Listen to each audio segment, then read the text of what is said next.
Every time I crack a Bud Light, we score a touchdown. Now his entire family wants to buy me Bud Lights. I think I'm some kind of a football prophet. Talk soon. The team needs me. Anything for Bud Light, the official beer sponsor of the NFL. Stock up today. Enjoy responsibly. Copyright 2025 Anheuser-Busch Bud Light Beer, St. Louis, Missouri. Hey guys, it's Mark Schlereth. I just made one of the best decisions of my life. I got rid of my glasses. I went to Cutarelli Vision and had refractive lens exchange, RLE. I wore glasses for distance vision, but I got to that inevitable point in life where I was always needing those reading glasses just to do about anything, and half the time I couldn't find them. Seeing menus, texting, reading my computer, or studying film, it was a struggle. But now I see the world perfectly, near and far, without any glasses, thanks to Cutarelli Vision RLE, the perfect permanent solution to spending your good active years not needing reading glasses. And here's the cherry on top. You'll never develop a cataract. Dr. Cutarelli is Colorado's most experienced with over 90,000 vision correction procedures. You can trust him to know if it's the right time for you and RLE. Schedule your free Zoom consultation at coloradorle.com. Cutarelli Vision RLE, no readers, glasses, or contacts, or cataracts. coloradorle.com. Audible's romance collection has something to satisfy every side of you, because you can't be pinned down unless you want to be. Your first love story is free when you sign up for a 30-day trial at audible.com. KKFN and KKFN HD1 Longmont, Denver. You're listening to Denver Sports 104.3 The Fan. Smear campaigning. And the Zach Buy Sensitivity Smear Campaign rolls on. Bonding moments. Man, today was a great day for the Wolfpack. And just a hint of bodily functions. Deviled eggs. Not only do I love the taste, but I know I'm going to hotbox the missus. It's Stokley and Evans with Mark Schlereth on Denver Sports 104.3 The Fan.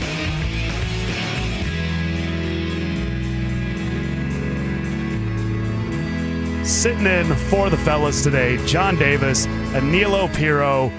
Nilo, good morning. What's up, my man? Happy to be here. Merry Christmas, happy holidays to you and y'all. Absolutely, everybody. Well, luckily the Nuggets last night kind of maybe got everybody's spirits back up after they lose to Houston, and then we know what happens with the Broncos and the Jaguars on Sunday. You and I have not got a chance to speak to each other about it.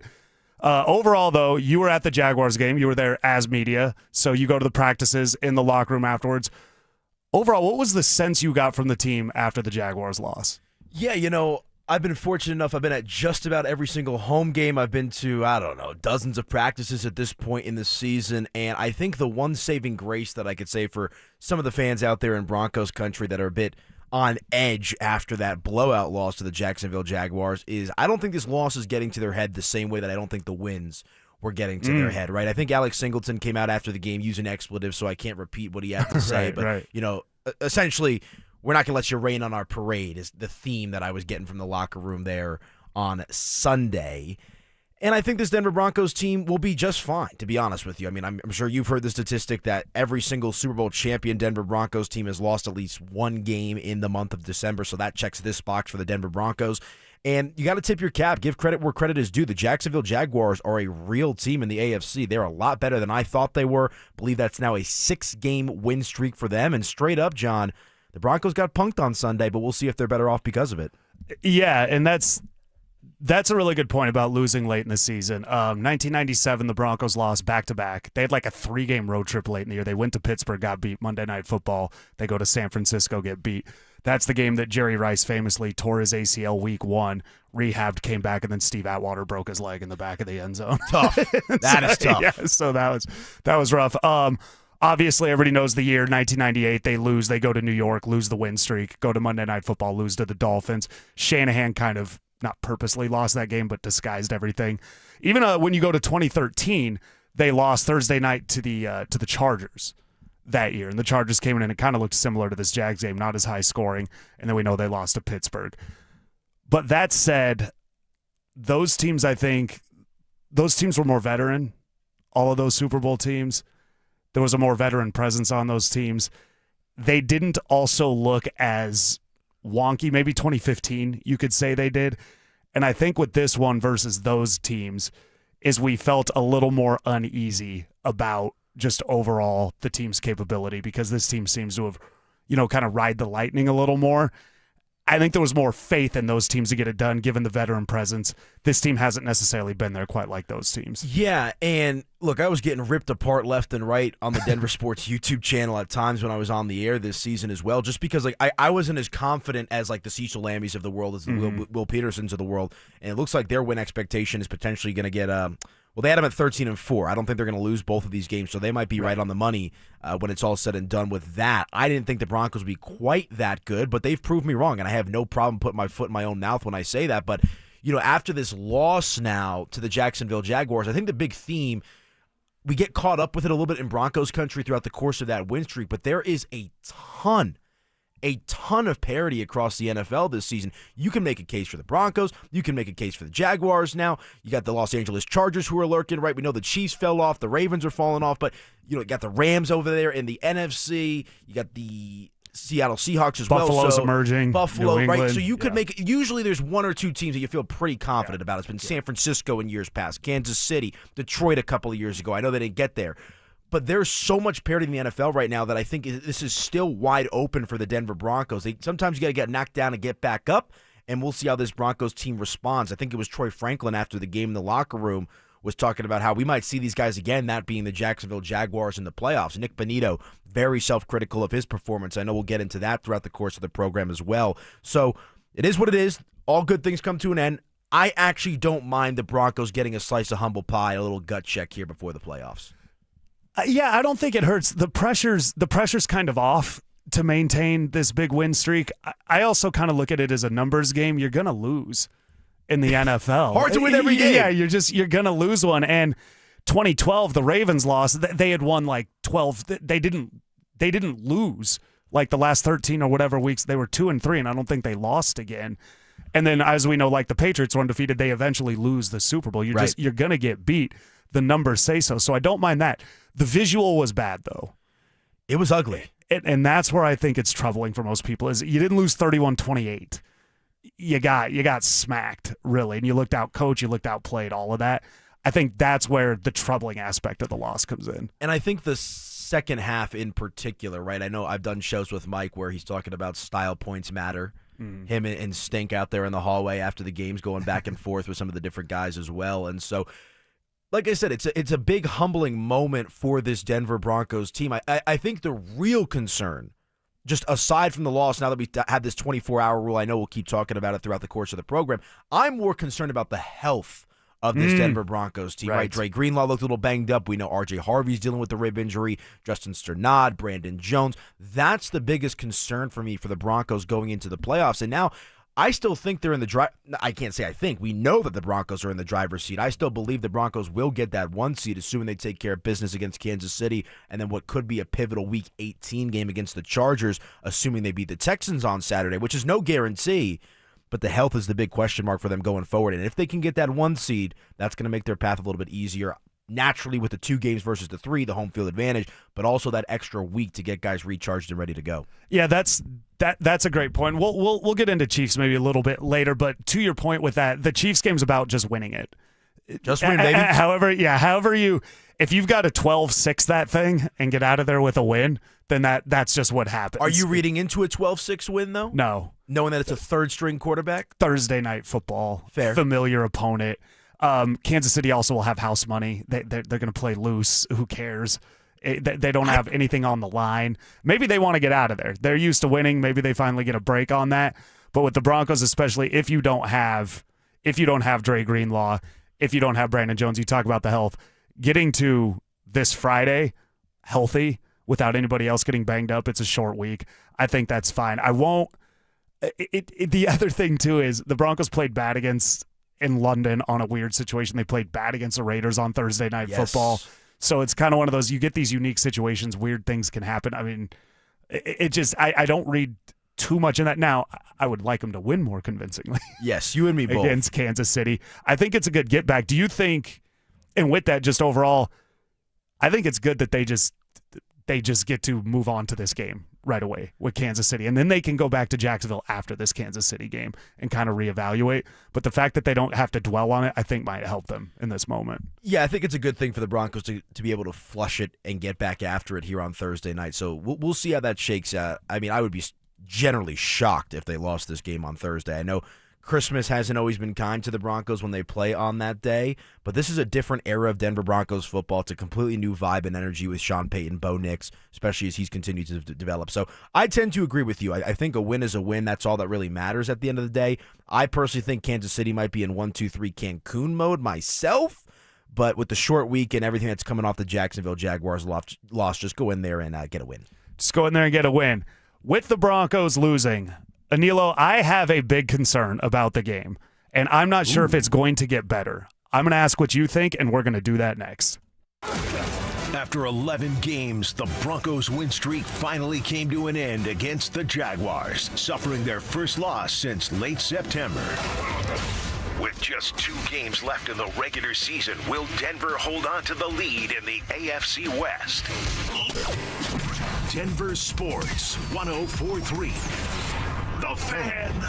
Here's Denver's champion wide receiver, Benny Fowler, with Shayna and Dylan Williams. Benny, when you caught that pass for the 2-point conversion at the end of the 2015 World Championship game, did you realize you were making Denver football history? And that was one of the final historic career passes of one of the greatest quarterbacks of all time? No, when you're in the moment, in the flow, you just go. You're trying to execute. It didn't sink in at first, but then it hits you, and then you feel so blessed. You made Denver football history. Well, I just did my job. You guys make history every holiday season at Williams Jewelers. How so, Benny? Every gift from Williams Jewelers on Christmas morning is historic. I can promise you, they'll never forget it. Friends, this holiday, go see my jeweler, Williams Jewelers of Inglewood, and you will make a little history too. And hey, tell them Benny sent you. Williams Jewelers, we can make diamonds a part of your life. Williams Jewelers of Inglewood, on the corner of Bellevue and Broadway, where Colorado shines. This holiday season, AutoNation is unwrapping the biggest gift of all, the car you actually want with 0 down and no payments for 90 days. With our coast-to-coast inventory of nearly 100,000 new and used cars, trucks, and crossovers, you'll find exactly what you're looking for. 0 down, no payments until April. That's the deal you deserve on the car you love. Hurry to your nearest AutoNation store or AutoNation.com. Limited term financing on approved credit. Interest accrues from date of purchase on deferred payments. See store for details. Hey guys, you've heard of TRT, but you have no idea what testosterone can do for you. Once you start the treatment, you're going to wish you'd done it sooner. All the guys I know go to Synergenics and Low T Center for TRT. The TRT test is free, not hundreds of dollars, and the testo is pure, not compounded. Guys feel full of energy, not like they're still waiting for it to kick in. Get in now for your free TRT test. No appointment necessary before 10 a.m. or book ahead at fixmylowt.com. The West isn't just a place, it's a feeling. And this January 10th through the 25th, the National Western Stock Show presented by Common Spirit Health brings the heart of the West to Denver. So saddle up for 16 days of rodeo action, family fun, and championship lifestyle. This is where tradition meets excitement. This is who we are. We are the West. Tickets available at nationalwestern.com. Cake Mortgage Corp. Equal Housing Lender. NMLS number 1734623. Licensed in Colorado by the Division of Real Estate. Terms and conditions apply. These days, we expect everything fast. Streaming, food delivery, even same-day shipping. So why should using the equity in your home to get cash be any different? At Cake Mortgage, we get fast. We just got a client approved for $300,000 in under 24 hours with our Cake Fast Cash program. If you're struggling with high-interest debt, roll it into one low monthly payment and save hundreds or more each month. The best part? You'll keep your current mortgage rate and only pay for what you use. Cake Mortgage. Your fresh-baked fast cash loan is ready to enjoy. So don't wait. Call 720-850-0012. That's 720-850-0012. Or visit cakehome.com. For thousands of 5-star reviews. I just want to entertain people and make a living. From Focus Features, they had a dream. I want to sing, I want to dance, I want to garden, I want a cat. All they needed was each other. We should call ourselves Lightning and Thunder, a Neil Diamond experience. This Christmas, based on a true story. You've ever had a shot, pal, this is it. Hugh Jackman, Kate Hudson. It's good. So good. Song Sung Blue, rated PG-13. May be inappropriate for children under 13. Only in theaters this Thursday. As a fan, you know all the important sports cliches. And when you save money by bundling your home and auto with Progressive, you can get out there and give it 110%, even though that's mathematically impossible. And remember, failure is not an option. Well, it's always an option, just not a good one. But you're not worried because you've got ice in your veins. You're on fire. How can both of those things be true at the same time? Well, that's between you and your doctor. So get out there and leave it all on the field. Leave what? Who cares? Just leave it and save with a bundle from Progressive. Progressive Casualty Insurance Company affiliates and other insurers. Not available in all states or situations. RainX wipers are the #1 wiper blades in America. That means all kinds of drivers choose RainX. Big drivers in small cars choose RainX. Small drivers in big cars choose RainX. Drivers with long hair and short commutes choose RainX. Drivers with short hair and long commutes choose RainX. Drivers with pets on board, babies on board, and bored babies on board choose RainX. Basically, drivers who love a clear view of the road all choose RainX wipers, the #1 wiper blades in America. Your air duct cleaning experts, Duct Works. Hey guys, feeling cooped up this winter? Mark Schlereth here. You know these Colorado nights can get freezing cold with your furnace running non-stop just to keep things cozy. But here's the thing. While your heating system is working overtime, it's also blowing dust, dirt, and debris through your air ducts and straight into the air you breathe. That's where Duct Works comes in. Your trusted air duct cleaning experts. Using a powerful combination of scraping and vacuuming technology, the Duct Works team clears out years of buildup, grime, and other gunk hiding in your ductwork. The results? Cleaner, fresher air, better energy efficiency, and a healthier home or office for you and your family. Don't wait until spring. Breathe easier now with top-rated service from Duct Works. Call them at 303-425-0985 or visit them online today at ductworks.com for a free residential or commercial estimate. 303-425-0985. Get ready for every Broncos game with Super Bowl 50 champion Brandon Marshall as he joins the drive every Friday afternoon at 4:45 exclusively on Denver Sports 104.3 The Fan. Thanks to Corwin Toyota Boulder. Denver Sports 104.3 The Fan. DenverSports.com and the Denver Sports app. Conspiracy theories. Well, in this case, AI got it wrong. Yeah. So, hey, maybe Skynet's not taking over anytime soon. Firm beliefs. I'm very easily swayed. If you keep talking, I might be at 70 here in about 30 seconds. And a few sucker punches. It was the complete motivator for me, the failure thing. Mark, when did that stop? Not letting your teammates down after you finish playing? Because it seems like it. You let us down a lot. Oh, man. It's Stokley and Evans with Mark Schlereth on Denver Sports 104.3 The Fan. John Davis and Neil Opiro sitting in for the guys today. We're talking a little Wu-Tang Clan between the break. And I saw Ty at the Wu-Tang concert this year, actually, now that I think about it. We ran into each other. Fans here? Yeah, we're all right. A little bit different than the regular guys. I don't think Mark and Mike are arguing Cuban links versus liquid swords. Yeah, you think they even know who Wu-Tang is? I think Stoke does. Stoke probably. I think Stoke. Mike would be like, "Woo, what?" Yeah. Mike would be like, "Ooh, woo, what sport? Who has some tang? Like, does he play for?" I think they were my cousins. Yeah, exactly. Right. So, Adilo, the game this past weekend, Broncos Jaguars. Yes, sir. I'm gonna actually go back to last season. I have a big concern, and this is my concern. You go back to last season, the Ravens, the Bengals, the Chargers late in the year, the Bills playoffs, and then what we've seen the last 4 weeks. It appears to me that when countered, Vance Joseph has no answers. And it's been going on for 2 years now. It's not that these teams, this Broncos defense has games where they're just not as good. They have games where they outright can't get off the field. And I don't see Vance Joseph ever having anything to combat that. So if I tell you that right now I think Vance Joseph is the biggest hurdle to the Broncos getting to the Super Bowl, what would you say to that? I would completely agree with you. I think injuries too, right? But that's something you can't really control. So let's kind of take that out of the equation for right now. But, I remember doing a show, I believe, coming out after the bye and talking with some buddies here at the station as well. We were talking about, biggest concerns for this Denver Broncos team post-bye. And Vance Joseph was at the top of my list just because history's told us what happens in the second half of the year with a Vance Joseph-led defense. And I don't know if it's because he's got his eye on head coaching vacancies, whatever it might be. But the drop-off from the defense later on in the year, I don't know if it's because they have more game film on them, something's changing. Obviously, the injuries, as we mentioned as well. But there's something about this Broncos defense that's just leaky. And I think we have to just stop the nonsense with this comparison to the 2015 team. Oh, yeah. I mean, that is just so ridiculous. I understand people get high and mighty with this win streak and you're winning games, and Bo looks good, and Benito and Cooper, who are incredible players, Zach Allen as well. That 2015 defense is an all-time defense. Absolutely elite unit. You knew when you were playing that Broncos defense, you were putting up, 14, 13, whatever type of points it might be. And so I have a big concern with this Denver Broncos defense as it currently stands with Vance Joseph, just because, to your point, and again, Jacksonville's a high-octane offense. They put up 34 points at Empower Field, a small market team. You saw that comment from Liam Cohen after the game. But it's definitely a major point of concern for Denver moving forward. And that's what's bothering me, because teams need to come in.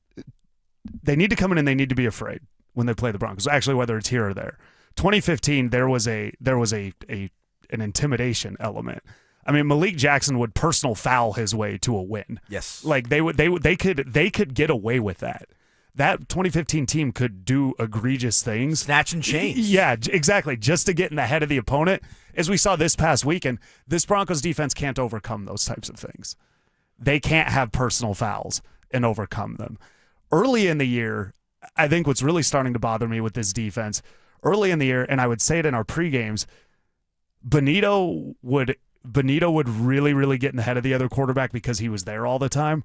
But the game would flip when Zach Allen or Jonathan Cooper hit the quarterback, because those guys hurt when they hit you. That's not happening anymore. You're not seeing the quarterback break anymore because they're not getting hit. Trevor Lawrence was having a really hard time at the beginning of that game, and then he started to kind of get comfortable. Marcus Mariota got comfortable throughout that game. Jordan Love, until the right guard and Christian Watson went down, they were cooking the Broncos, and he was getting more comfortable. That's the problem now, is they're not intimidating the quarterback. They're letting the quarterback get comfortable. They're letting the quarterback gain confidence. Well, I think the common denominator between those three quarterbacks as well is that all three of those guys have the ability to get shifty in the pocket, move around a little bit. And looking at the box score from this game against Jacksonville, right? You've got Alex Singleton, who I know people are, hot and cold on with this Denver Broncos team. He led the team with the 13 total tackles, but you got to scroll all the way down past DJ Jones, Riley Moss, PJ Locke, Jaquan McMillan, Talanoa Hufanga. Like, we're going way down the list here to find the names: Zach Allen, Jonathan Cooper, Nick Benito. Those three guys, all of which recently got contract extensions for Allen and Benito leading into the season, and Jonathan Cooper in the middle of last season, combined for 6 total tackles and no sacks in that game against Jacksonville. Ugh. That's guys. I hate to paint that picture. It's just a fact. No, it's they didn't do it, and that's the type of game where these guys need to rise up, especially Zach Allen, because Jacksonville was susceptible to pressure up the middle, and Jacksonville lost an O-lineman in the second quarter of that game. That's a great point. And they still couldn't generate that. And when it goes to the Vance Joseph issue, this past offseason, they went out and got him Hufanga. They went out and got him Greenlaw. They spent their first-round pick on somebody. They didn't do anything to the offense. They got R.J. Harvey and J.K. Dobbins. They left everything, and Evan Ingram, but those were not as splashy as Hufanga and Greenlaw. That was the focus, was the defense. So with Vance, it's like they go get you all of this. They go get you all of this help in addition to the talent you just mentioned, and it looks the same. So at one point, if the talent is tops, if we improved what you had last year, why are we still running into this issue? And there's got to be something on film. And with Vance unable to do anything about it, it's bothering me, because I think what irritates me most in sports is when GMs and coaches don't put their players in the best position to succeed. That's what drives me the most crazy. Well, I think one thing that you've seen, the counter to this Denver Broncos defense is just getting the ball out quick. And that's not rocket science, but you've seen a lot of these dink and dunk type passes. I mean, who had Parker Washington in this game going for 6 receptions and 145 yards? He set some record in Lit this the world game. on fire. Yeah, it was like yards after catch, or there was something. Yeah, there was something there, but it's like, I get that he's shifty and everything. You know, I think he's got that to him. But my God, yeah, it's coming out quick, and then he can run all day, like nobody's ready for it. And it seemed like guys were playing too far off, and that's the scheme Vance had. And then once he adjusted it late in the game, things got better. But it's like, what took you so long? They did a good job of holding Travis Etienne in check, 16 carries for 50 yards, so you got the job done there.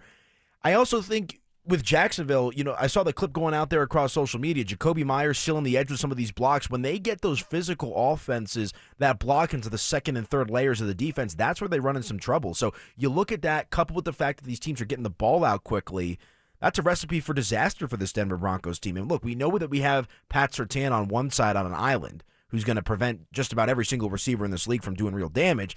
But then you've got Riley Moss. I'm not trying to make this the Riley Moss pick-on show or anything like that, but there's a clear drop-off in skill when it comes to one corner versus the other, on top of the fact that you're not generating the same amount of pass rush as you were. Now, to bring it back to kind of where we started, Hufanga's been great. Greenlaw's been up and down with the injury. They've got to hopefully figure out what they were exposed with in this game against Jacksonville and get it fixed quickly.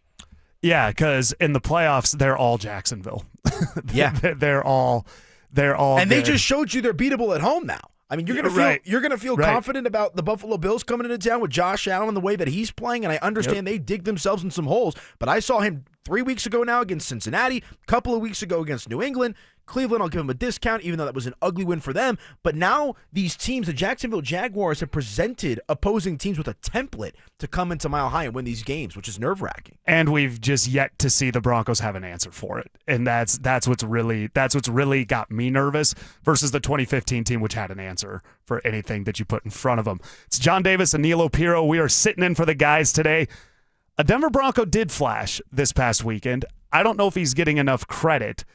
Did the rest of the team let this player down? And what do we think of this player going forward? Who is it? We'll get into that next. Denver is headed to Arrowhead for a Christmas showdown with Kansas City.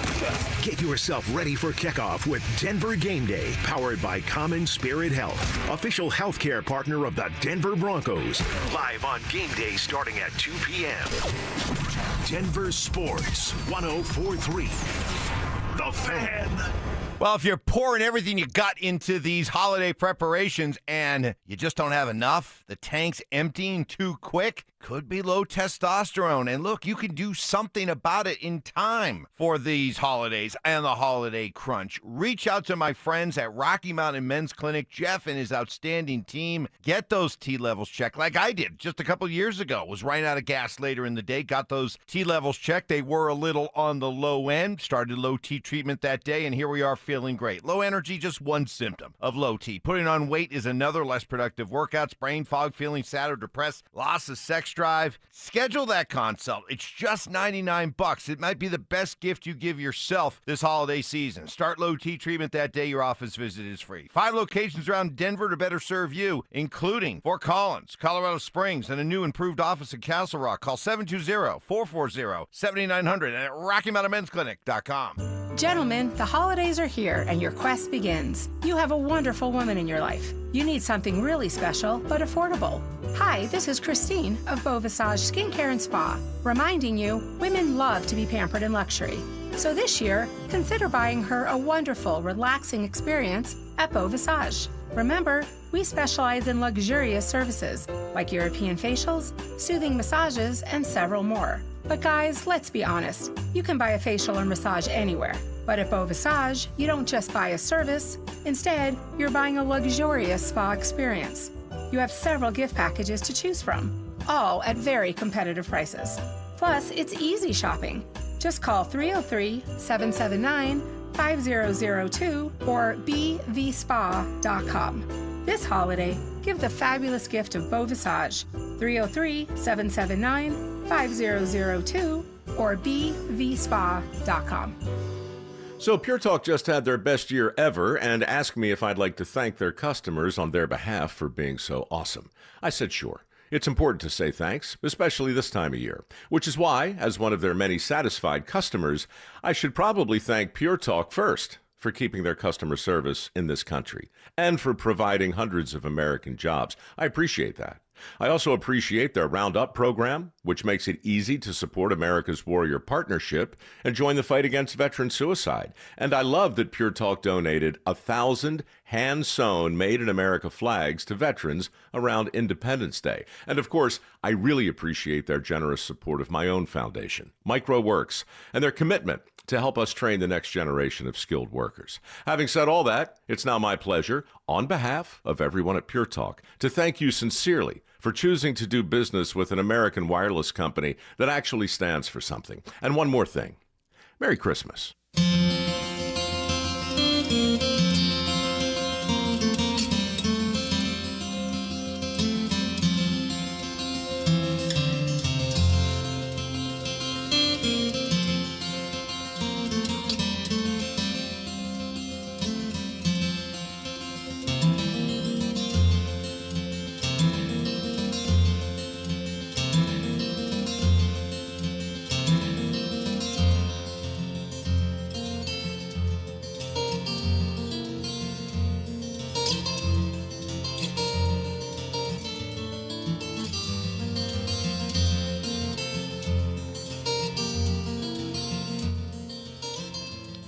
From the Alpine Bank family, member FDIC, to yours, we wish you peace, happiness, and serenity.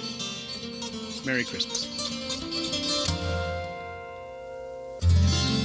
You know that feeling when you catch a glimpse in the mirror and think, hey, I look 10 years younger. That's what happens when you stop dieting and start doing Sota Weight Loss. I tried point counting, calorie counting, shots, and nothing has worked until Sota Weight Loss. Sota Weight Loss gives you a personal nutritionist you can text anytime. Everybody's great here. Everybody's encouraging. There were some times where I felt down and they brought me back up. If you stick with this program, you will lose weight and you will get to your goal weight. When you sign up for Sota Weight Loss, your partner joins for free. If you're ready to feel stronger, healthier, and yes, look and feel 10 years younger, this is your moment. No meds, no gimmicks, just real results with real support. Remember, sign up now and your partner joins for free. Visit SotaWeightLoss.com. That's SOTA weightloss.com. Sota is, say it with me, state of the art. Do you own a small business? You need to hear this. A seismic shift is coming. It's time to get super sure. Not kind of sure, not pretty sure, but super sure. Coming soon. This segment on 104.3 The Fan is brought to you by ROX, Rocks Heating and Air. Candy shaming. I don't know how anybody can eat that. Black licorice? Ugh. Ugh. Ugh. Gross. Fact checking. I think we have another candidate for the Mike Evans Big Board of BS. No way. In the spirit of giving. Mike is getting an almost new but slightly used snowblower. Oh, is that his compensation, Mark? No, that's just out of the goodness of my heart, Stoke. It's Stokley and Evans with Mark Schlereth on Denver Sports 104.3 The Fan.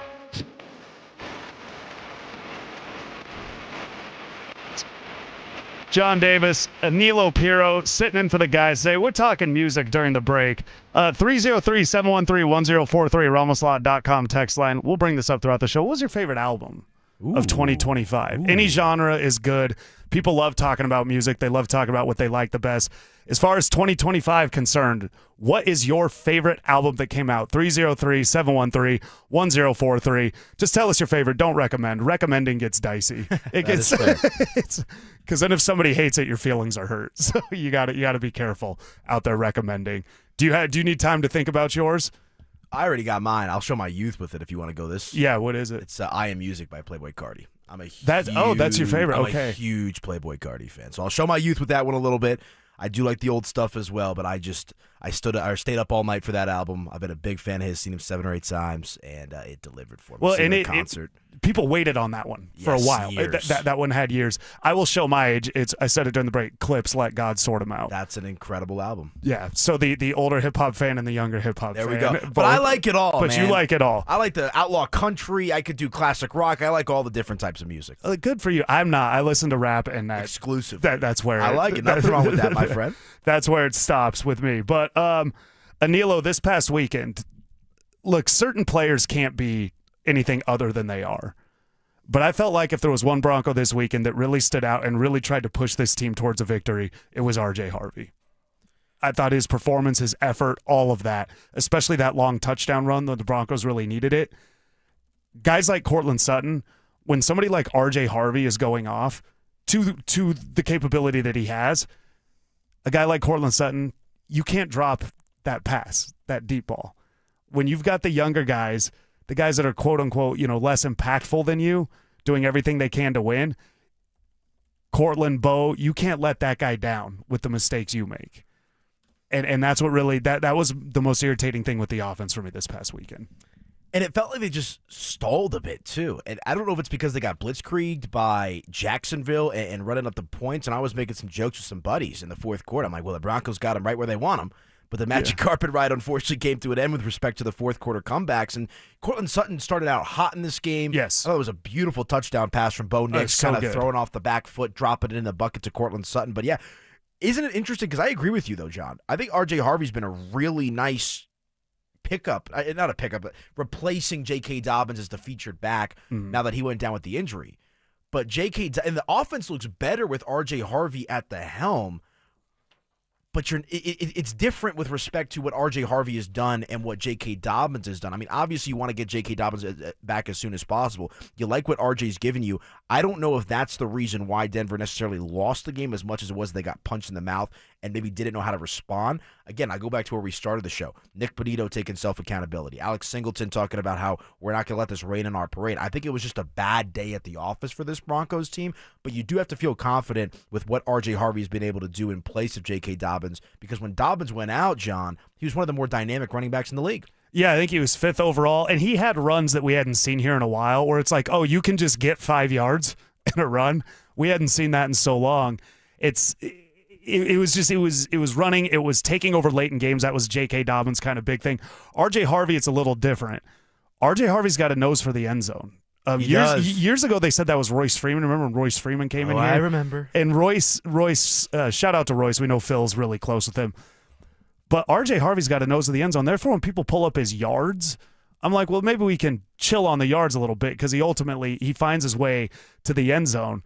Coming out of that, I was just going to say he's a dual threat back, because you look at the rushing yards, right? 7 carries for 50 yards and a tutty in that game against Sunday. He actually has more receiving yards than he does have rushing yards in that game with 4 for 71. So he's a dual threat type of guy. Yeah, and that was a key to the game I had on the pregame with Chad Andrus was R.J. Harvey in the passing game.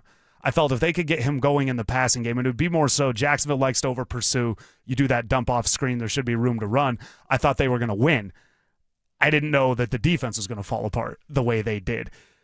With that, at the end of the game, you made a really good point there. They got to a point where they got down too many points. You become one-dimensional. You become predictable. You're throwing every play. It looked like it did earlier in the year when Sean Payton would refuse to run the ball. But overall, when looking at that game as a whole, I think you can look at what the offense did and said, what they did in the first half and coming out of the second half, that should be enough to keep you in a game and win. And so the concern, oddly enough, right now for me is more so still on the defensive side of the ball than the offensive side of the ball. Because the offense, it got bad in the second half, but they didn't really fall on their face until they became predictable. Yeah, and I want to reference this text. Hit us up on the RamosLaw.com text line, 303-713-1043. Going back and forth with this fella. The way you guys sound, I think the Broncos should just fold it up and let the league know that we will skip the embarrassment of the playoffs and try it again next year. And they go on about how we're being a bit negative and this and that about the defense. Here's what I'd say. Prior to the Christian Watson injury against the Green Bay Packers, Jordan Love was humming in that game. I think they scored on every drive. Yeah, and then you go to this Jacksonville game, they hang 34 on you at home. I go back to that game against the Giants when obviously Cam Scatterbu and Jackson Dart, even though they held Scatterbu in check, you had 32 points hung on you in that game. I understand you played good against the Eagles, but they were a bit funky earlier in the year. They still are. Houston was without C.J. Stroud. All I'm trying to say with respect to the defense, and feel free to disagree with me if you feel this way, John, the offense has been the better unit between the two since the bye week. Washington put up, 31 points or 26 points on them. So this defense has been a bit leaky, and this is just a trend that we've noticed going back to last year with Vance Joseph. So I'm not trying to rain on the Broncos parade. Look, I'll come out here and say, I still think they're getting the 1 seed. I think they're taking care of business on Thursday against the Kansas City Chiefs. I think this Broncos defense or this Broncos team as a whole is going to be fine, but they've got to get this cleaned up sooner rather than later if you don't want to be a one-and-done team and stain what was an incredible season for the Broncos. I don't think that's going to be the case. That's why I think the slice of humble pie is coming at the right time for this team, but let's keep our eyes wide open here and recognize there's some problems with this defense right now. Right, and it's not – here's the issue, and I do agree with you. It's not that the defense has had games where they're not as dominant.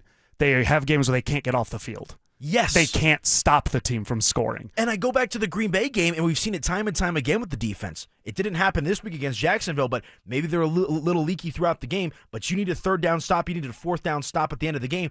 Historically this season, they've been able to come up with those stops. So you feel good about that moving forward throughout the rest of the regular season and into the playoffs. The problem, as you alluded to, is you've got to keep the game close and not let it get out of hand as it did this past weekend against a team you might face in the playoffs again in Jacksonville. Yeah, so we want to see them turn it around real quick. We asked your favorite album of this year so far. Somebody showing their age with me, the new Deftones album. Deftones fire, dude. Is it? I haven't heard it. I knew the Deftones when I was young. Sleep Token, Even in Arcadia. I think that's I don't know that band. I'm sorry. Rushmore by Mumford & Sons. This Sleep Token's popped up a few times. And, we're getting a lot of ones. Keep them coming in. Your favorite album of this year, 303-713-1043, RamosLaw.com text line. John Davis, Anilo Piro sitting in. Our 9 News Broncos insider, Mike Cliss, joins us next.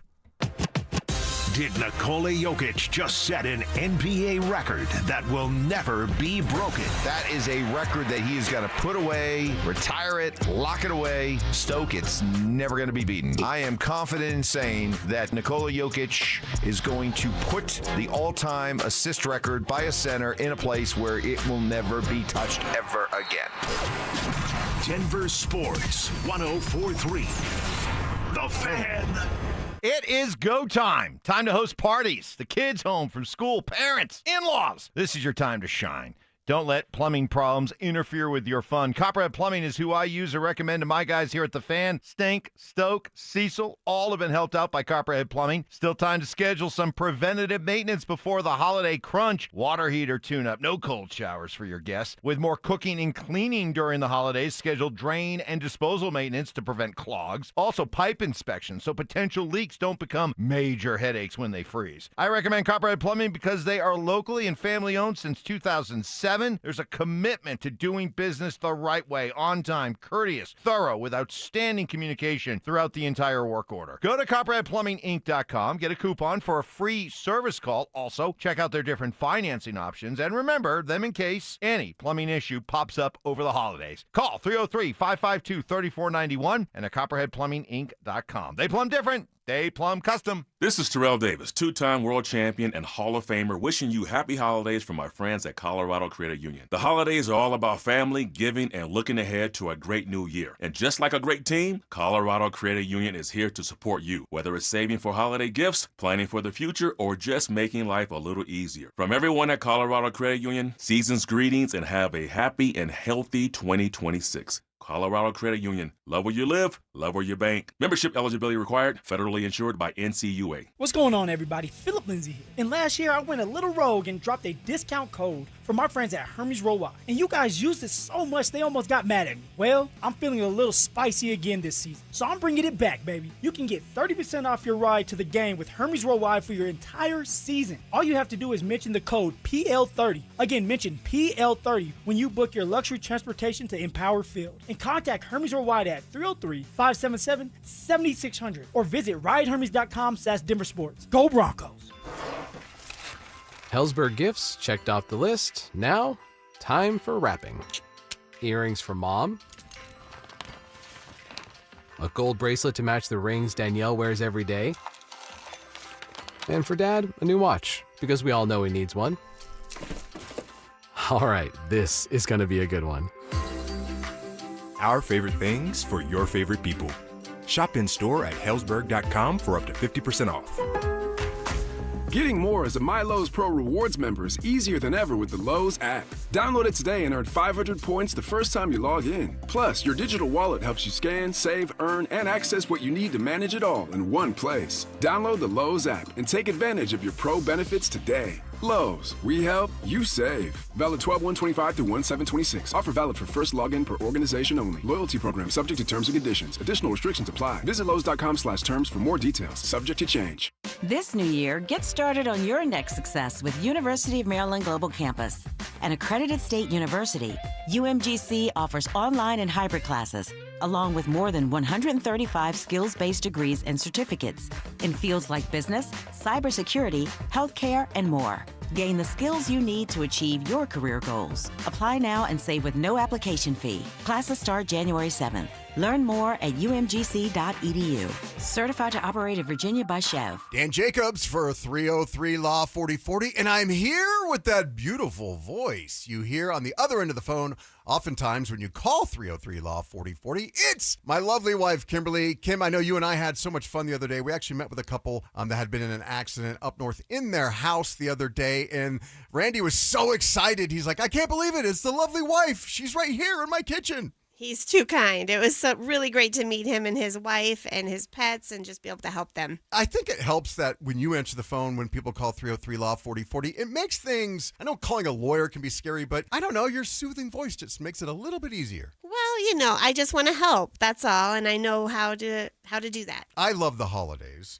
I always like to wish our listeners happy holidays. Would you like to do so as well? Absolutely. Merry Christmas, everyone. I hope you have a wonderful new year. And I hope you never need us, but just in case, save that number in your phone. You never know when you're going to need it.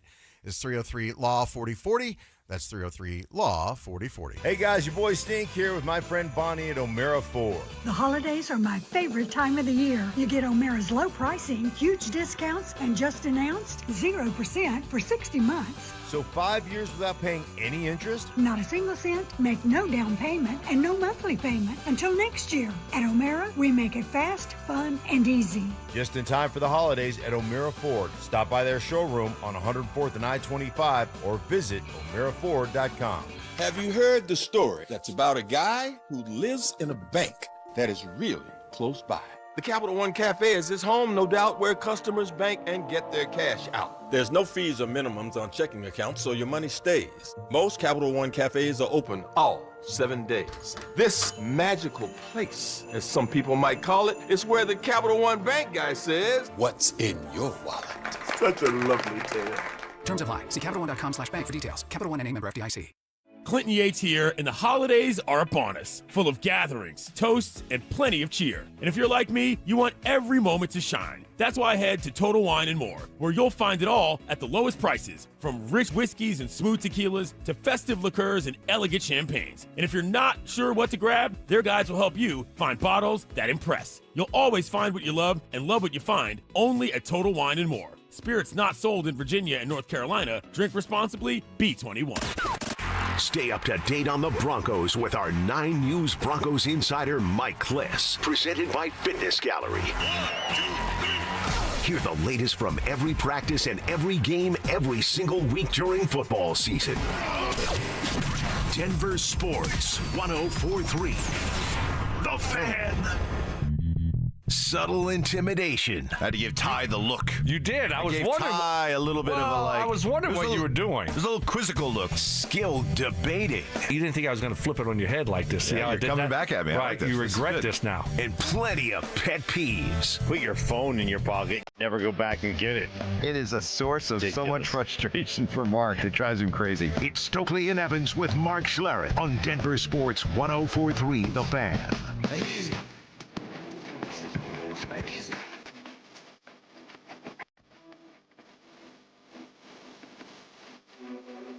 Nilo Piro sitting in for the guys. We now are joined by our 9 News Broncos insider, Mike Cliss, and Mike is presented by Fitness Gallery.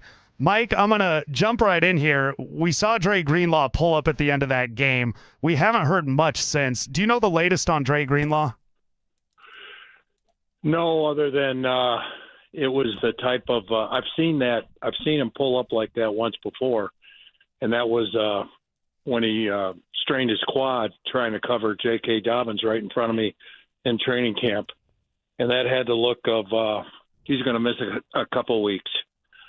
So he's got those soft tissue. He's so wound tight muscular wise, and which is good and part of why he's a real good linebacker. But I wouldn't anticipate him for, the playoffs if they're lucky, the way it looked. So I'm guessing there. I'm just going on what I saw. But then the other thing is Justin Strnad with the foot injury. I think they were hoping to keep him off a couple weeks, but I wouldn't be surprised if he tries to make it back this week for the Chiefs game. So with that, we know Dre Greenlaw's dealing with an injury. You mentioned Justin Strnad. What do you think this Denver Bronco, what's the Band-Aid they try to slap on this linebacking core, assuming both of these guys are maybe dealing with some injuries moving forward for the regular season?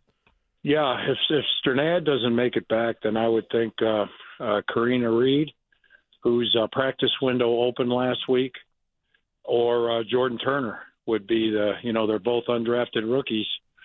But here you go. It's week. It's going into game 16. That's enough rookie development. Time to play for one of those guys. Just last one here real quick, Mike, on the middle linebacker. Is there still just no word on Drew Sanders at all? Yeah, no. Drew Sanders came back when he was rehabbing pretty good, pretty regularly on the side field. We have not seen him the last couple of weeks.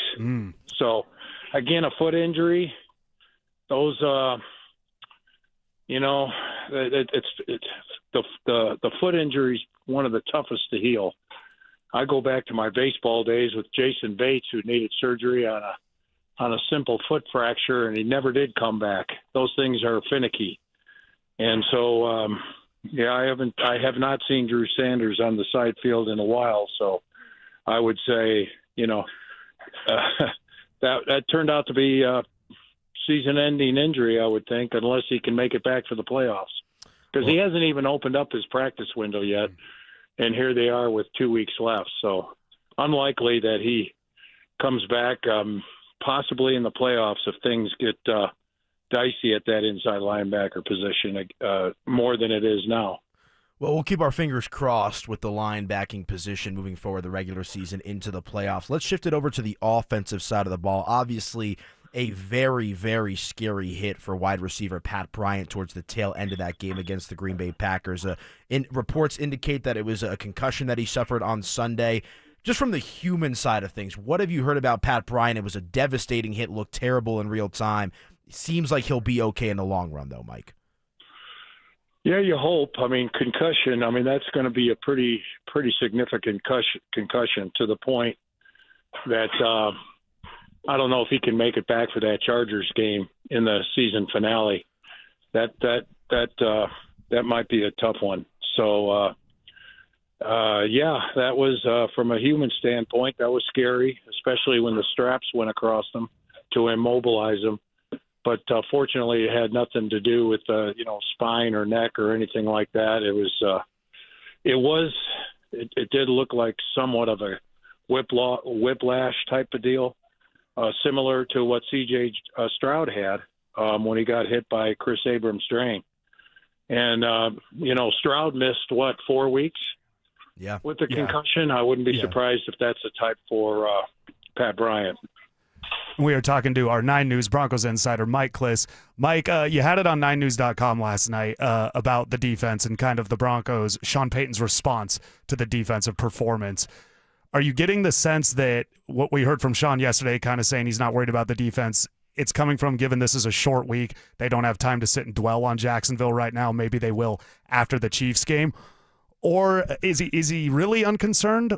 Or do you think that, again, once this Chiefs game's over, that they're going to start looking at things that need to change with this defense to get these performances to kind of stop? Well, my question on the defense was specific to how they faded late in the season.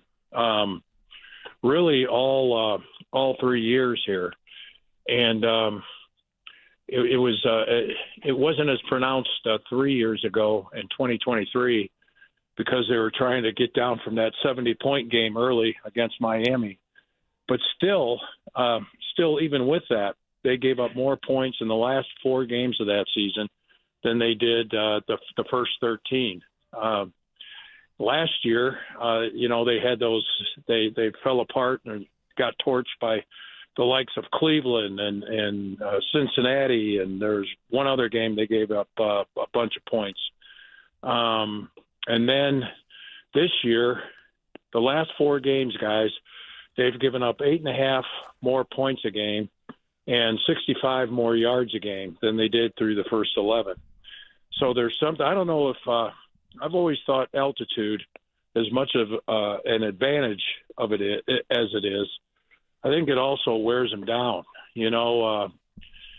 Mike Shanahan's team started 5-1 every year and would wind up 10-6, and they're after the Super Bowl years, after the back-to-back Super Bowls. And so I just wonder if there's something there that wears down this defense. Benito and Cooper haven't done much here lately. They both got off to terrific starts, and but they're smaller guys. I don't know if they're wearing down just a little bit. They're really getting sliced and diced in the secondary, both through blown coverages here and there, guys running free, and guys missing tackles after they catch the short ball. So they just I don't know what it is, but they're clearly not the same defense here the last month since the bye. It really started with the bye as they were previous to the bye. Yeah, Mike, we're going to continue to watch it. Hopefully they get it turned around, but thanks for jumping on with us this morning, and we'll talk to you later this week about the Chiefs. Merry Christmas, guys. Merry Christmas. Thanks, Mike. That was our 9 News Broncos insider, Mike Cliss. Mike is brought to you by Fitness Gallery, home of the world's finest fitness equipment. Anilo, Mike said something in there that proves that the biggest goal of the number 1 seed is even more important than it might have been previously. You and I will get into that next. Will the Broncos take care of business in primetime and sweep the Chiefs? We'll break it all down in a special Christmas Day edition of the Fan Football Pregame Show, live on game day starting at 4 p.m. Denver Sports 104.3. The Fan. What is happening, fellow Stoke here? Man, I love the holiday season, full of hustle, bustle, packed with activity, right? But when your energy is drained and you're not sleeping well, your sex drive is nowhere to be found, and maybe it's tough to feel festive, these could be signs of low testosterone. If that's what's going on, this is your season to take action and get treated. My friends at Rocky Mountain Men's Clinic, Jeff and his team, they're the absolute best. They can get you taken care of. Fellas, did you know early to your mid-30s, you start losing 2 to 3% of your testosterone production every year? And it happens gradually. And before you know it, you just don't feel like the same man you did in your 20s or 30s. But the good news is it doesn't have to be that way. Get that energy back. Start seeing those gains in the gym again. Start sleeping better. Life's too short. Most men wait a year longer to get treated, fellas. There's no need to wait. Don't go another season with low T. Rocky Mountain Men's Clinic has served the Front Range of Colorado for nearly a decade, and they have successfully treated tens of thousands of men. They have 5 locations in Colorado to serve you: Fort Collins, North Denver, Central Denver, Castle Rock, and Colorado Springs. Call 720-440-7900, 720-440-7900, or you can find them online at RockyMountainMen'sClinic.com. Hey, Broncos country, it's Terrell Davis here. You know, in the game of life, our most valuable asset is our health. At Fitness Gallery, we have deals everywhere, up to 50% off. Visit one of Fitness Gallery's 7 convenient locations from Colorado Springs to Fort Collins. We have you covered. Hey guys, Mark Schlereth here from my friends at Xfinity. What if more reliable didn't mean more expensive? With Xfinity, you can get reliable, fiber-powered Wi-Fi for less. We're talking intelligent gig speed Wi-Fi for $50 a month. This holiday season through January 4th, Xfinity is offering their best price on gig speed Wi-Fi, guaranteed for 5 years. No contracts, no strings attached.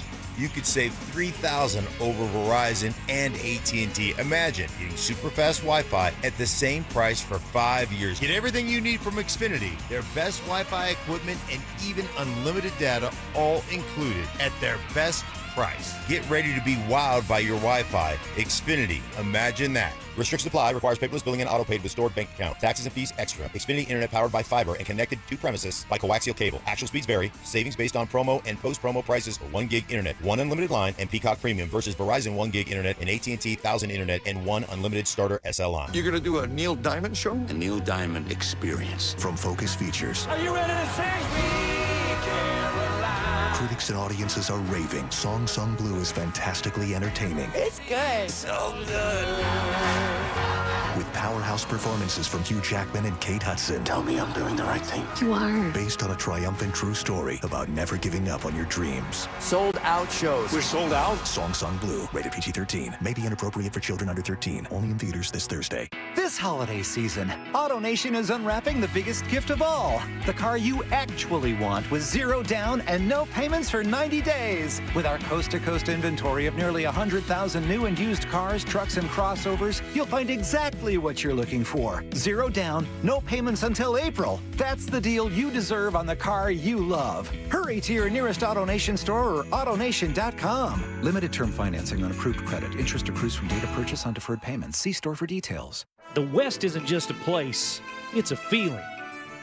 And this January 10th through the 25th, the National Western Stock Show presented by Common Spirit Health brings the heart of the West to Denver. So saddle up for 16 days of rodeo action, family fun, and championship livestock. This is where tradition meets excitement. This is who we are. We are the West. Tickets available at nationalwestern.com. This holiday season, don't drink and drive. But if you are in an accident, you're in luck. Flanigan Law, where strength meets compassion. While the other guys blend in, I stand out. Look for the Shamrock. Flanigan Law, your advocate when you need it most. Cake Mortgage Corp. Equal Housing Lender. NMLS number 1734623. Licensed in Colorado by the Division of Real Estate. Terms and conditions apply. What if you could use the equity in your home to get cash fast? With no appraisal, 0 hassle, and less waiting with Cake? You can. The Cake Fast Cash program is like turning your home into your ATM. People are using it to pay off high-interest debt, do renovations, tackle student loans, or cut monthly bills by hundreds, even thousands of dollars. The best part? Your current mortgage rate won't change. With Cake, you also get peace of mind. We're AAA rated by the Better Business Bureau and backed by thousands of 5-star reviews. Cake Mortgage.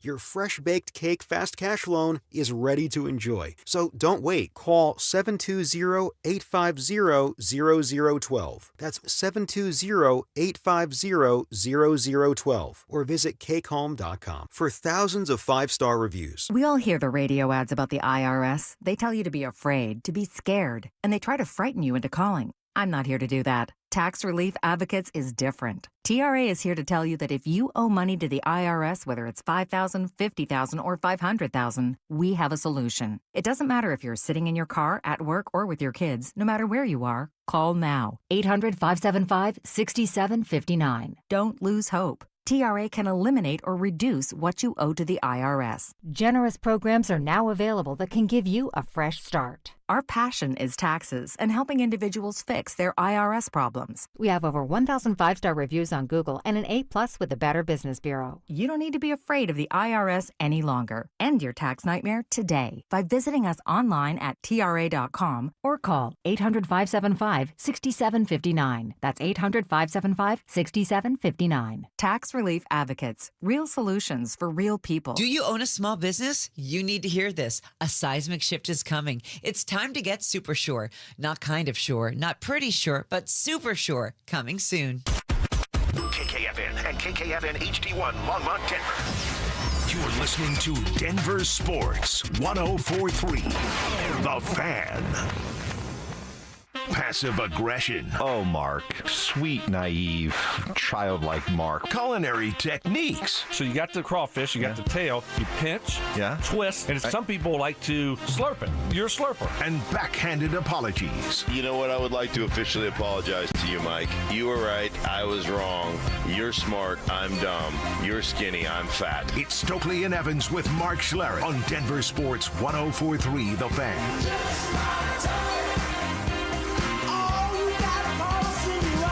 John Davis and Danilo Pirro sitting in for the fellas today. We threw it out to the text line, 303-713-1043. Your favorite album of 2025. We're getting a good one. Another one from Rushmore by Mumford & Sons. The Sleep Token, Even in Arcadia, comes up. Breach by 21 Pilots. We've got Bad Bunny, The Revenge of Alice Cooper. Bad Bun. And then Turnstile. That's one that I've heard a lot of from people I know.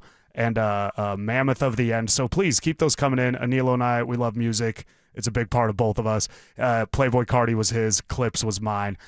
But Anilo, we had Mike Cliss on. He said the Dre Greenlaw injury, he's seen Dre Greenlaw pull up like that once before, and it was the quad. We're hoping that hasn't come back up again. But between that, said Pat Bryant, maybe could be 4 weeks. These aren't set in stone, but Mike was speculating. Can I say that real quick on Pat Bryant? Like, I was in the press box for that game on Sunday. I was just concerned for the man. Oh, like, yeah, it became not about vicious. Yeah, that was one of those. It was a legal hit. Right. But there was some controversy about that. They picked up the flag, but led with the shoulder, not the crown. Yeah, and and Mike pointed out the CJ Stroud thing. It was one of those hits. It happens. The play's moving quick. But yeah, Pat Bryant, at that point it becomes, all right, win or lose the game. This is the number one thing here. But with the Broncos, with all these injuries, the number one seed is now important for health and getting guys back, having to play less games until you're healthy. I think even more so than just playing at home. Well, what's the old saying, right? Health is wealth. Yeah. And also you factor in 2 games to get to Super Bowl versus 3. I turned to a colleague of mine in the press box on Sunday. I'm like, how crazy would it be? Like, I just did not think the Broncos would be in this position at this point in the year. And kudos to them, an absolute 100% credit to what Sean Payton and Bo Nix and this defense have done for a majority of this season. I mean, the fact that they're in a position to have the 1 seed, even despite this loss against Jacksonville, is simply incredible. So you factor in the injuries, you factor in the rest that comes with the ability to get the first round bye, but also just home games, and I understand Jacksonville just beat them at home for the first time this season. Last time the Broncos lost at home was October of last year, so you can't win every single game, in particular at home, but I still think this Broncos team, if they get the 1 seed, they're going to have as good a chance as anybody to be the AFC representative in the big game come in February. And so I'm just fascinated to see how this shakes out, but the injuries are a major concern right now. Look at Green Bay. Green Bay was a team, their fan base, I have a ton of different Packers fans that I know growing up, and that I'm still friends with to this day. You know, Micah Parsons goes down, and it kind of puts a damper on their Super Bowl expectations. We know Jordan Love just got hurt. Christian Watkins dealing with his injury from the Bronco game too. So the Broncos have to get healthy if they want to legitimize themselves moving forward into the playoffs. And I don't mean that as a slight or as a jab at the Broncos, but you need your best guys out there if you want to go out there and beat the best. Yeah, people want to talk about the 2015 comparison a lot. That team battled injuries all year, but they got healthy in the playoffs. They were, Stewart missed games, DeMarcus Ware missed games. Yep. Aqib Talib was suspended for the eye poke. They overcame it. And the thing is, with this team earlier this year, they were overcoming the injuries. They played the first half without Dre Greenlaw. They went undefeated without Pat Surtain. Side note, something interesting. The worst games this defense have played this year is when they have both Pat Surtain and Dre Greenlaw. That is strange. I'll chalk that up to just it's weird. just what happened. Right. Yeah, it's the Giants game. There's a reason for that. They're coming back from London. It's just odd. It's a bit bizarre. Those are the games. But right now it's with Greenlaw and Brandon Jones, it's that middle of the field that is now hyper exposed when you're down. And Sternod might play, but he's a little hobbled. So yeah, you don't want to rush him back if you don't have to, but they might have to in this situation. Right. And if he can. That's what's really tough is they've got to get into this Kansas City game. The win is important, but coming out healthy is going to be a massive thing because it's a short week. But with that 1 seed, this Broncos team, they need less games where they have to play with less guys, if that makes sense. Let me ask you this. Let's just play devil's advocate for just a moment here on this lovely Tuesday morning as the sun is now coming up in the Mile High City. You think the Broncos can win the Super Bowl if they don't get the 1 seed? Oh, what a great question. Yes. Yeah, I think so too. I don't think any team is particularly perfect in the AFC to where you can't do it. The Broncos they've played well on the road. You go into Philly, that's an East Coast game you win. We've seen them battle tested enough, come back, the Washington game, things aren't going well. They make the play at the end. I just think everybody's so tight and close to where I don't know who would outright run away from them. Like New England at home, it's not the Brady years, and I'm not disrespecting New England, but they can. It's easier if you do it at home. But excuse me, they can. They could go on the road. Yeah, I and win. agree with you. I do think they can go on the road and win 3 games versus the 2. And it actually maybe plays into the Broncos' psyche a little bit more. And look, I want the Broncos to get the 1 seed. Let me come out there and stamp that for sure. But the overdogs comment from Bo Nix against the Green Bay Packers, you're on the road, Buffalo, these other cities that you'd have to play in. The Broncos tend to play their best football when their back's against the wall and they're doubted a little bit versus when the lights are brightest and they're expected to win these games. So just good food for thought on this lovely Tuesday morning, but you want the 1 seed at all costs. You want the 1 seed. You've been around, like I said, Anilo, you're at the games as media, been in the locker room, been at practices, a working man, always a working man. Do you get the sense that the Broncos started to feel themselves? Not at all. Okay. Like not even a percent or a feel or a vibe. I think, Courtland Sutton's talked about this. Different players have talked about it. They give themselves a 24-hour rule, right? Where you live in the moment, you get amped up, you're excited, you're happy and ready to go for that Monday morning into that Monday evening. But by the time I get in there on Wednesday, I've said this before on these airwaves, I said it in private to people around the station here. It's been a while since they've lost a game, so we'll see what that is this week. And I know it's a short week, so there's a bit of a difference there too. The vibe in the locker room after a win, after a loss has been virtually exactly the same from my experience. I don't think these guys are getting too high, getting too low. I think they understand how good they are, but I don't think they're letting that get to their heads, which I think is great. I think that's great too. We're getting with the 24-hour rule in stand-up comedy. When I first started, comedian told me midnight. Whether your set's good or bad, you get to feel it until midnight. And then past midnight, you've got to move on from it, regardless of how it went. That Green Bay game, I don't think enough was put on what an emotional win that was for that team. They were down 2 scores to a really good team. Bo Nix plays the best game of his NFL career. He was on fire. So it's looking like, look at this. The offense is now clicking. The defense will get it figured out. They picked it up in the second half. I'm wondering, sometimes we see it in sports, after such a big win. You remember a few years ago, Jokic hits the half quarter against Golden State? Well, they come home and blow a big lead against Orlando the next night and lose the game. I'm wondering if with Jacksonville, there was just kind of an adrenaline dump from the Green Bay game, and then you get Jacksonville coming in, trying to prove to the whole world that they're the team to beat. Well, Jacksonville had some extra fighting words with the smaller market comment from Sean Payton from last week, which I just think was so blown out of proportion, by the way. Like, I went back and watched it.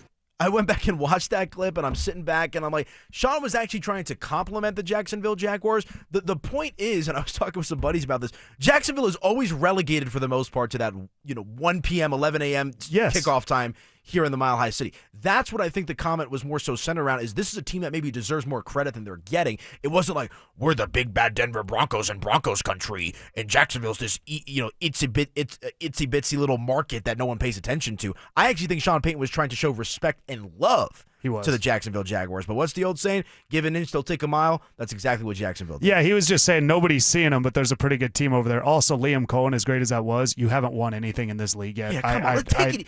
We go so crazy. Right. It's a nice win streak. Cool. Trevor Lawrence is looking the part. ETN, okay. Jacksonville's a good team. Broncos are a good team on the win streak. Let's just pump the brakes a little bit and see where the chips fall. Yeah, exactly. So with that, it was interesting. But Jacksonville has now run their mouth. So if the Broncos see them again in the playoffs, I wouldn't mind that at all. Oh, I love that rematch. Hard to beat a good team twice. Hard to beat a good team twice.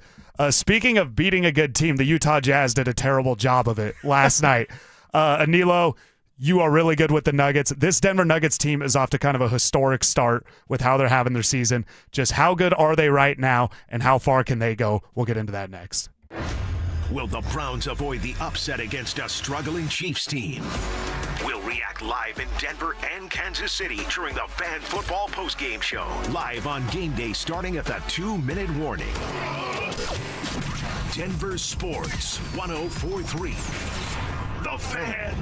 All diamond studs are not the same. Here's Michelle and Bruce Williams to explain why. Williams Jewelers natural martini diamond studs are hand-selected from the world's finest diamond tears for superior color, clarity, and brilliance. Each cut to maximum diameter, so they actually look bigger than average diamond studs of the same carat weight. Williams martini diamond studs not only look larger, they fit better and face up on the ear. And we have martini diamond studs in every size up to 4 carats in stock. This holiday, our best quality natural 1 carat diamond studs start at just $24.50. Half carats from just $950. And remember, you can trade up your Williams Martini natural diamond studs at any time for a larger pair. You just pay the difference. This holiday, the choice in diamond studs is naturally Williams Jewelers, where Colorado shines. Williams Jewelers, we can make diamonds a part of your life. The official jeweler of the Colorado Avalanche. Williams Jewelers, where Colorado shines. The Willihight Law Firm handles accident cases differently. If you're injured, we'll drive to your home, return every call, and keep you updated. After an accident, you want Willihight. Get your free case review right now. Just call 303-GOOD-LAW today or visit WillightWins.com and win big with Willihight.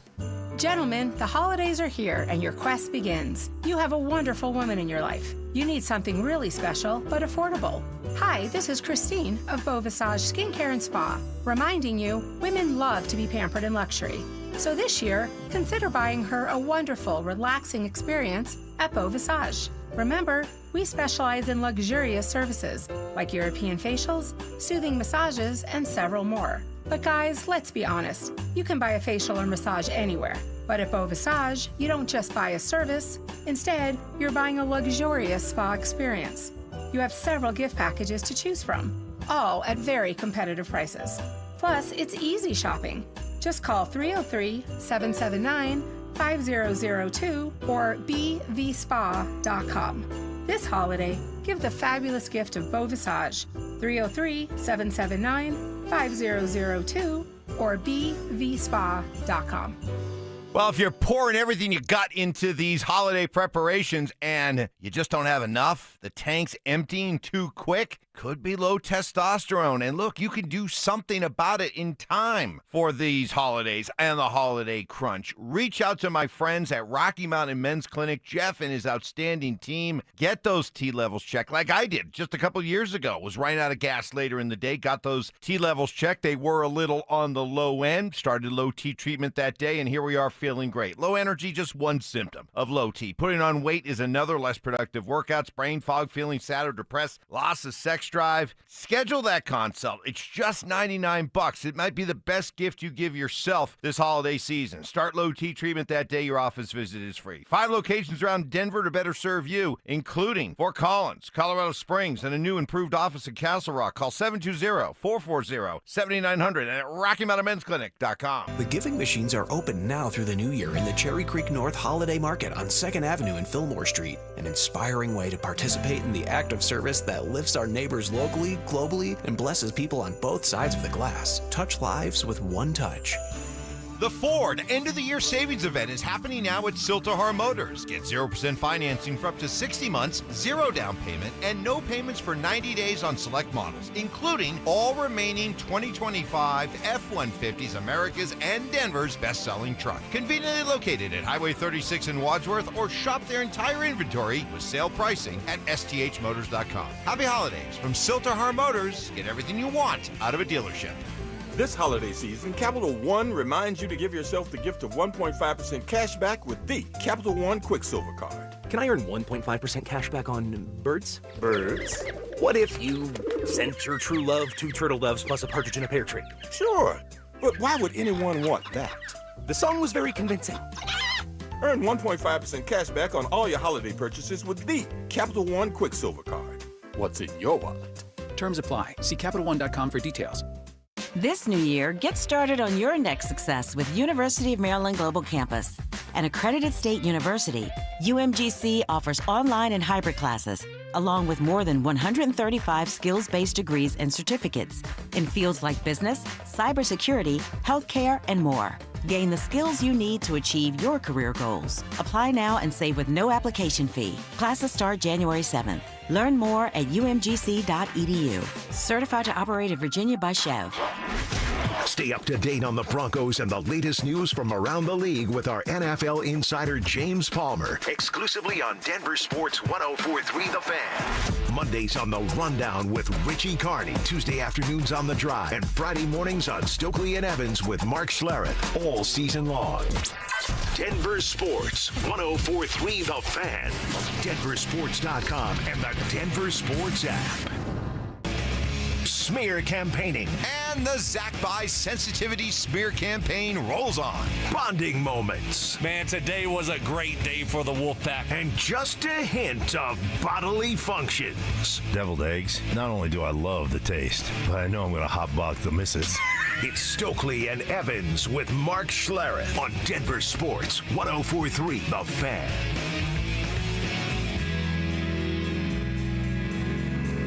It's John Davis, Anilo Pirro sitting in for the guys. You know, even with that Broncos loss, it's a great time to be a Colorado sports fan. The Denver Nuggets last night bounced back from that loss to the Rockets by just laying a beat down on the Utah Jazz. This game was over from the tip. Jokic comes out, hits big, hits early. Just overall, when you see the Denver Nuggets kind of be able to flip a switch and do this to teams, I don't care about the quality of the opponent. I think it shows that they're a level up from where they've been since the championship. They outscored the Utah Jazz 40-15 in the first quarter. It was last 19-0 at one point. 19-0, 40-15 in the first quarter. I mean, this is the definition of a get-right game for the Denver Nuggets. Hopefully we see the same with the Denver Broncos against the Kansas City Chiefs here on Christmas. But look, Denver improves to 21-7 on the year, 9-5 at home. They've been a bit dicey at home this season, but that's actually been the case, right? You lose Game 7 in Minnesota a couple years ago at home. Some other factors that we don't have to get into right now, but love to see that last night from Denver. I believe they were 13-point favorites in that game, so they cover that number, and obviously I use that as an indicator to kind of gauge where a team's at, win or loss. And so you love to see it. Nikola Jokic doing Nikola Jokic things. He's got his 14 points, 13 rebounds, 13 assists, almost 13s across the board for the Joker. He had another triple-double. Jamal Murray's playing the best basketball of his career in the regular season. 27 points to match his jersey number. Peyton Watson, welcome on back to the lineup. What a performance. Hitting raining threes. 20 points from him. Cam Johnson, who we're waiting to see kind of get unlocked with this Nuggets team, 20 points. It was a good 6 dub. of 6 from 3. Cam Johnson That's last night. Let's see that against Houston. Let's see that Right. against Oklahoma City, San Antonio. But yes, good for Cam Johnson. And with that, I mean, Houston, recency bias goes back to last Saturday. They were without their 3 most physical defenders in that game.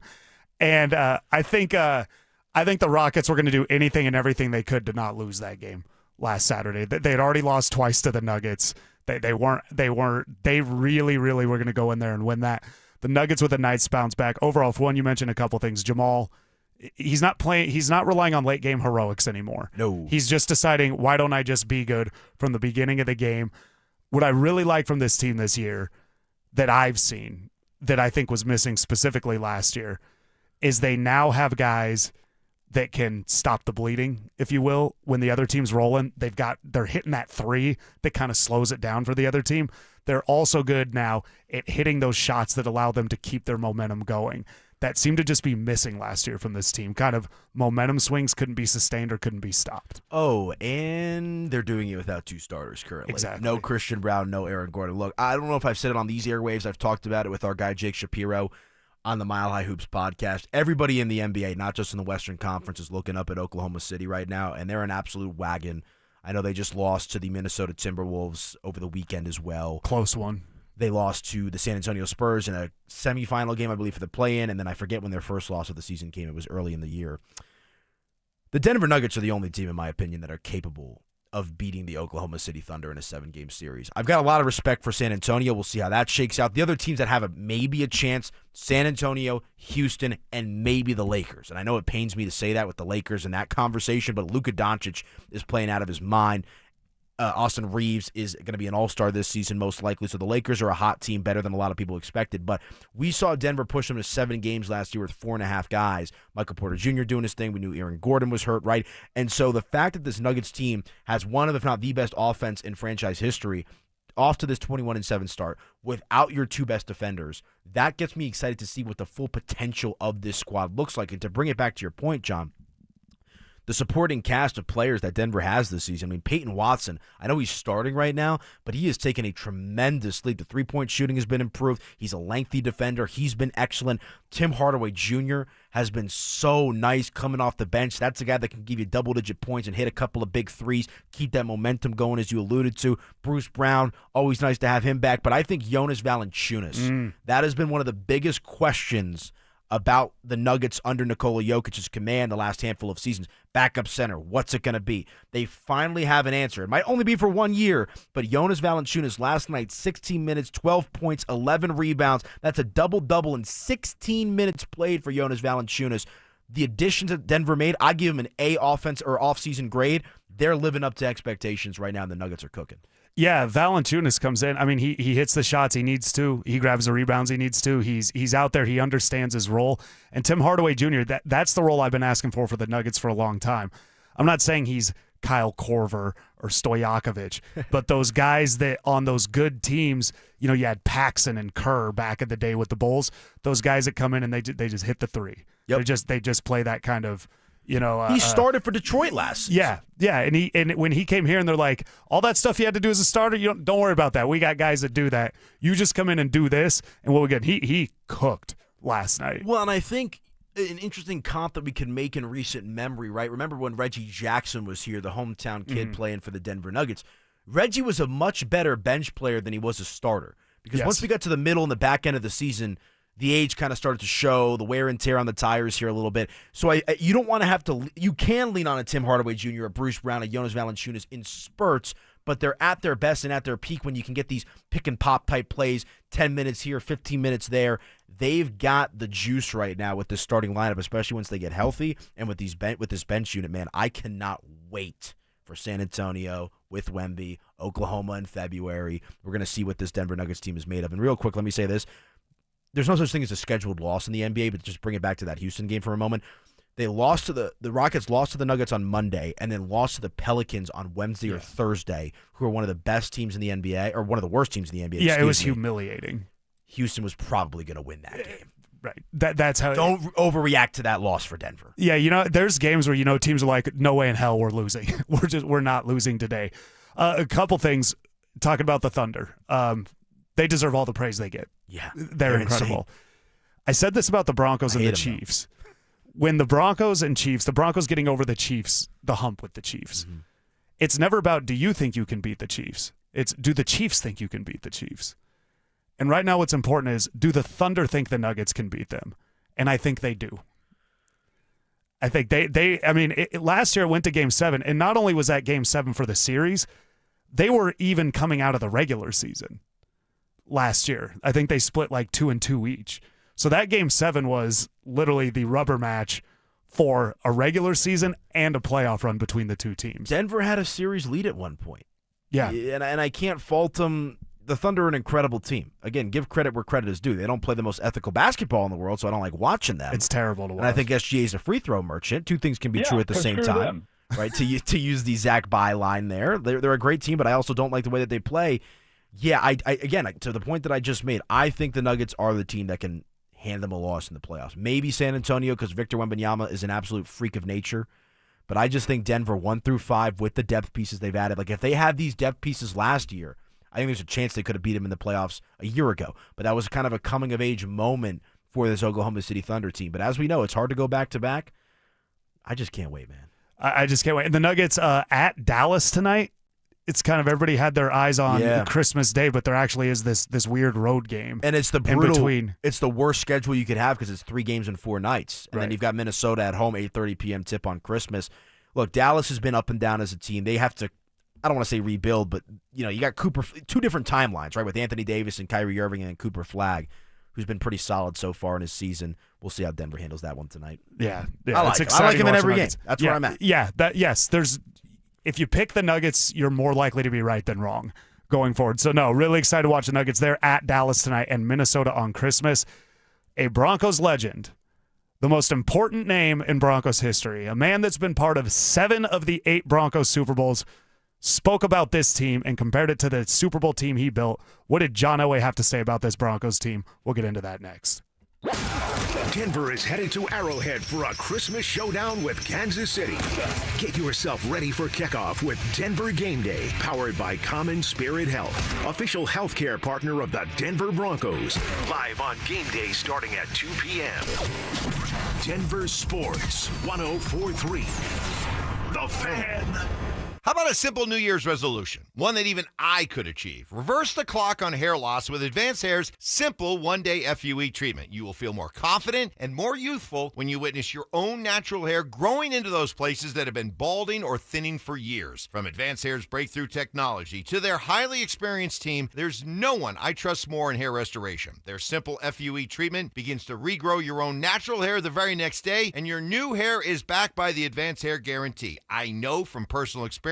I had this done 20 years ago with Advanced Hair Restoration. Advanced Hair's exceptional standard of care makes your comfort and your results their top priority. So celebrate this new year with a fuller head of hair and get a free consultation, $250 off, and 250 free hair grafts. Just call 720-459-HAIR. That's 720-459-HAIR. Discover what meeting your resolution could look like with the before and after pictures at advancedhair.com. That's advancedhair.com. With Steel, batteries are included. This holiday season, give a gift that's ready to go right out of the box. For everything from cleaning up the yard to cutting up firewood, Steel tools check off the wish list and knock out the to-do list. And right now, buy select battery tool sets and get a free extra battery. Visit SteelUSA.com for holiday deals and gift ideas. Happy holidays from Steel. Offer valid for a limited time only at participating dealers while supplies last.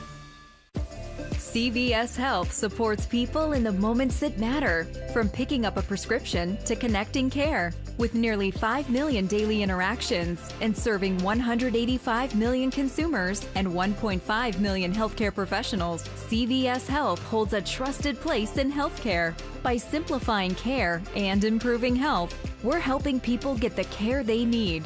Learn more at cvshealth.com/investor day. Okay. Only 10 more presents to wrap. You're almost at the finish line. But first...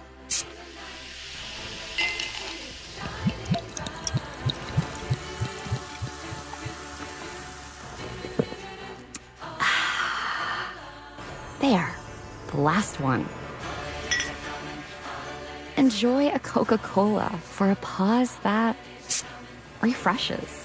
This college football season, show your school spirit every time you pay. Introducing college-branded Venmo debit cards. Rep your team on and off the field with custom school designs that let everyone know who you root for. Whether you're tailgating, grabbing snacks for the watch party, or celebrating a win, you can unlock 15% cash back at ESPN, 1 free year of Perplexity Pro, and more. This college football season, score more with the Venmo debit card. Get yours now in the Venmo app. Learn more at venmo.com/collegecard. Max cashback varies. Terms apply. The Venmo MasterCard is issued by the Bancorp Bank, N.A. Getting more as a MyLowe's Pro Rewards member is easier than ever with the Lowe's app. Download it today and earn 500 points the first time you log in. Plus, your digital wallet helps you scan, save, earn, and access what you need to manage it all in one place. Download the Lowe's app and take advantage of your Pro benefits today. Lowe's, we help, you save. Valid 12/1/25 through 1/7/26. Offer valid for first login per organization only. Loyalty program subject to terms and conditions. Additional restrictions apply. Visit Lowe's.com/terms for more details. Subject to change. This segment on 104.3 The Fan, powered by Rocky Mountain Men's Clinic. Bold takes. I would put my fajitas up against any Mexican restaurant. Active listening. You weren't listening to a word I just said. Plus, a little number crunching. What's 12 minus 1? 12 minus 11. 1. This is why math confuses me. It's Stokley and Evans with Mark Schlereth on Denver Sports 104.3 The Fan.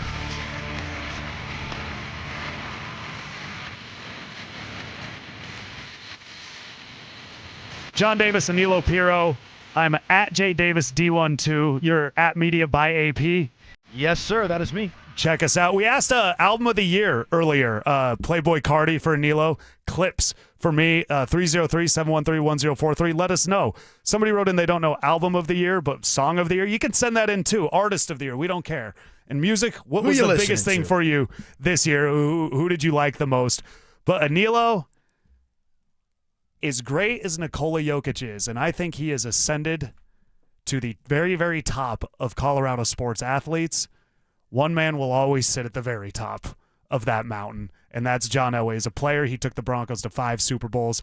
As a GM, he took them to 2, won 1, and he built that 2013 offense, and then he turns around and builds the defense. John talked about the Denver Broncos. Here is John talking about Bo Nix and the job he's done with Sean Payton. I really think Sean Payton's done a heck of a job. To me, it's amazing that he's not mentioned a lot about, coach of the year, but I think Sean's done a tremendous job with that football team in a short period of time. And, the mindset's right. And the fact that every game they go into, they believe they can win. When you dead cap somebody to the tune of $85 million like they did with Russ, right? And then you have to draft a quarterback and go with him, and he winds up being the 6th quarterback in the first 12 picks of a first round. You're like, how are you going to win in his first contract? Which is what you want to do in this day and age. Certainly when you're paying another person franchise quarterback money to not play for you, and they've won 22 times, and they can be the 1 seed this year, Absolutely. And I think that, to win 11 games in a row in this league is very, very, very difficult. It doesn't happen very often. I think, what I'm impressed with was, with Bo's maturity. I think, when you play like the experience he had coming out of college, when he played 62 college football games, I think that's a big, big help when you come into the NFL and having that experience and that maturity level. And I think we've seen that in the first 2 years with Bo, and it's just going to continue to get better and better. And that was John Elway with Rich Eisen talking about the offense and talking about Bo Nix. I really like what he says there at the end with Bo Nix, because a lot of this, Anilo, you're at games, not just Broncos, you're at Nuggets games. You even once upon a time went to a bunch of Rockies games. Yeah, Avs games as well. I try to do it all, man. I love the sports. You'll do it all. If you're in the league, you're talented. Yes. What goes on between the ears is such a big reason why certain guys succeed and other guys have more trouble. My main thing with Bo Nix that I like is every time it's ready to be done, he's resilient. He's adjusted to game film being on him. He's come back. This year, it looked like every problem Bo Nix had this year I thought would need the offseason to fix, and then suddenly in the last 5 games, he's spun it around. So to see John Elway, maybe the most mentally tough competitive athlete we've ever seen in Denver, pick up on that skill set with Bo Nix, I think that's a really cool thing to hear. Well, and we were talking about it a little bit earlier on in the program. You were asking me, is this Denver Broncos team where they feel on themselves a little bit leading into the Jacksonville game? And I pushed back on that a little bit because I think this team has been right in the middle for a majority of this season. I don't think there's any one player that embodies that more than Bo Nix, at least when we see him at the podium. I don't know what he's like in the locker room when the cameras aren't around, the media's not around, but Bo Nix is a bit, robotics probably too strong, but like he doesn't let himself get too high or too low. Like you see the defensive guys getting pumped up, right? The receivers get pumped up. Sean gets a little amped up as well. But Bo, for the most part, outside of I think just becoming a little bit more comfortable with the media when he's at the podium, is the exact same guy just about every single time that we talk to him. And that's one of the strongest traits I think you could have at the quarterback position, being that it is just kind of the heart and soul of the team, the leader of the team.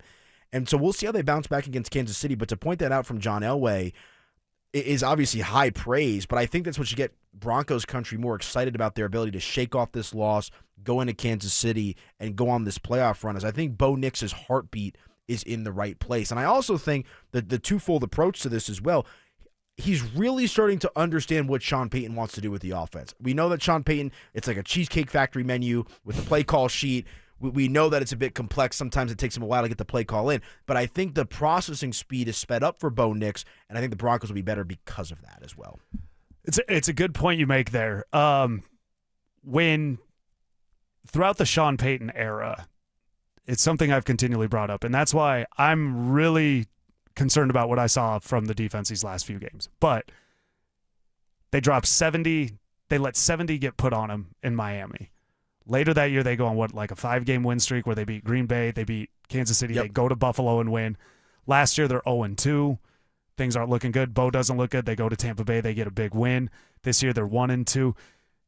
With an ugly, yeah. Tennessee was ugly. Tennessee didn't. They're going to come after me, but it was not a thorough victory against one of the worst teams in the NFL week 1. No, it didn't. They didn't run away with that game until the very end. The game was close. Yeah, it was possession game. It was not. Bo looked frantic that whole game, but through Sean Payton's era, the train never comes off the tracks.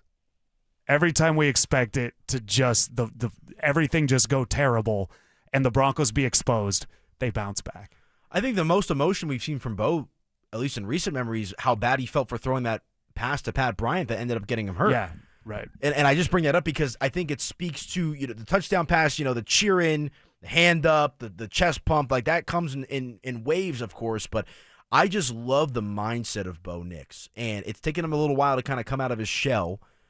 And I just think he plays the position the right way. And there was a lot of people that watched the college football. They're drafting Bo Nix. Like, Bo Nix can't play. I've done some national hits for some different radio stations and networks across the country. And every single time people are like, Bo Nix is doing this. The Broncos are doing that. The Broncos are overlooked time and time again, even despite the win streak, as a team that is being taken seriously in the NFL. And obviously the game against Jacksonville did not help their cause, but I think Bo Nix and this offense, they're humming right now, and I think this team is going to be just fine for the playoffs. And you've never got the sense the team's out on them. No. And I think that's what's important about this Broncos team, too, when it comes to Sean Payton and Bo Nix, is you and I can think or say whatever we say. The fans can think or say whatever they say. The 50 to 60 guys in the locker room believe in Sean Payton and Bo Nix, and that's ultimately what matters the most. And I think that's why everything's kind of stayed the way it is. It's just this unflappable confidence in each other.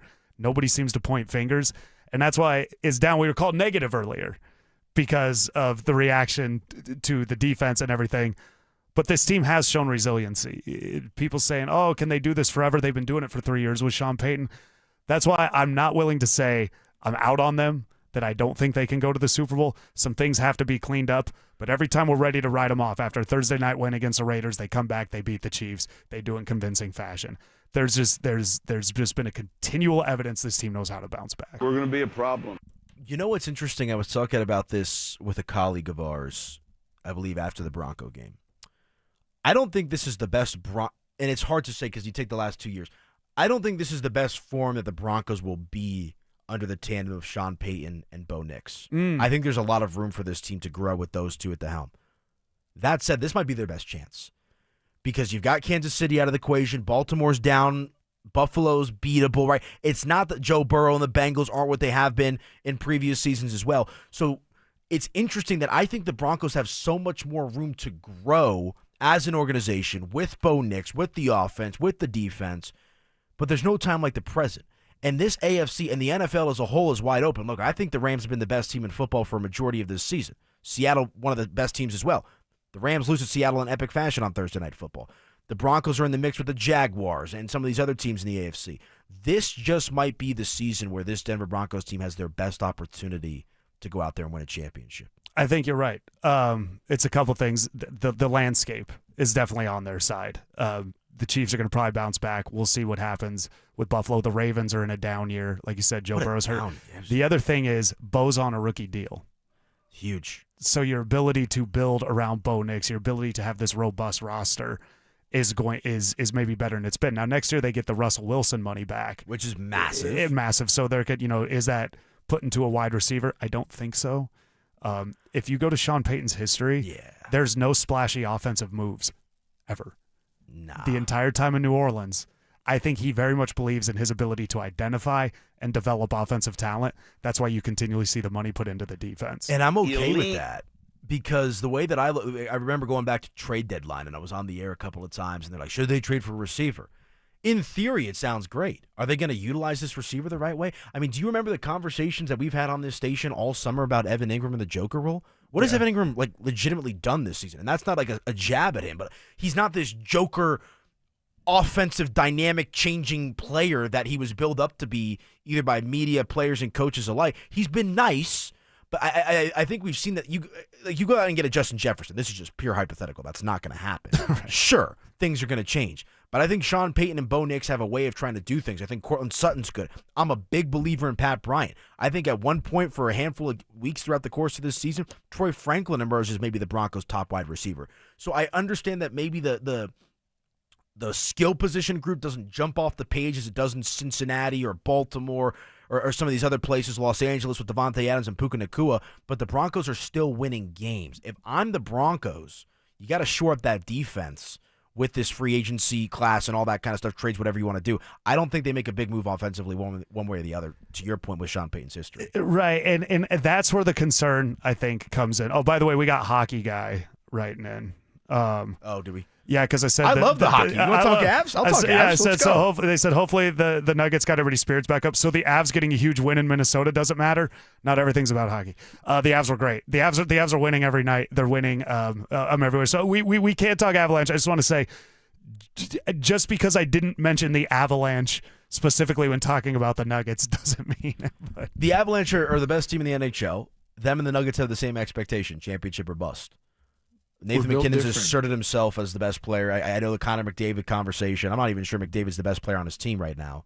Oh, right. Leon Draisaitl and all what they're doing over there. So, with respect to the Nuggets and the Avalanche, go out there and get the job done. Yeah, that's where I'm at. Look, the Avalanche might be the best team in all of sports right now. They're probably the best team in this city. Yeah, but they didn't play last night. That's why we were talking about the Nuggets. Yes. I love the hockey, though, man. Yeah. Hockey's my favorite sport to go to and watch live. Really? Yeah. Yeah, it's great. It's way better live than it is on TV.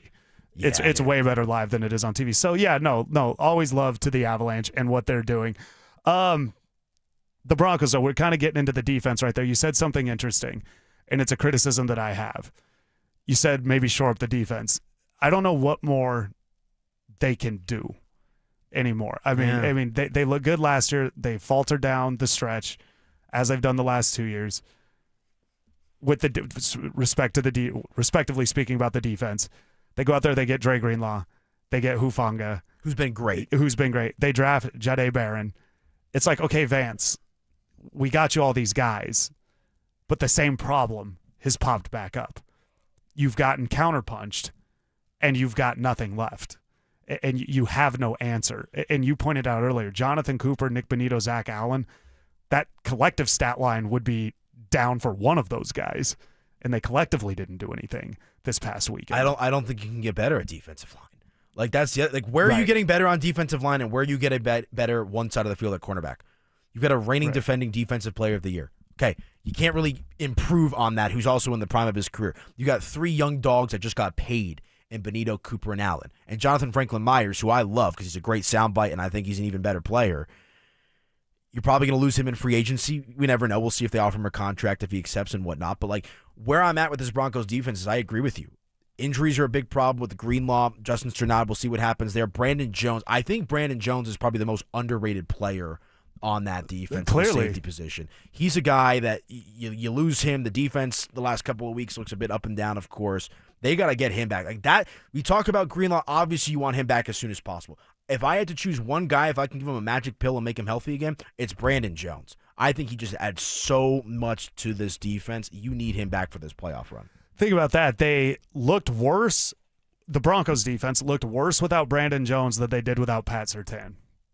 Yeah. And that says something. That says something. He's not the splashiest name, given the big names on the defense, but he is just the role he plays. It's very important. And you saw it. And PJ Lockett is a good reserve, but PJ started last year and they went and signed somebody else. That tells you something. Right. And that's not a shot to PJ. I think he's a good player, a good depth piece as well. Great young man. That's how it kind of factors in too.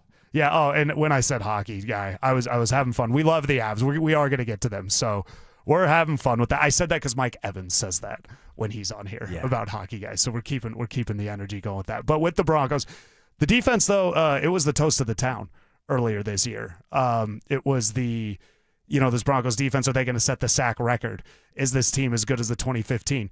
We're talking about John Elway, talking about Bo Nix. John also spoke about the similarities with the 2015 defense that he built and the Denver Broncos' current defense. Super Bowl 50, we were so good on the defensive side, and I think we were 19th in the league in offense. But the one key factor we had there was we had the Peyton Manning factor there, and the fact that anytime he was on the field, everybody thought we could win a football game. And so I just they're still playing great defense. I think the offense has come a long way. I think Bo's got better week in and week out. He's still young and still makes some mistakes, but I think that he's got the potential to be a great one in this league for a long time. And the experience he's getting is great. And so the next 2 weeks are 2 big weeks for him, and I'm sure that they'll come out and play well. But I think to me, when I look back, I think this team's probably a little more well-rounded than we were, in the fact that offensively, I think they're a little more explosive than we were. Interesting. John says they're a little more well-rounded than the team he had, and that they're a little more explosive.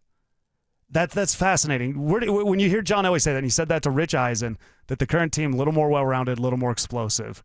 Where do you land on that? What is John Elway supposed to say? That's what he's supposed. Like, is John Elway? Right. And I'm not saying he's lying or anything like that, but it's like, of course, you're gonna gas the defense up. You're gonna gas the team up. You're John Elway. You are the savior in this town.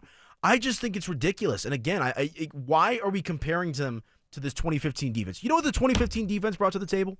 Fear. When opposing teams played that 2015 defense, it was fear in the minds, in the hearts, in the souls of the opponent. I think this Denver Broncos defense is good, and I understand we want to live in the past. Nostalgia's at its peak. I'm guilty of it as well. I go back and watch old highlights of this team, this player, that player, and I get all warm and fuzzy inside, and I remember how good things used to be. The reality situation is this Broncos defense is good. Pat Surtain is a dog. The defensive line is great for the most part, but they've got some holes to fill. And so I understand, I think the 2015 defense was much deeper than this defense. That's where I'm at, too. Yeah. So it's not apples to apples. No, it's not. The 2015 defense, they were deep. They played games without DeMarcus where they had Shaq Barrett and Shane Ray. And people call Shane Ray a bust. He was not a bust. He got hurt his second year. It's a Super Bowl champion. Yeah, and the surgery got messed up. David Bruton was a backup safety. He was really good. Bradley Roby in the slot as a corner was in his second year, immediately contributing. The defensive line, Derek Wolfe, Malik Jackson. I don't want to do that because I don't want to disparage anybody. You could argue this defensive line across is more dynamic. You want to have that? More? Yeah. You could have that conversation. You could do that, and you could argue that the pass rush actually is better. They're different, though. You said fear. We mentioned this earlier in the game or in the show. Malik Jackson would personal foul his way to a win. Yes, they didn't care. They That's would a bygone overcome era. Yeah, and they would. There was a game that year, 2015, where they went to overtime in Cleveland. Peyton Manning threw an interception in field goal range for the Browns, and Malik Jackson just moved the Browns out of field goal range on his own. Just went up the middle and decided that's not happening. Their ability to dominate in big moments, where the 2015 defense I think is different than this defense, and where I think they have the edge. It's hard to go player to player because it's kind of a whole. Obviously, everybody talks about the turnovers. That defense made their biggest plays in the most timely moments, and that's the biggest difference. They got the big sack. They got the big turnover when the team needed it the most. That's where this defense continually falls short. And I think that this defense has shades of that 2015 defense, but again, it's not apples to apples with respect.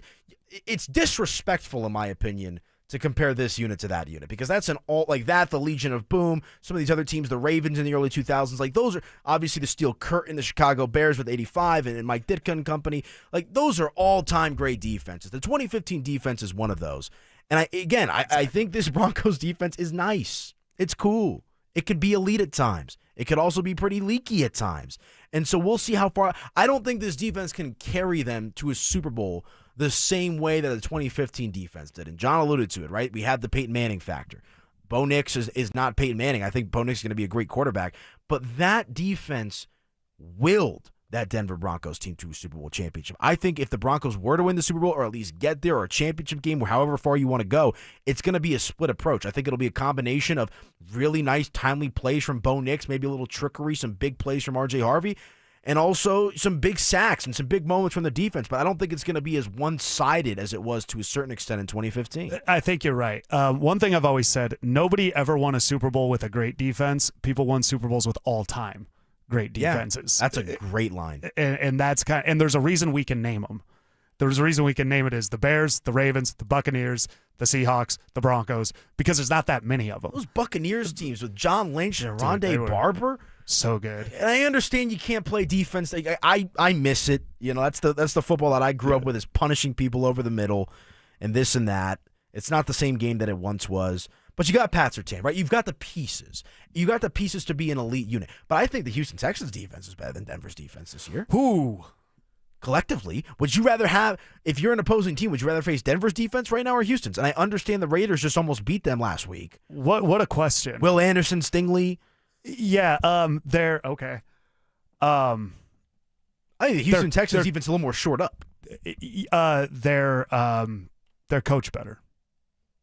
Yeah. One thing with this Broncos defense this year as well, How many 3rd and longs have they given up? A lot. A lot. They gave up I think they were the Jaguars like 8 of 15 or 8 of 16 last week on 3rd down. That's unacceptable in a playoff game on a win streak with the 1 seed on the line. Exactly. It kept happening. On. I think Devontae Adams, that was a 3rd and 17 that he had a big play on. Everybody got on Riley Moss. There was no safety help for him. The Giants game, there was a lot of 3rd and longs converted in those games. The Chiefs did it. And sometimes you just got to throw it at Riley Moss and the refs are going to throw a flag. Yeah. But overall, it's happened too many times with this defense. Is the Texans better? They're more effective right now. Right now, they're more effective. I think earlier in the season, it's a much different conversation. But again, going back to what we talked about early in the program, my big talking point of who's under the most pressure for the Broncos coming out of the bye, it wasn't a player, it was a coach. It was Vance Joseph. Yes. And as Mike Cliss, our 9 News insider, alluded to a little while ago on the program, this is now the 3rd year in a row where we've seen this Denver Broncos defense in the middle of the season just taper off. That gets me a little nervous. Now, I think they can figure it out. I think they will figure it out. I think there's enough great play. I think Nick Bonitto, not just on Thursday night against the Chiefs, but against the Chargers, assuming that game, Nick Bonitto is going to show up and show out the rest of the way. I'm not expecting another down game from Nick Bonitto like we saw against Jacksonville. That goes for Zach Gallen. That goes for Jonathan Cooper, JFM, all of these guys, Malcolm Roach. They're going to be fine, but they're not that all-time level defense, as you alluded to, Jim. No, they were on their way. And that doesn't mean they can't be great. And like you said, that doesn't mean they can't be a big reason the Broncos go to the Super Bowl. The issue is it can't be just relying on the defense. And the defense is the reason that they were able to get started on the win streak, allow Bo Nix to have that time to develop, to have Bo Nix find that time to kind of get his feet right. And they've been better offensively later in the year. But you have to have complementary football. And the Broncos offense wasn't perfect last weekend, but I think by the 3rd quarter, what did they have, 21 points in the 3rd quarter? RJ Harvey has that big run, or 20, whatever they had, 17, whatever it was. I think it was 17. The offense was doing enough to keep you in the game. They weren't 3-and-outing frequently. They were sustaining drives. They were flipping the field. That's enough to where the defense can have it happen. And with Vance, we're talking about Vance, right before half, the offense messes up. Bo Nix, it's a drop by Pat Bryant. They don't convert 3rd down. It turns into a 6-point swing. Why are you running this prevent-style defense? It's a fair question. That allows Jacksonville to just chew up all these yards quickly and get a field goal before half. Well, you've got to be able to adjust. And I think that's what we're kind of driving home here right now is it's a one-trick pony approach with this Broncos defense. And oftentimes early in the year, you're able to get away with that because of the personnel. But there's no team that's fully healthy right now. You're down some key starters. We talked about the importance of Brandon Jones. We'll see what happens with Dre Greenlaw. Pat Surtain missed some time. So they got to get this thing clean. I also think that goes for the offense. And now, going back to the point that I made a little bit earlier, I think Bo Nix now understands what Sean Payton wants to do. But it seems like the Broncos are very firm with what they want to do with their game plan. And that's not mutually exclusive to Denver. We've seen that with a handful of other teams across the league this season where it's like, this is the game plan, the adjustments maybe aren't there. And again, we're sitting here in Sports Talk Radio. I'm not in the film room. I'm not in the coaching meetings or all that kind of stuff. So maybe these are conversations that are having. I can only tell you what my eyes are seeing and what your eyes are seeing, and it sounds like we're singing the same song. Yeah, and the reason we're being, and if people say we want to be negative right now, maybe towards Vance or towards the defense, here's the reason why so hypercritical. They are so close to a Super Bowl. Yes. That's why you can't. The margin for error in the playoffs, when it's going to be Herbert and Allen and Trevor Lawrence and Drake May, you don't get a break. You don't get a game off. You're so close. Therefore, we need everything to fall into line because they can go to the Super Bowl. And they've put these expectations on themselves going back to Sean Payton in the offseason with the Super Bowl comments and then this 11-game win streak. What was the vibe around this team last year? Get in the playoffs. Let's get back on track. Let's see Bo develop.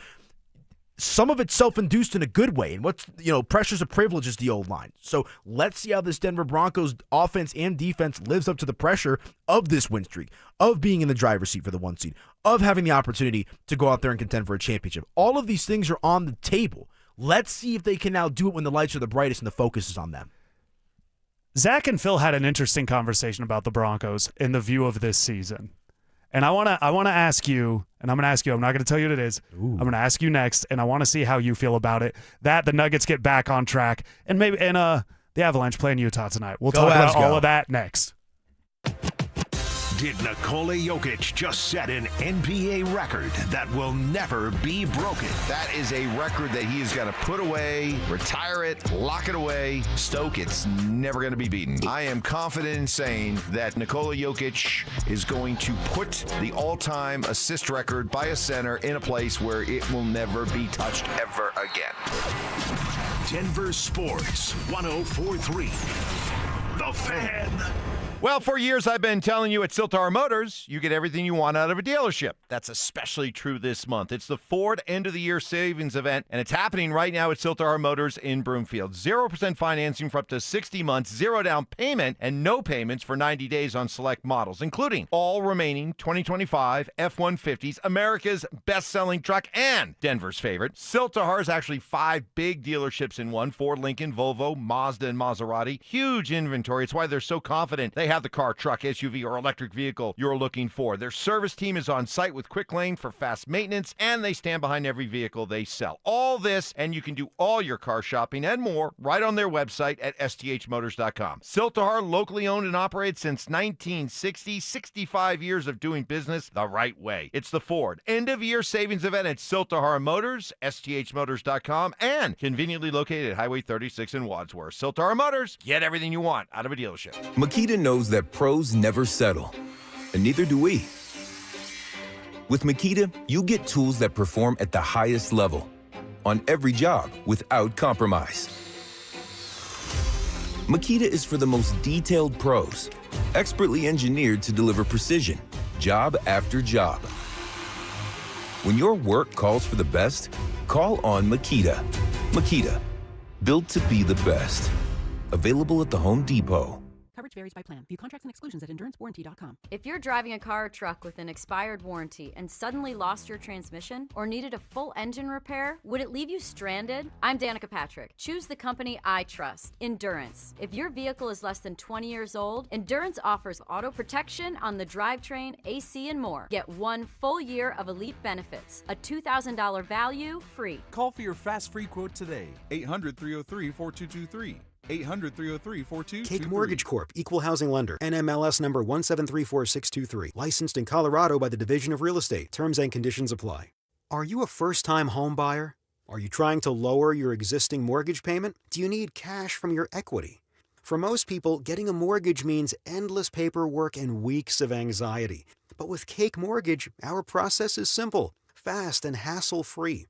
Whether you're purchasing, refinancing, or looking to tap your home's equity, our team guides you step by step so you always know what's next.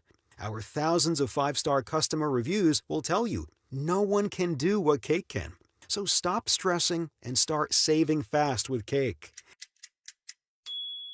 Your fresh-baked Cake home mortgage is ready to enjoy. So don't wait. Call 720-850-0012. That's 720-850-0012. Or visit cakehome.com to learn more now. Men, we hear it all the time. A man comes in to get his erectile dysfunction treated, and very soon thereafter, he tells us that his relationship is renewed. This is Jeff for the Rocky Mountain Men's Clinic, and you should know that ED doesn't just affect you, it also often affects your partner. They can feel undesired, unwanted, they may even feel like you don't love them anymore.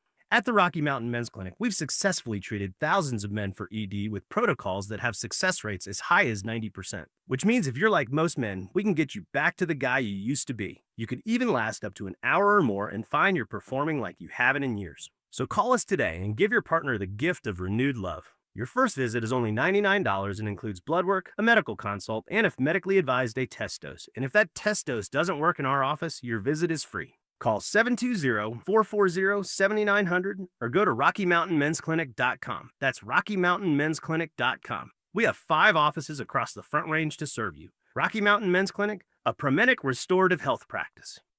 This holiday season, AutoNation is unwrapping the biggest gift of all, the car you actually want with 0 down and no payments for 90 days. With our coast-to-coast inventory of nearly 100,000 new and used cars, trucks, and crossovers, you'll find exactly what you're looking for. 0 down, no payments until April. That's the deal you deserve on the car you love. Hurry to your nearest AutoNation store or AutoNation.com. Limited term financing on approved credit. Interest accrues from date of purchase on deferred payments. See store for details. This segment on 104.3 The Fan is brought to you by Jacob's Law, 303 Law 4040.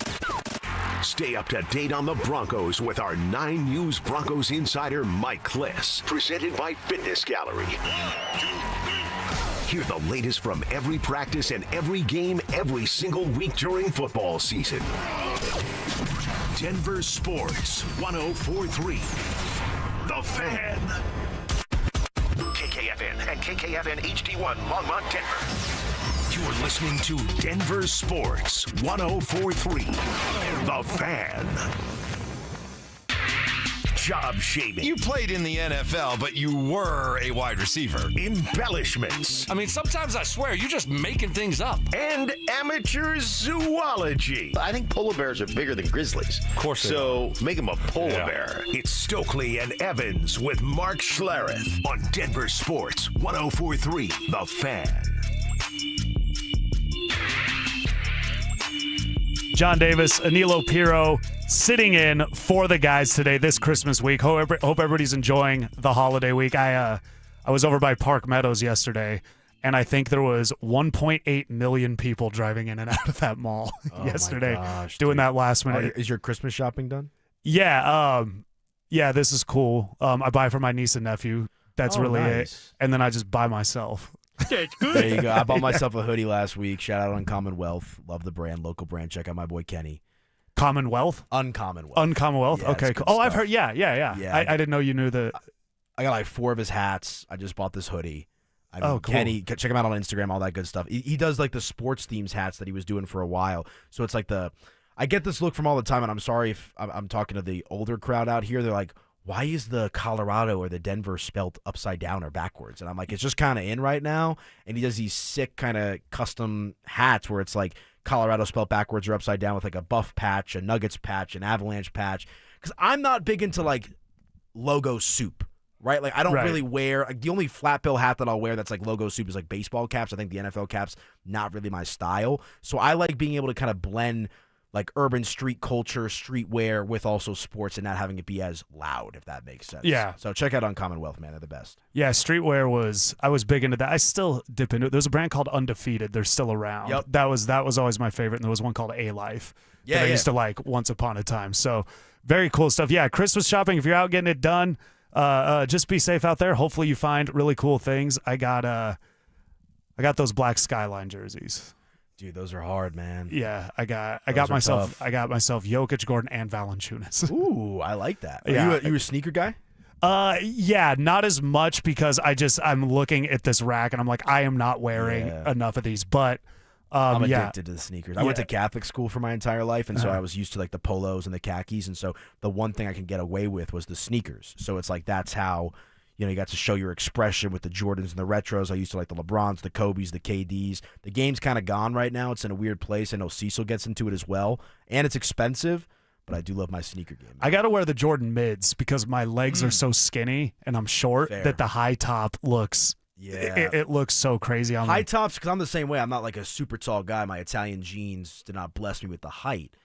But I can wear the high top shoes with pants. When it comes to summertime, it's always Lows for me for the most part. Yeah, the Lows. Air Force Ones is I got tons of Air Force Ones, and it's because it's something we talked about off air. If anybody sees when I do stand up comedy, it's all black and then white Air Force Ones, black shirt, black pants, and black's the only color, brother. Yeah, because that's a Dr. Dre. Yeah, there you go. That's the Dr. Dre get up. We're like twinning today. Yeah, we got are. The Denver we're Sports hoodie. I wear black pants, black hoodie, and then I let the shoes do the talking. Yeah, exactly. They pop more. So no, check it out. 303-713-1043 RamosLaw.com text line. Tell us the best Christmas present you ever got. Or something you were most excited about. Well, this is actually kind of poetic. It's kind of sad, though. I saw I was a big gamer growing up. Yeah. So I think the best Christmas gift I ever got was my Xbox 360, which in my opinion is the greatest video game. Were you surprised? Yes, I was. We'll say that biggest surprise present you ever got. It's easy to say best, but yeah. Biggest surprise present. Was it the X because you didn't see it coming? You know what? It's not a Christmas present, but just in the spirit of giving and gifting, for my birthday, my girlfriend went in the vault. I'm a huge Deadhead. Like Grateful Dead are one of my favorite bands of all time. You and Michael Malone are guys. Yeah, 100%. And so, I'm really into the vintage stuff as we're talking about. And so it's for my birthday. She also got me a Godfather Monopoly board, which was incredible. Absolutely incredible. That's cool. But she got me a vintage, I believe from the 80s, Grateful Dead tour T-shirt that she sourced off of eBay. And I don't know how like the listeners are into like the vintage scene with the Dead shirts. It's a and all lot that of kind money. It's a lot of money. And I opened this gift up. I was like, what the? There's no. I wouldn't even buy that for myself because like I don't think it's worth the price. It's like a collector's item. Like I'm not gonna wear it, right? Right. And she gave that to me for my birthday, and I was just like blown away. I was like, wow, this might be the one. That's I've never had a gift that's like that thoughtful and that curated. That's really cool. Anytime you get that thing that's thoughtful too. That's like it was a surprise, but you didn't see it coming. So somebody says they don't care about our fit. Well, you know what? I guess we're on radio. That means your fits are probably not great. That means your Come fit. on now. That means your fit's Trip or whack. drown. Yeah. So Zach and Phil at Nilo had a really interesting conversation last week. Those are my guys. And here, one thing about this station is we can disagree. We have varying opinions all over the place. And Zach made a point, and I was literally talking to Zach as he was talking to me on the radio, that if the Broncos don't reach the Super Bowl, it'll sting in the moment. But we'll look back on this season positively because of the ride that it was on with due time. The good old days. Yeah, in due time, you'll look back and say, you know what, that was a great ride that we went on. I disagree. Talk to me. If they don't get to the Super Bowl, this is a massive disappointment. I will not look back on the season fondly ever because, as you pointed out, this may be the best opportunity they're going to get, at least within the next few years. When you're the 1 seed heading into Christmas, if you're not in the Super Bowl, you failed. And these are expectations they put upon themselves with that win Yes. streak, fair or unfair. You know what they'll become? The 2006 Broncos. A team that I think is endeared and loved in the hearts and minds of Broncos country. Right? They didn't make it to the Super Bowl that season. Oh, the 05 Broncos. Or 05, excuse me, 05-06. That's what they'll become. I think you look back on that team with the Broncos in that season is like, that was a really fun team.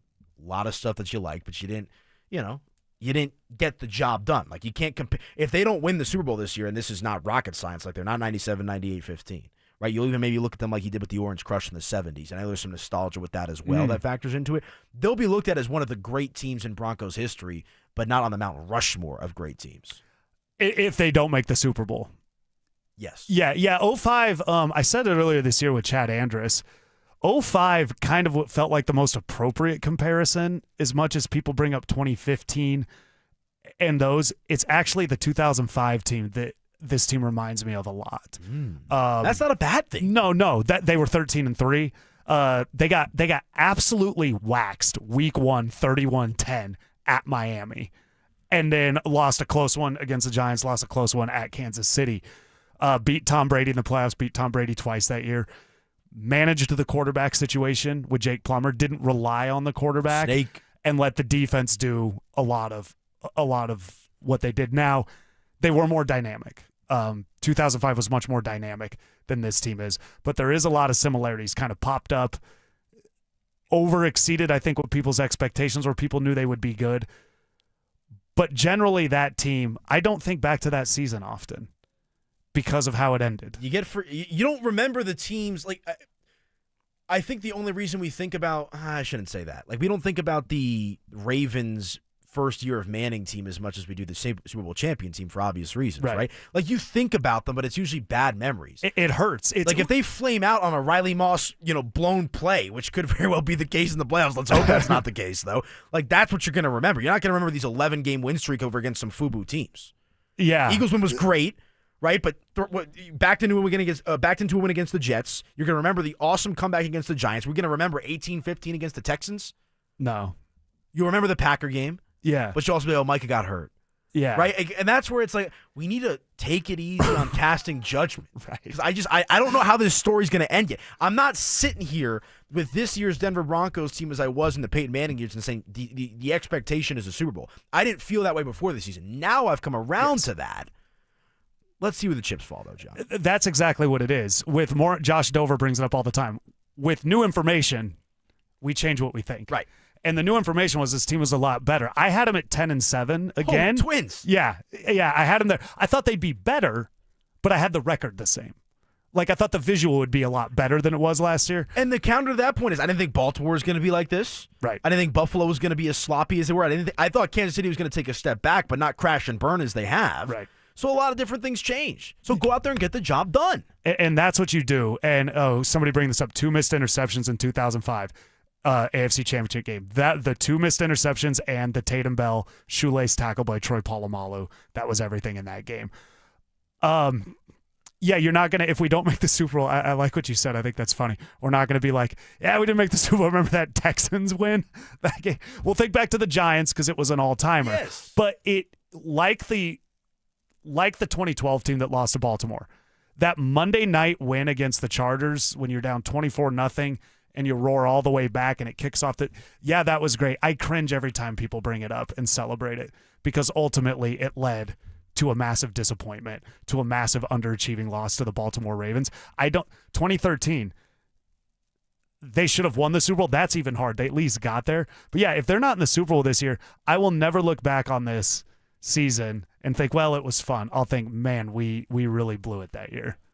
Yeah, I completely agree with you. And again, we'll see how this story is written. Look, Sean Payton loves himself some Sean Payton. We all know that. He's trying to become the first NFL head coach in history to win a Super Bowl with 2 different franchises. Elite. They have a realistic opportunity to do that. But Sean Payton's had a really good New Orleans Saints team that fell short. And I'm not trying to manifest that or say that's going to be the case.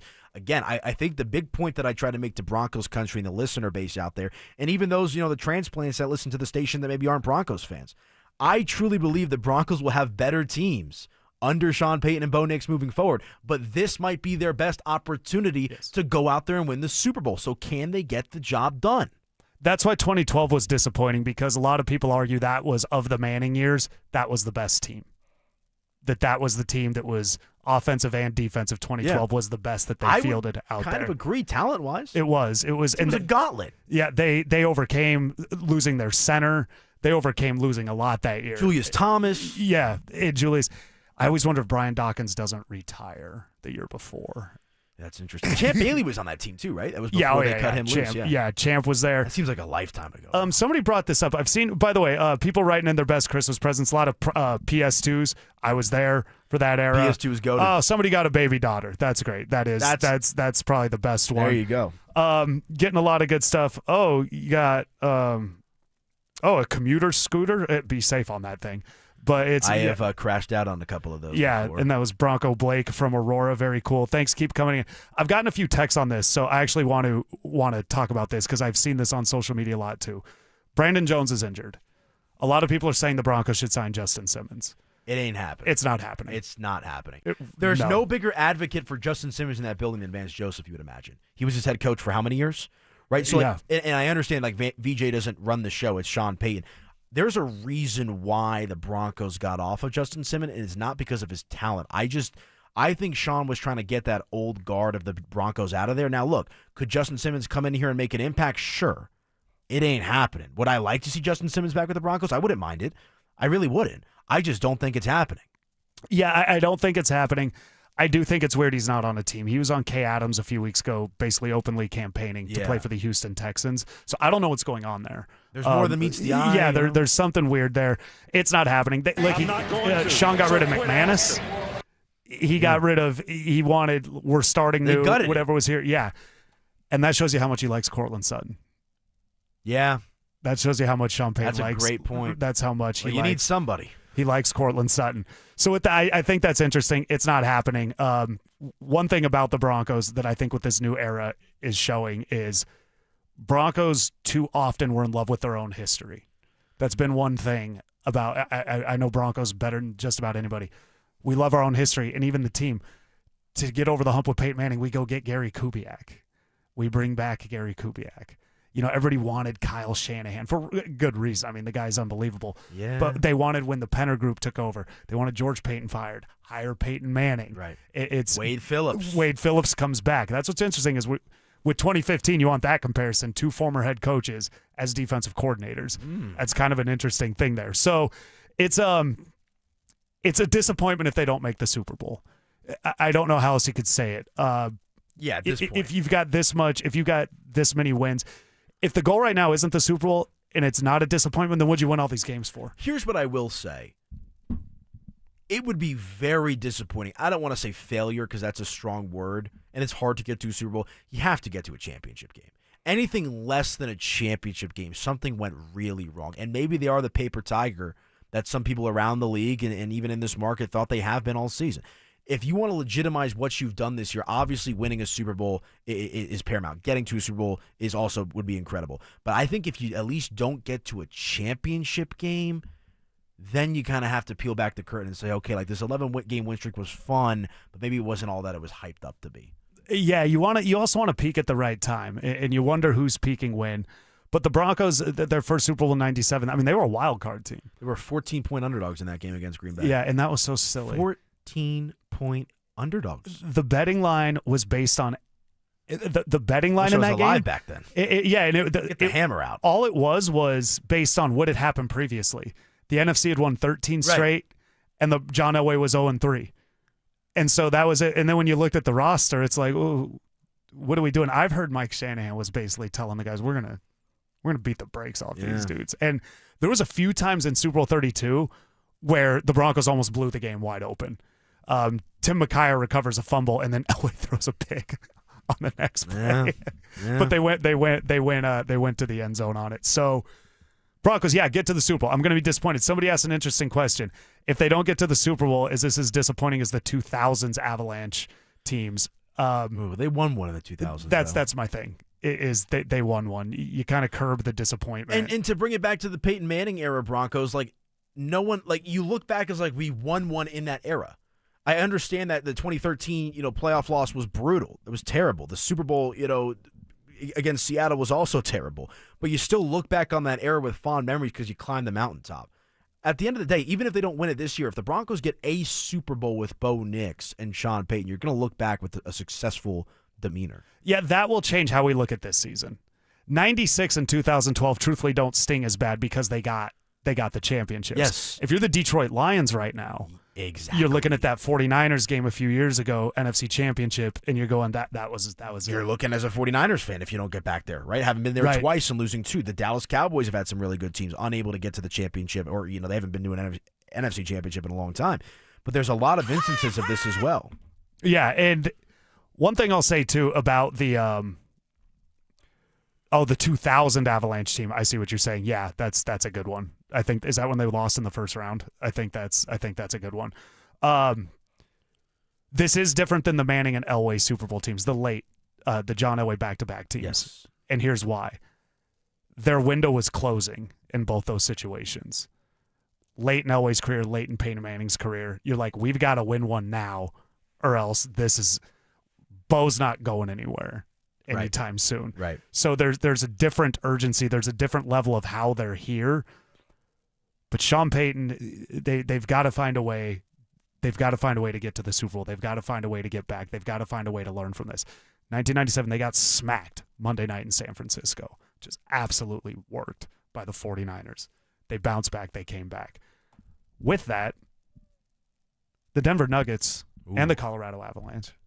Go Avs, go, baby. Go Avs, go. We brought them up. They did. As they come in. They don't lose, and when they lose, they make the team go to overtime with them and then win in a shootout. They're a wagon. What I find interesting about the Avalanche more than anything this year is, for one, other players, whether it be Malinsky, whether it be Brent Burns, they're getting it from. I could keep obviously Lehkonen. They're winning with all these different players. They're in control of every game they're in. From start, even when the other team scores early, the Avalanche are consistently in control of the entire game. They stay patient, and at some point they take over. And it's just been impressive. They get these big games against Edmonton, these big games against Florida, the two best teams of the last years, and they just absolutely smack them. It's a goal-scoring fest.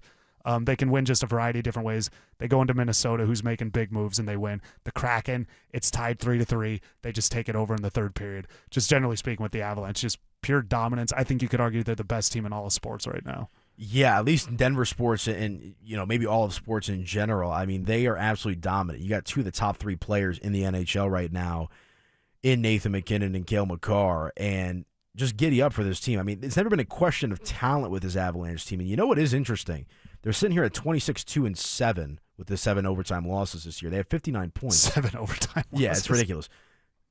The Dallas Stars have 55 points. I know that's the thing is the Stars are right there. Right, and so with the Avalanche, again, it's not a question about regular season, much like it is with the Denver Nuggets. That's where I think these two teams are comparable. I understand they've got Oklahoma City in the NBA per se, but the Avalanche, you know where they're going to be come playoff time, and we understand the NHL refuses to alter their playoff seeding and how they do the matchups and whatnot, so you'll probably get an epic clash in the second round that should be a conference final as well.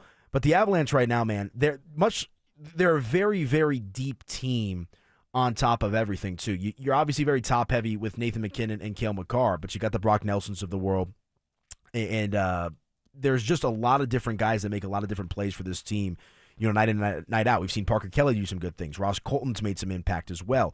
And obviously, old pal Mikko Rantanen, who's now kind of turned into a villain. Marty Necas has assumed that role and has really filled in nicely there. So, and I think the biggest thing, we haven't even touched on this, what was the conversation with the Nuggets? Backup center. With the Avalanche, it's goaltending. Now you got two guys in Blackwood and Wedgwood that you feel confident in every single night can go out there and give you a performance that can help you win a game. That's a big thing with the Avalanche. I believe it was Wedgwood. I can't remember. They beat Chicago 1-0 about a month ago, 6 weeks ago. The offense just didn't have it that night. Chicago got some really good shots on goal. That's the thing with the Avs right now. Championship teams do this. Different guys step up at different times. Yeah. It's not always your top guys. And what happens when these other guys are stepping up, McKinnon will eventually reward them by kind of icing it. And they're not icing the penalty, but the game. They're scoring a gazillion goals. 6 against Florida, 4 against Nashville, 5 against Seattle, 3-2 win against Winnipeg in kind of a funky matchup there. And then as the texter's alluding to last night, Minnesota making a slew of moves. They don't just beat them, they beat the brakes off them 5-1. Yeah. So, I mean, this is an Avalanche team that is, from the moment puck dropped this season, there was just like a different energy. And I've covered the Avalanche. I've had a credential with them, 4 or 5 years now, I want to say. And obviously that Stanley Cup year was incredible. We're pretty far removed from that now. This is easily, I think, the best team they've had since then. And I understand they've had some really good teams the last couple of years, but having Marty Necas now get acclimated for a full season, that's huge. You got Brett Burns, 40-year-old man going out there and still doing the thing. Landeskog's back. Landeskog for a full season. I think I was up there in Loveland for his, Colorado Eagles return game. Oh, that's cool. And it feels like that was a moment, by the way. What a cool barn that is up there. And I got to hit Buc-ee's on the way back. Oh, there you go. That was a double win. That's a good haul. Yeah, we hit a win-win on that one. And so there's less distraction. There's no longer an excuse, because I do think, I'm not trying to say the Gabe Landeskog stuff took away from the Avalanche's focus. You know how hockey is. It's a much different breed than it is that of the other sports. But now there's just nothing to distract you, right? Your guys are healthy for the most part. You've got Nichushkin, hopefully no off-the-ice incidents. You just got to go out there and get the job done. And this Avalanche team is in a place to do just that. Well, and they do. They lose a game. They lost to the Wild about a month ago. They come back. They beat them. They lose to the Sharks. They come back. Right. They beat them. So if you feel good about yourself, the Avalanche make sure you don't feel good. And you don't want to be like the Boston Bruins from a few years ago that were an absolute wagon of a team as well, winning every single game left and right and flamed out in the playoffs. Hockey probably has the most parity in their postseason of all the sports. Home ice doesn't matter. Seeding doesn't matter. The NBA playoffs don't start till the Western Conference Final. Right. Like baseball, you get a little parity. The football, you get some upsets, of course. But like the home ice stuff doesn't matter, as you alluded to, John. And so I'm not saying it's a bad omen if they win the President's Cup and all that kind of stuff as well. Let me throw this curveball out here for you. And we'll see if it actually happens, because I know there's some issues with what's happening overseas right now. Could the Olympics, with like NHL players going back and playing in the Olympics, are you a bit worried that maybe that slows things down for the Avalanche? Injury risk. We saw a couple of players recently, 4 Nations last year, get hurt in that saga. Do you think the Olympics could put a thorn in the momentum the Avalanche are steaming with right now? Not so much from an injury standpoint. When you're rolling, I don't want to stop rolling. Rolling. Dude, speaking of, I went and saw Limp Bizkit at the Budweiser. What's it called up there where the Eagles play? I believe it's Budweiser Event Center. Is it still called that? It may have changed names. But I saw Limp Bizkit. Or I think it's there. Blue Arena. Blue something. Yeah, Blue Arena. Okay, yeah, I went and saw Limp Bizkit there. That's sick. It was Fred Durst. Yeah, it was a wild one. But the Avs are rolling right now. It's exciting. The Nuggets have this historic start to their season. They're doing it without everybody. What's really great this time of year, you talk about this time of year, if I told you we've got the absolute best team in our sport and they're going to win the championship, you'd have to ask me to clarify which team I'm talking about. Yeah. And That's pretty cool. It's a privilege to be on these airwaves right now, and I always like to say, this is the golden age of Denver sports. And I understand the Rockies are down and out right now. I'm a big baseball guy. That was my first love. I actually really like what they're doing with the front office and Paul DePodesta. Not to make this a Rockies segment or anything like that, but you got the three teams, right? You've got the Avalanche, you got the Nuggets, you got the Broncos, all with legitimate opportunities to go out there and win a championship. Enjoy that while you have it, because I remember my first year covering the Nuggets. 17 years old, believe it or not, when I got in that building.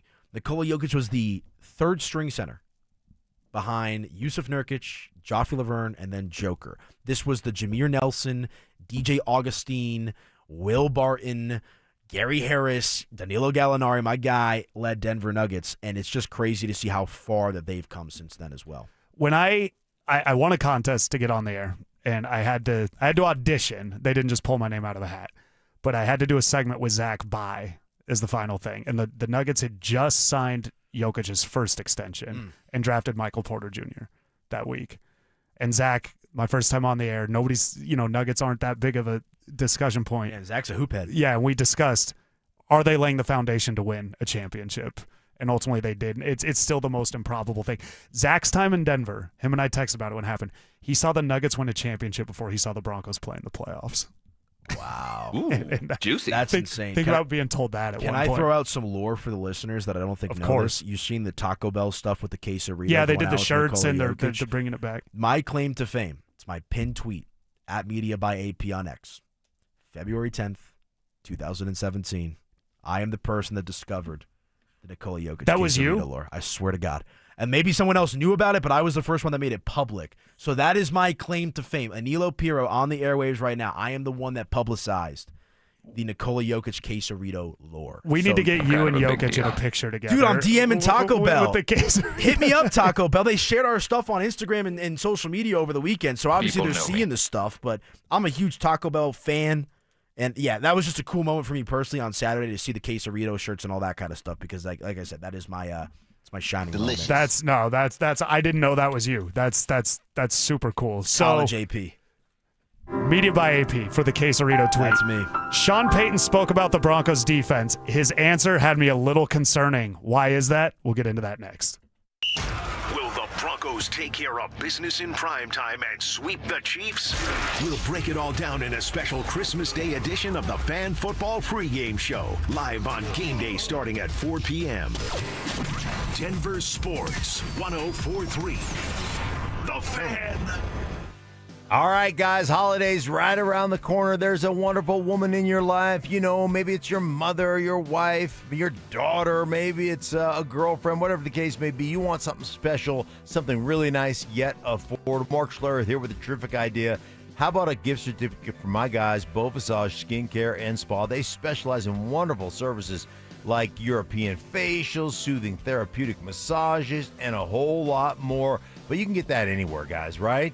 Visage, you're not just buying a service. Instead, you're buying your guest a luxurious spa experience, the gift of rest and relaxation. And believe me, guys, this place is top notch. You'll never go wrong with a gift certificate from Visage. They have several gift packages to choose from, all competitively priced. She is absolutely going to love it.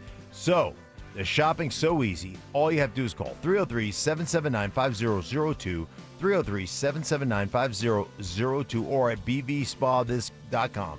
This year, give her the gift of relaxation, rest and relaxation. This year, give her the gift of BV Spa, Visage Spa. Hey, again, bvspa.com or 303-779-5002. Bring in the new year with DU basketball. The fun starts New Year's Eve with men's hoops at 2 p.m. versus Kansas City and continues New Year's Day with women's hoops at 2 p.m. versus North Dakota.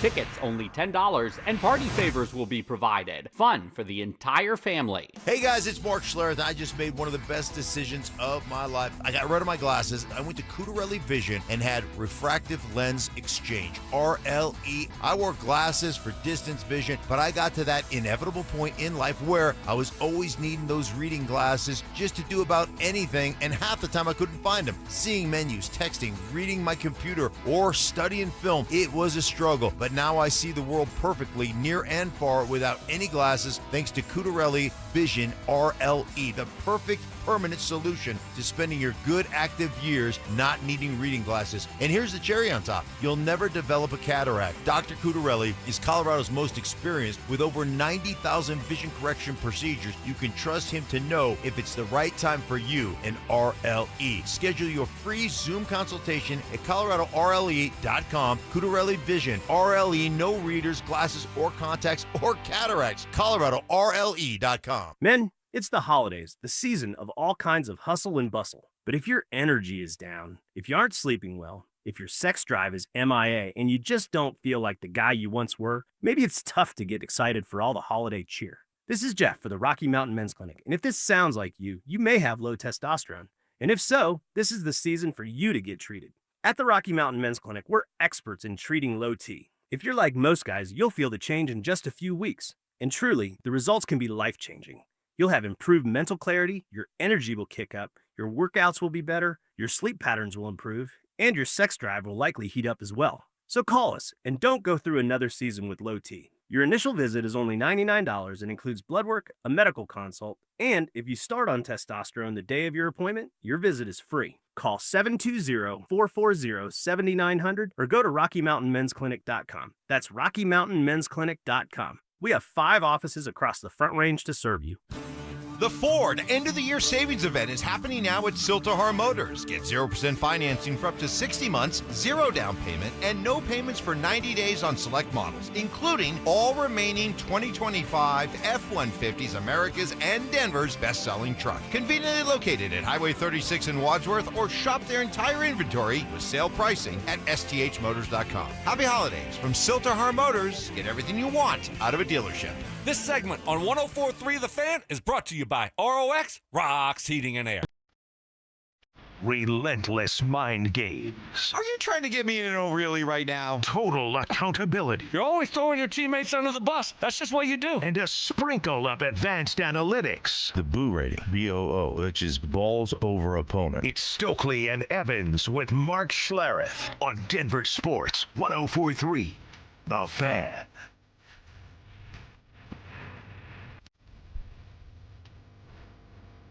John Davis, Anilo Piro sitting in for the guys today.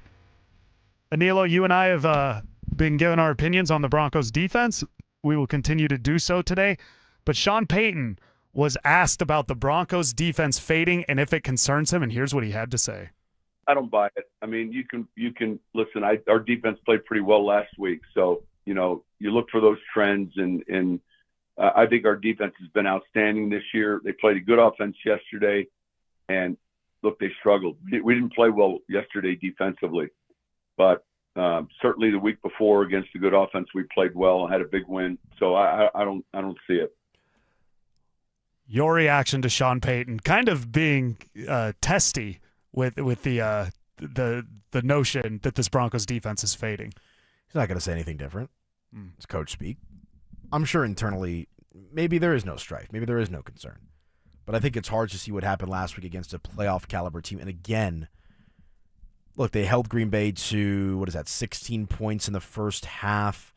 But Jordan Love was moving the ball in that game for sure. So, I think the body of work tells you this defense is better than what it was last week. And we've talked about it a handful of times on this program. I think the defense will be fine.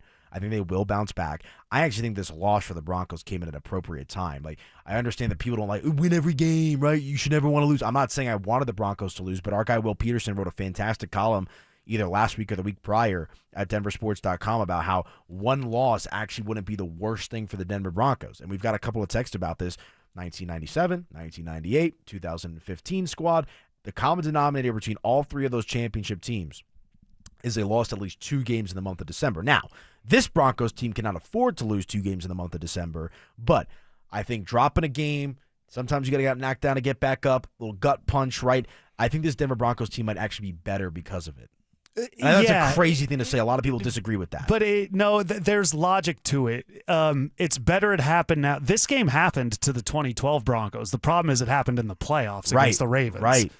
And I think some guys have kind of alluded to, I think James Palmer was on with Zach and Phil yesterday and kind of said the players had a sense of relief. We got the clunker out of the way. I think there is a pressure relieved when the win streak ends. I think there's we can exhale. This Broncos team also flies under the radar better. I don't like Sean Payton acting like everything's fine with the defense in his quote. That's what he's going to do, though. That irritates me because he acted like the Packers game was all fine and dandy. Green Bay scored on like every drive until Matt LaFleur decided, hey, we're up 2 scores. And Sean conveniently left out they were down 2 scores in the second half. But good point. Matt LaFleur deciding, hey, we're up 2 scores. We're on the road. We've got the momentum. Let's throw at Pat Surtain. That LaFleur ain't stupid it. decision, and it got their receiver hurt. There were injuries in that game that allowed the Packers to kind of falter and the Broncos to take off. Here's what I like about what Sean Payton said. It's not what he said because I don't like it. It's the tone. I like that he's defending his guys. I like that he's defending his guys because my main thing with Sean Payton will forever be he does not care what we think. No. And he's also finds it laughable that we would think he cares what he thinks. What Sean does constantly, better than anybody, is the locker room feels he has their back. The locker room always is willing to follow Sean Payton because he has shown them time and time again, just follow me. I'll take you. We need to get to go. I think internally he's looking at Vance going, hey, man, the hell is going on here? You got to fix this. We saw them get into it in the Bills game last year. But Sean's tone of defending his guys after they're getting ripped by all of us, I do like that. Oh, I like it too. I like the level of confidence that Sean Payton brings to this football team. I think it oozes through with the players and the coaching staff alike. And I think the Broncos will be better for it. You don't want a soft head coach in a moment like this in the face of adversity. You want look, we've talked about it on this station. I don't know if I've talked about it, but I'm sure Zach and Phil and all these other guys have. He's a Bill Parcells disciple. I bring it up all the time. Right? I mean, that's the cloth that he's cut from. So it's not shocking, right? I mean, Bill Parcells, I can't speak. Bill Parcells, talking about the player as opposed to naming the guy, right? With Tony Romo, let's not put him in Canton just yet. Like this is the kind of stuff that Bill Parcells would do back in his day with the Giants, the Jets, the Cowboys, the Patriots, all the teams that he coached. It's a lost era of football, right? Because now you're kind of used to the Sean McVays of the world. I think Kyle Shanahan has a little bit of that in him as well. But I like that throwback style of coach that Sean Payton brings to the table. Yeah, Parcells, the most hilarious thing I ever saw. So when I was in college, me and my roommates would come home every Monday between classes and turn on ESPN to watch the Bill Parcells Cowboys press conference because it was the most. One time they said at the end of the game, Parcells, instead of kicking a field goal, went for it on 4th down, and they didn't get it, and they lost. And the reporter goes, knowing the outcome, would you have still gone for it? And Parcells goes, no, only a fool would do that. Right. It was just that was the most Parcells. And Sean Payton's got that in him. I do hope he doesn't actually believe what he said.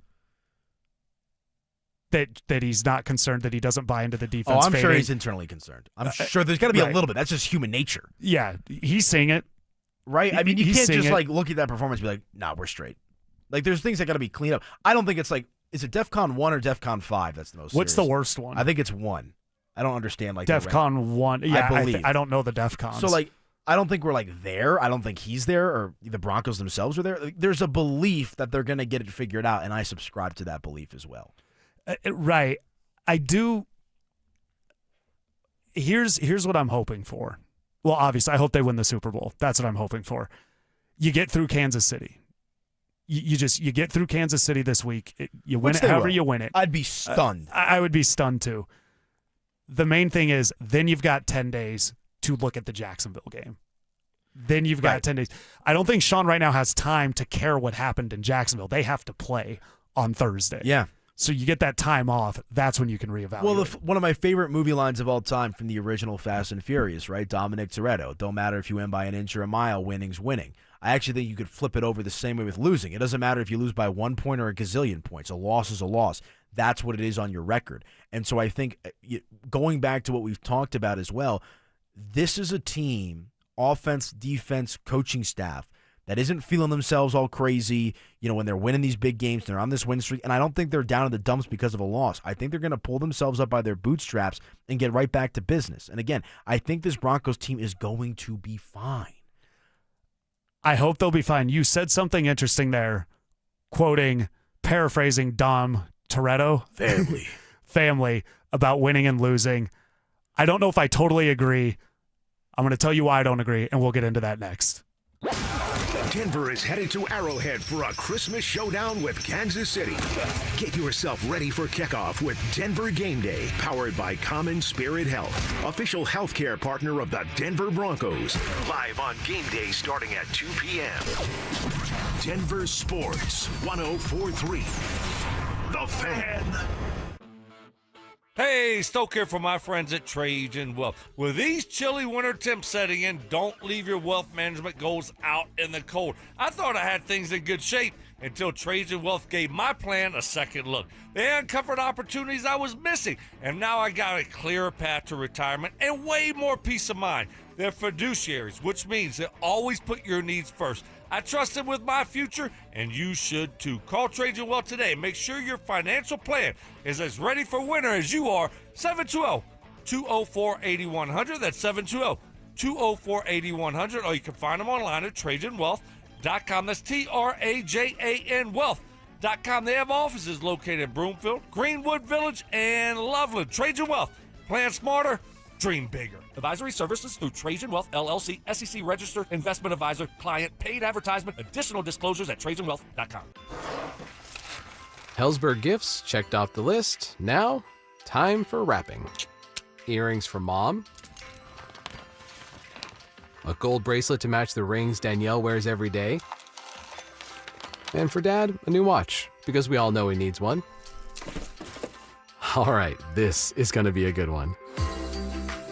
Our favorite things for your favorite people. Shop in store at Hellsburg.com for up to 50% off. Your air duct cleaning experts, Duct Works. Hey guys, feeling cooped up this winter? Mark Schlereth here. You know these Colorado nights can get freezing cold with your furnace running non-stop just to keep things cozy. But here's the thing. While your heating system is working overtime, it's also blowing dust, dirt, and debris through your air ducts and straight into the air you breathe. That's where Duct Works comes in.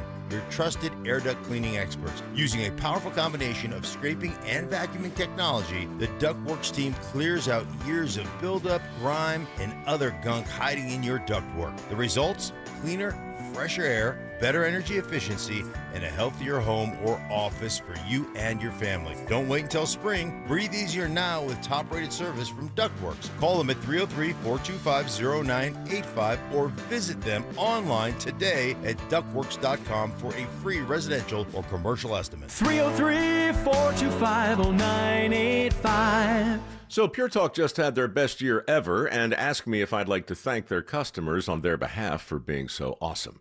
I said sure. It's important to say thanks, especially this time of year, which is why, as one of their many satisfied customers, I should probably thank Pure Talk first for keeping their customer service in this country and for providing hundreds of American jobs. I appreciate that.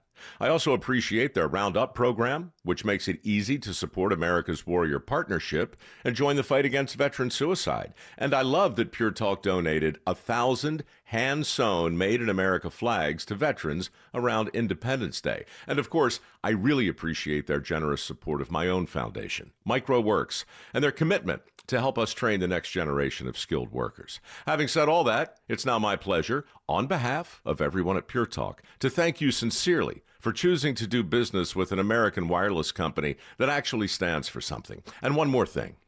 Merry Christmas. Cake Mortgage Corp. Equal Housing Lender. NMLS number 1734623. Licensed in Colorado by the Division of Real Estate. Terms and conditions apply. Are your bills keeping you up at night? Imagine using your home equity for a financial reset that helps you to finally get ahead again. At Cake Mortgage, we get it. Life's expensive. Insurance, groceries, and high-interest credit card debt. That's why we created the Cake Fast Cash Home Equity Program. Turn your home into your ATM without touching your existing mortgage rate. Cake Fast Cash is fast. Many clients close in 2 weeks, so call Cake today and pay down high-interest cards, free up cash, or fund home upgrades, and you only pay for what you use. Cake Mortgage. Your fresh-baked fast cash loan is ready to enjoy. Call 720-850-0012. That's 720-850-0012. Or visit cakehome.com. At Postman Law, we're not your typical injury firm. Our lawyers have won at the U.S. Supreme Court, gone head-to-head with giants like Uber and Amazon, and recovered billions for clients. When you've been injured, having the right lawyer matters. PostmanLaw.com. Others promise. Postman delivers. Call 844-POSTMAN. Attorney advertising. Hey, bro, weirdest thing is happening at the game. Every time I crack a Bud Light, we score a touchdown. I think I'm some kind of football prophet. Bud Light, the official beer sponsor of the NFL. Stock up today. Enjoy responsibly. Copyright 2025 Anheuser-Busch Bud Light Beer, St. Louis, Missouri. Stay up to date on the Broncos and the latest news from around the league with our NFL insider James Palmer, exclusively on Denver Sports 104.3 The Fan. Mondays on The Rundown with Richie Carney, Tuesday afternoons on The Drive, and Friday mornings on Stokley and Evans with Mark Schlereth, all season long. Denver Sports 104.3 The Fan, DenverSports.com, and the Denver Sports app. Listener appreciation. Our RamosLaw.com texters always answer the bell. Mentorship. You can't be that guy. Don't be that guy. Yeah. And words of wisdom. Don't let my confidence offend your insecurity. It's Stokley and Evans with Mark Schlereth on Denver Sports 104.3 The Fan.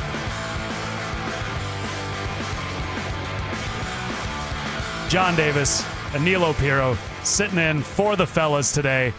Talking Broncos, kind of coming out of the Jags game, starting to look forward to the Chiefs game a little bit. But Anilo, you said something at the end of the last segment, and I've always said it, and I agree. One win is one win in the win column. One loss is one loss in the loss column. But the value and the meaning of those games can be different. And so with that, that's where I think this Broncos game lands. Yes, it's one loss. They're still the 1 seed. But is it a loss that blueprints how to beat the Broncos? Is it a loss that creates strife in the locker room? Or is it, as Will Peterson, as we've talked about, is it a loss that kind of resets the Broncos, refocuses the Broncos, and moves them forward? So one loss in the loss column, but how you lose a game or how you win a game, I think can go a lot further than just that one in the win or loss column. Well, I think some of their flaws finally cut up to them, John, because, yes, it's a 34-20 loss to the Jacksonville Jaguars.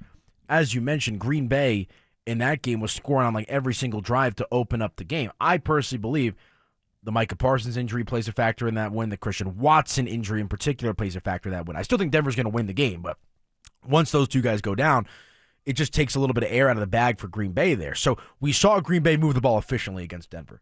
We saw Jacksonville put up a ton of points against Denver.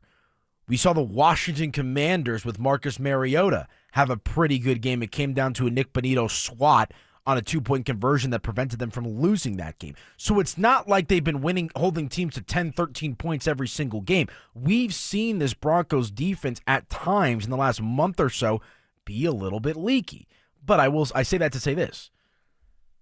The Jacksonville loss doesn't really change my perspective of the Broncos. Okay. It really doesn't, because I thought, we talked about the Houston game, the Jet game, the Giant game. They've been the beneficiary. They've gotten some wins in some epic fashion. Like, it's regression to the mean to a certain extent. I think this loss stings. I think it hurts. I think it's coming at the right time of a slice of humble pie to get this team refocused and back on track if they needed that.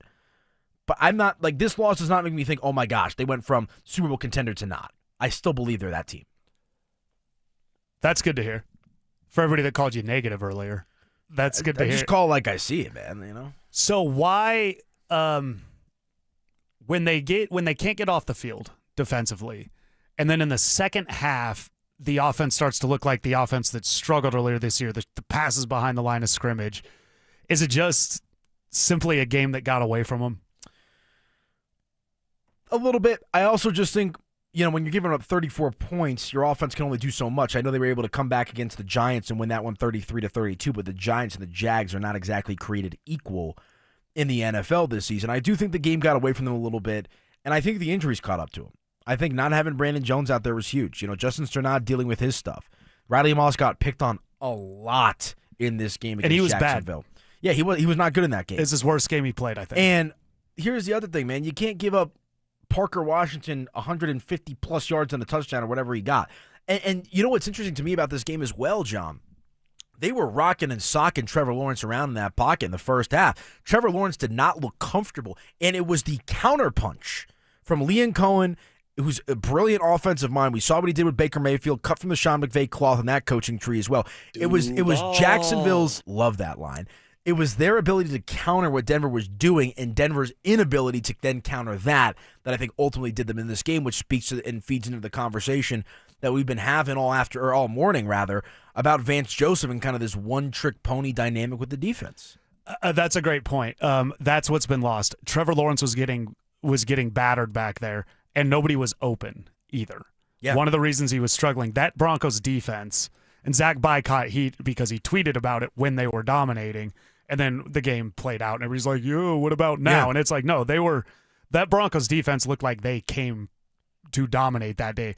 What happens is this looked like the Ravens' playoff loss all those years ago. Now, the score was closer in that game. It went to overtime. It was only a 3-point game.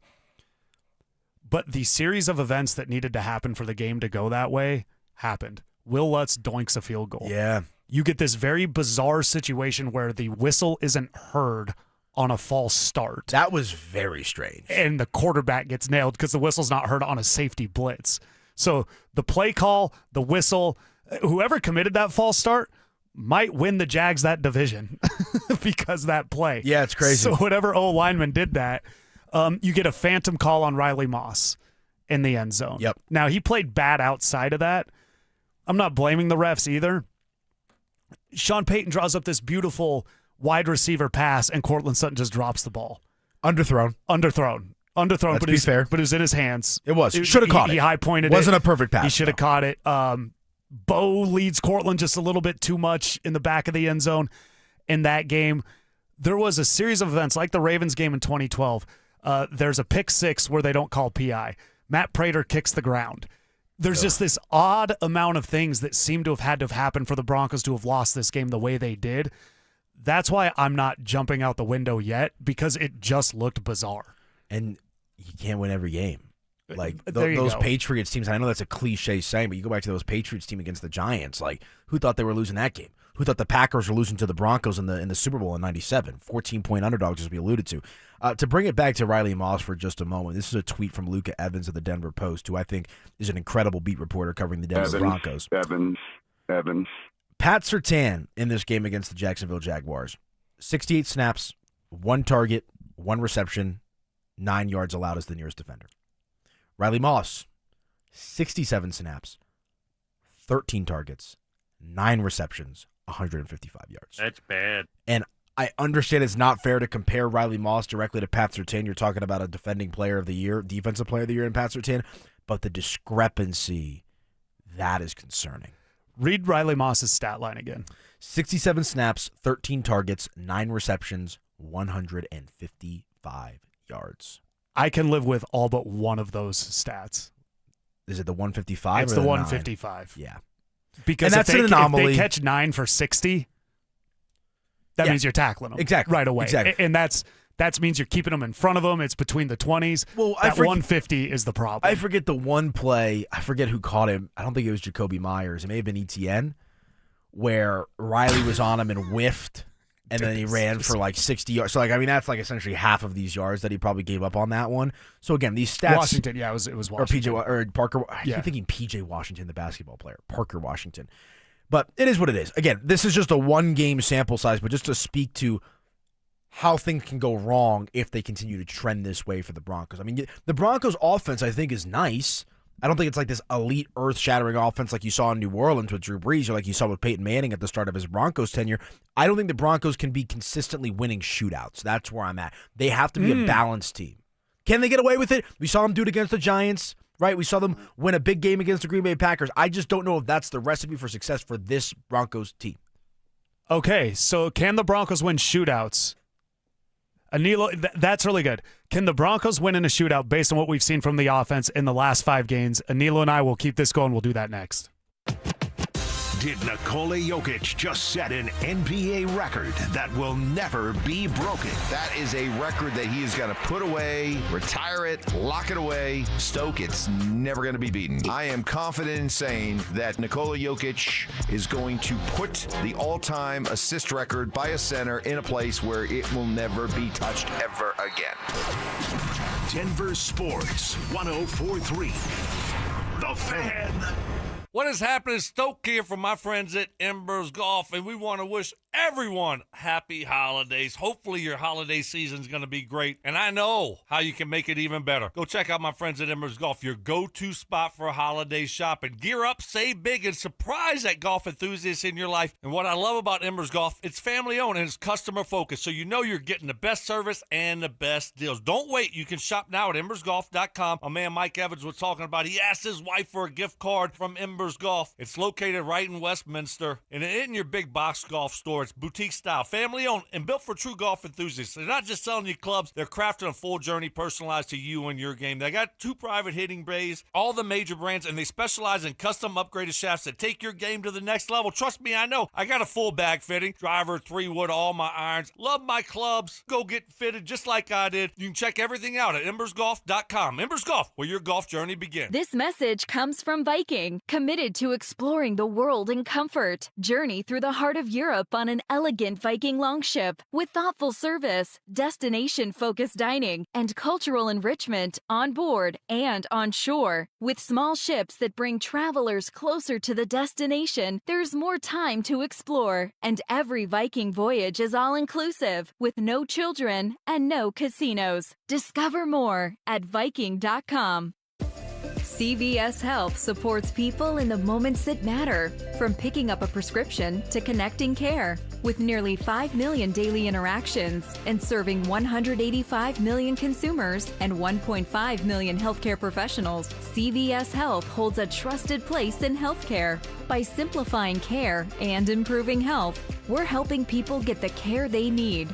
Learn more at cvshealth.com/investor day. Want to look 10 years younger and lose 20, 30, 40, 50 pounds before spring? Then it's time for Sota Weight Loss. Sota Weight Loss works without drugs or crazy side effects. In fact, our disclaimer would sound like this. Side effects at Sota Weight Loss may include looking better than you did in high school. Friends asking, okay, seriously, what are you doing? Long-term confidence, increased energy, the urge to take more photos because you actually like what you see. I'd been wanting to lose weight and I tried on my own. I'd been seeing things for Sota and I was like, okay, I gotta go see what it's all about. It's a great idea, it's a great experience, and I couldn't be happier, honestly, with the results. You do not have to use weight loss drugs to lose weight and enjoy a healthier, I look 10 years younger version of you. With Sota Weight Loss, you get round-the-clock access to your own personal nutritionist, and right now, when you join Sota Weight Loss, your partner joins for free. Visit sotaweightloss.com. That's SOTA weightloss.com. Sota is, say it with me, state of the art. Men, it's the holidays, a time of love and joy. But if you suffer from erectile dysfunction, the season can be tough on you. This is Jeff for the Rocky Mountain Men's Clinic, and if you and your partner are experiencing struggles because of ED, change it up this year. Give the best gift you can give to the one you love by treating your ED and restoring your relationship. At the Rocky Mountain Men's Clinic, we're experts in treating ED, and as a Promenic restorative health practice, we've literally seen countless thousands of relationships renewed across the nation. Plus, with treatments having success rates well over 90%, coupled with many treatment options, we can likely find the right one for you. You may even find you're performing like you haven't in years. So call us and give your partner the best gift you can give this season, a renewed, restored relationship. Your first visit is only $99 and includes blood work, a medical consult, and if medically advised, a test dose. And if that test dose doesn't work in our office, your visit is free. Call 720-440-7900 or go to RockyMountainMen'sClinic.com. We have 5 offices across the Front Range to serve you. Hey guys, Mark Schlereth here from my friends at Xfinity. What if more reliable didn't mean more expensive? With Xfinity, you can get reliable, fiber-powered Wi-Fi for less. We're talking intelligent gig-speed Wi-Fi for $50 a month. This holiday season through January 4th, Xfinity is offering their best price on gig-speed Wi-Fi, guaranteed for 5 years. No contracts, no strings attached. you could save $3,000 over Verizon and AT&T. Imagine getting super fast Wi-Fi at the same price for 5 years. Get everything you need from Xfinity, their best Wi-Fi equipment, and even unlimited data, all included at their best price. Get ready to be wowed by your Wi-Fi. Xfinity, imagine that. Restrictions apply. Requires paperless billing and auto-paid with stored bank account. Taxes and fees extra. Xfinity Internet powered by fiber and connected to premises by coaxial cable. Actual speeds vary. Savings based on promo and post-promo prices for 1 gig internet, 1 unlimited line, and Peacock Premium versus Verizon 1 gig internet and AT&T 1000 internet and 1 unlimited starter SL line. Last minute gifting? Head to your local Verizon store where giving and saving go hand in hand. Find great deals on phones, tablets, watches, and more. Everything you need to finish your holiday list. Visit your local Verizon store today. KKFN and KKFN HD1 Longmont, Denver. You're listening to Denver Sports 104.3. The Fan. Self-appointed nicknames. Obviously, I am the hockey guy at this station. Grammar lessons. High five, Fama Jamma. And Oscar-worthy impressions. My version was, get off my plane. Okay. Yours was, get off my plane. It's Stokley and Evans with Mark Schlereth on Denver Sports 104.3 The Fan. Y'all know me. There you go. There we go. So that song, it's John Davis and Danilo Pirro. That song, long before social media, there would be fan websites. And there was this guy, he had a website about Dr. Dre. And that song was on the internet 6 months before that album had come out. But you had to know. Like, it wasn't, things weren't spread around as quickly. But they debuted it on Saturday Night Live for the world. It was Dr. Dre and Snoop did Still DRE, which had just come out, written by Jay-Z. And then Eminem and Dre came out on SNL and did Forgot About Dre. Is there, because that came out in 1997, that album? 1999. Why is it called 2001? He was originally going to call it The Chronic 2000. And then Dr. Dre's old nemesis, Suge Knight, at Death Row Records, put out an album called The Chronic 2000. I did not know that lore. And so Dre, with all the new guys, and it didn't do much. So then Dre named his album 2001. That makes a lot of sense. I always wondered that. Yeah, that's kind of where it came. That's where it came from. Well, you taught me something. Yeah, I will talk about Dr. Dre all day. So if Dr. Dre was the quarterback of the Broncos, with that though, Bo Nix, you said you're not sure if the Broncos can win a shootout. I think they can win shootouts. I just don't think it's a viable plan long term. That's my thing. Like in a jiffy, in a game or two, yeah, I think they can. But like, we're gonna just beat every team by outscoring teams because our defense is leaky right now. That is not a recipe for success. That's my point. Let's say it comes down to you're playing Josh Allen. Oh, that's a shootout. They're gonna get theirs. And I understand on the text line, we've talked Super Bowl and stuff and playoffs. We do need to win the division. The Broncos do need to win the division first. We understand that. But let's say it comes out, okay, let's go week 17. Because I think you and I, no disrespect to the Chiefs, they've been in a million AFC championships. I think the Broncos win this Thursday. Yeah, it's 1-2-3 Cancun and KC. And even though the Broncos struggle with the Jets and the Raiders on weird weeks, I like the Broncos. Can Bo Nix win a shootout with Justin Herbert?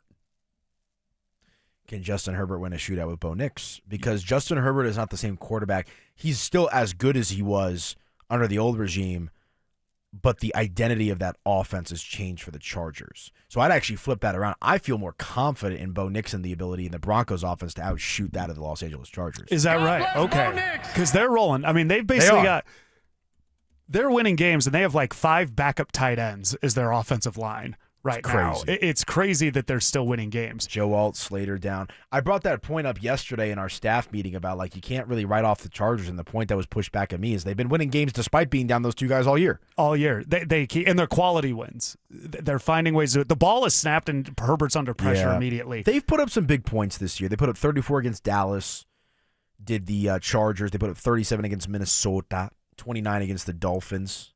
So they're putting up some points. Yeah, they can make it happen because with Bo Nix within the shootout, with this leaky defense, because right now I have to go off of this. This is the defense because that's where it is right now. I don't have anything that leads me to believe it's going to shift back. Now, can it? Of course. Can they prove to me they can? Of course. I'm not saying this is final right now. I don't see it changing because they've the Broncos have been watching their own defense do this for 4 weeks, and it keeps happening. Also, don't forget they allowed Geno Smith to go down the field on his opening drive and score, and that was terrible. Yeah. But I was told the Broncos dominated that entire game. Right. Which they did. Yeah. I'm just being funny. With that, though, have we seen enough from Bo Nix that he can win a shootout? It is if I'm going to say that's where the defense is right now, then I would also have to say Bo Nix is a guy now that can go out and throw you 3 or 4 touchdowns and win you a football game. Well, this is a guy in Bo Nix. Let's take the last 6-game sample size. In 4 of those 6 games, and almost 5 of those 6 games, he's thrown for over 300 yards. He had 295 passing yards against the Kansas City Chiefs, but he goes for 321 passing yards against the Commanders, 212 against the Raiders, but they just dominated the time of possession in that game. 302 against the Packers, 352 against the Jaguars. That is a big flip from where he started the season. 176 passing yards against the Titans, 206 against the Colts, and they put up points in that game, 28 of them. 153 against the Chargers, 326 against the Bengals. We'll take that out of the equation because they're terrible on defense. 242 against the Eagles and 174 against the Jets. So what I'm seeing here is Bo Nix is becoming a more competent passer and a stronger passer as the season's gone along. Yeah, and his footwork's gotten better in these last few weeks, in which he's done better. He's moving the defense with his eyes. He's able to manipulate him out of the pocket. One thing the Jags did that was so well is they actually kept him in the pocket, and he wasn't able to manipulate against Green Bay. He almost does that Patrick Mahomes thing where the defender has to keep freezing because they don't know if he's coming or going with the ball. What the Jags did brilliantly to me, and I think Bo Nix can win a shootout, but what the Jags did brilliantly, that I think they're the first team that did this to the Broncos this year, maybe you could say the Giants, is the Broncos didn't dictate the game. The Broncos have dictated the pace of the game. They've dictated how the game's going to go. Just because you win late doesn't mean you don't dominate. Doesn't mean you're not in charge. It's just a style to win in the trenches and make the game kind of muddy. In this game, the Jaguars decided how the Broncos needed to play. They had to abandon the run game in the second half, which it's easy for Sean Payton to do that. So that's ultimately where I think the Broncos need to get back, is they need to be the ones with the defense and the offense deciding, hey, this is how this game's going to go. The Jaguars took that from them, and that's where I think they really struggled. And I think that's the best team that's done that to them. You bring up the Giant game. Philly, I don't know why they were just allergic to running the ball with Saquon Barkley. That was a weird game, right? So, yeah, I would agree to that. I think Washington, I think the Broncos controlled most of that game, if memory serves me correctly, but they just kept coming back and coming back. And I guess that's the concern is, you even go back to that Charger game, because if I remember correctly, the Chargers started out hot in that game. Denver put up 17 unanswered points, and the Chargers roared back to win. Yeah, the Broncos, they had like a score before half, and then J.K. Dobbins had this really long touchdown. The Broncos had like a 3-minute swing of good offense in that game, but other than that, they weren't good. And then Herbert made, it was early, so people have forgot it, one of the throws of the year. He's incredible to the end zone. He's phenomenal in that game. And other than that, though, the Broncos, maybe the Colts kind of were deciding with the Broncos, but the Broncos ultimately have kind of been in charge. And with all that, I say, can Bo Nix win a shootout? The defense is leaky. What this really comes down to is Sean Payton. What this really comes down to is, can Sean Payton dial up the offense? Can he run the ball appropriately? Will he go to that jumbo package that works, especially now that they have Palczewski and Ben Powers available to play that? Can Sean Payton come up with what works best to beat these teams? And being a Parcells guy, it's one thing that he gets away from. Parcells and Belichick are brilliant at saying, what do I have to do to beat this team? So this week, that's what I'll do to beat this team. Next week, I might have to do something different to beat that team. Sean seems at times to try to lock in a little more to what Sean wants to do. So as he realizes what's ahead of him, a Super Bowl, will he dial up, this is what I have to do to win this game? And that's what I'm interested to see. It's an excellent point you make, and I agree with that. I think Sean loves himself some Sean. Oh, my God. Right? That's not new. We've kind of known that going back to New Orleans, and obviously with his tenure now with the Denver Broncos. And it's going to be interesting. And look, I don't want to say it's a shame that this Kansas City game isn't going to be as good as it should be. It's a good thing that the Broncos are going to get a bit of a soft game here against the down-and-out Chiefs. But that's where I think it's going to really factor in, assuming the Chargers beat the Texans on Saturday, and that game means something in Week 18, whether it be for the 1 seed of the division. Because Harbaugh has been a real thorn in Sean Payton's side. It seems like Harbaugh has consistently brought together the better game plan when they play the Broncos than that of Sean Payton. I agree. I think you specifically look at – I throw out the game here last year because the Broncos were missing like 3 O-linemen. Thursday night last year in L.A., and this year I think you're 100% right about that. Yeah. I mean, the Chargers have been a thorn in their side for a minute now. And Sean had trouble with him, I think, when he was in New Orleans. Yeah. They had that classic playoff game in 2011. And, you know, to put on the tinfoil hat, there was some speculation, a rumor that the Broncos actually looked at Harbaugh before they looked at Sean. Right. That Sean may have actually been like the third option for this team. You know, D'Amico Ryans was another name that was in that list. And I believe they flew the plane out to Michigan to try to get That's Harbaugh what we heard. on board. I think they didn't want to give up the pick if they didn't have to. Which I think is completely fair. Right. And in the end, I don't know. I think third Harbaugh's option's a bit strong. I shouldn't have said that. No, they did their due diligence. But that is what happened. It's because of the draft pick. I think they looked at options. Well, do we have to give up a draft pick? But yeah, the point stands that Harbaugh was a guy they were interested in. Yeah, and so, man, that Week 18 game is going to be a banger, isn't it? And not that I kind of thought the Broncos, and I know hindsight's always 20/20, but when I saw the schedule, I actually thought they would lose to Green Bay and then beat Jacksonville. It ended up playing out differently. So I kind of, in my mind, going into this 2-game set, had them splitting. But I think what the Chargers have been doing, man, like that is a team that you don't want to be, again, going back to the point that we've made of the AFC being wide open. Like I think the Broncos have a great chance to go out there and get the 1 seed and go to a championship. I think you make an excellent case for the Chargers right now despite their injuries, too. That game is going to be so fascinating because that is essentially the equivalent of a home playoff game, assuming things shake out the way we think they will. It definitely can. Let me tell you what, we're all Denver fans here, but we're also Houston Texans fans this week because if the Broncos win and the Texans win, when the Broncos win, this is a weird one.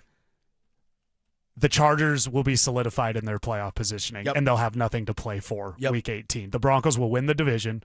If the Broncos win and the Chargers lose, the AFC West is the Broncos. Now, the Broncos will have to win Week 18, but the Chargers will not. And as battered as that team is, because they have the worst strength and conditioning in sports, I think they'll rest their guys. So it's going to be interesting. The Denver Nuggets last night, my God, they really took them out. What did we see from the Nuggets? They're not even doing it full strength. How far do we think that? What do we think they're going to look like the rest of December through the All-Star break? Anilo and I get into that next. Will the Broncos take care of business in primetime and sweep the Chiefs? We'll break it all down in a special Christmas Day edition of the Fan Football Pregame Show, live on Game Day starting at 4 p.m.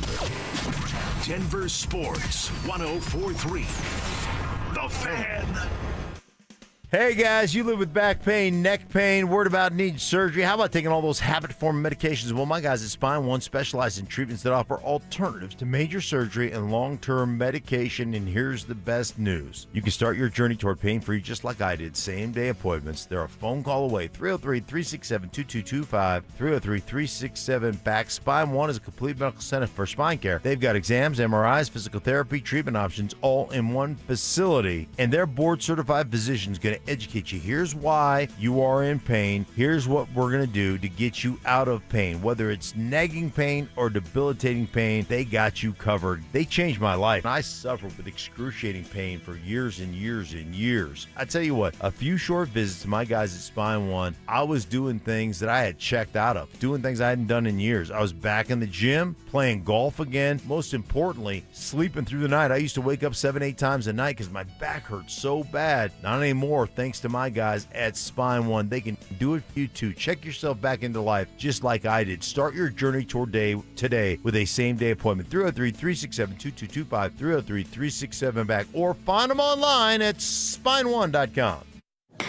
After a car accident, you might wonder, do I really need a lawyer? But at Postman Law, we go beyond the courtroom. We're your single point of contact for insurance, medical bills, and doctors. Get the outcome you deserve without the headache. Call 844-POSTMAN. Attorney Advertising. Brandon Stokley here from Colorado's hometown HVAC team, ROX Rocks Heating and Air. Is your heating system struggling to perform and need to be traded? It has never been easier to get a quote for a new heating system. Rocks Heating and Air offers a free online heating and cooling quoting system so that you can quickly and accurately get pricing on a new system. Only at ROX Rocks Heating and Air. Now play that jingle. HVAC service, installation, repair. ROX Rocks Heating and Air. The right financial strategies can make a huge difference, especially if you're nearing retirement. Adam Mueller talks retirement strategies with Mile High Money.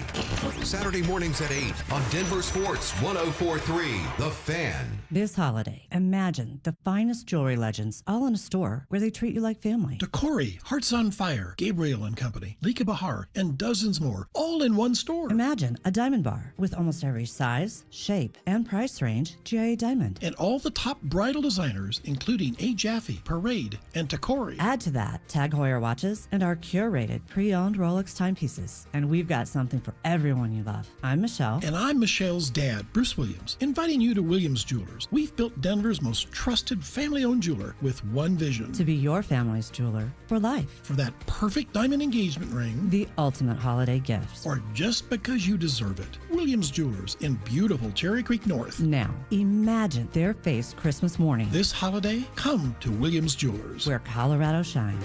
Williams Jewelers, we can make diamonds a part of your life. The official jeweler of the Colorado Avalanche. Do you own a small business? You need to hear this. A seismic shift is coming. It's time to get super sure. Not kind of sure, not pretty sure, but super sure. Coming soon.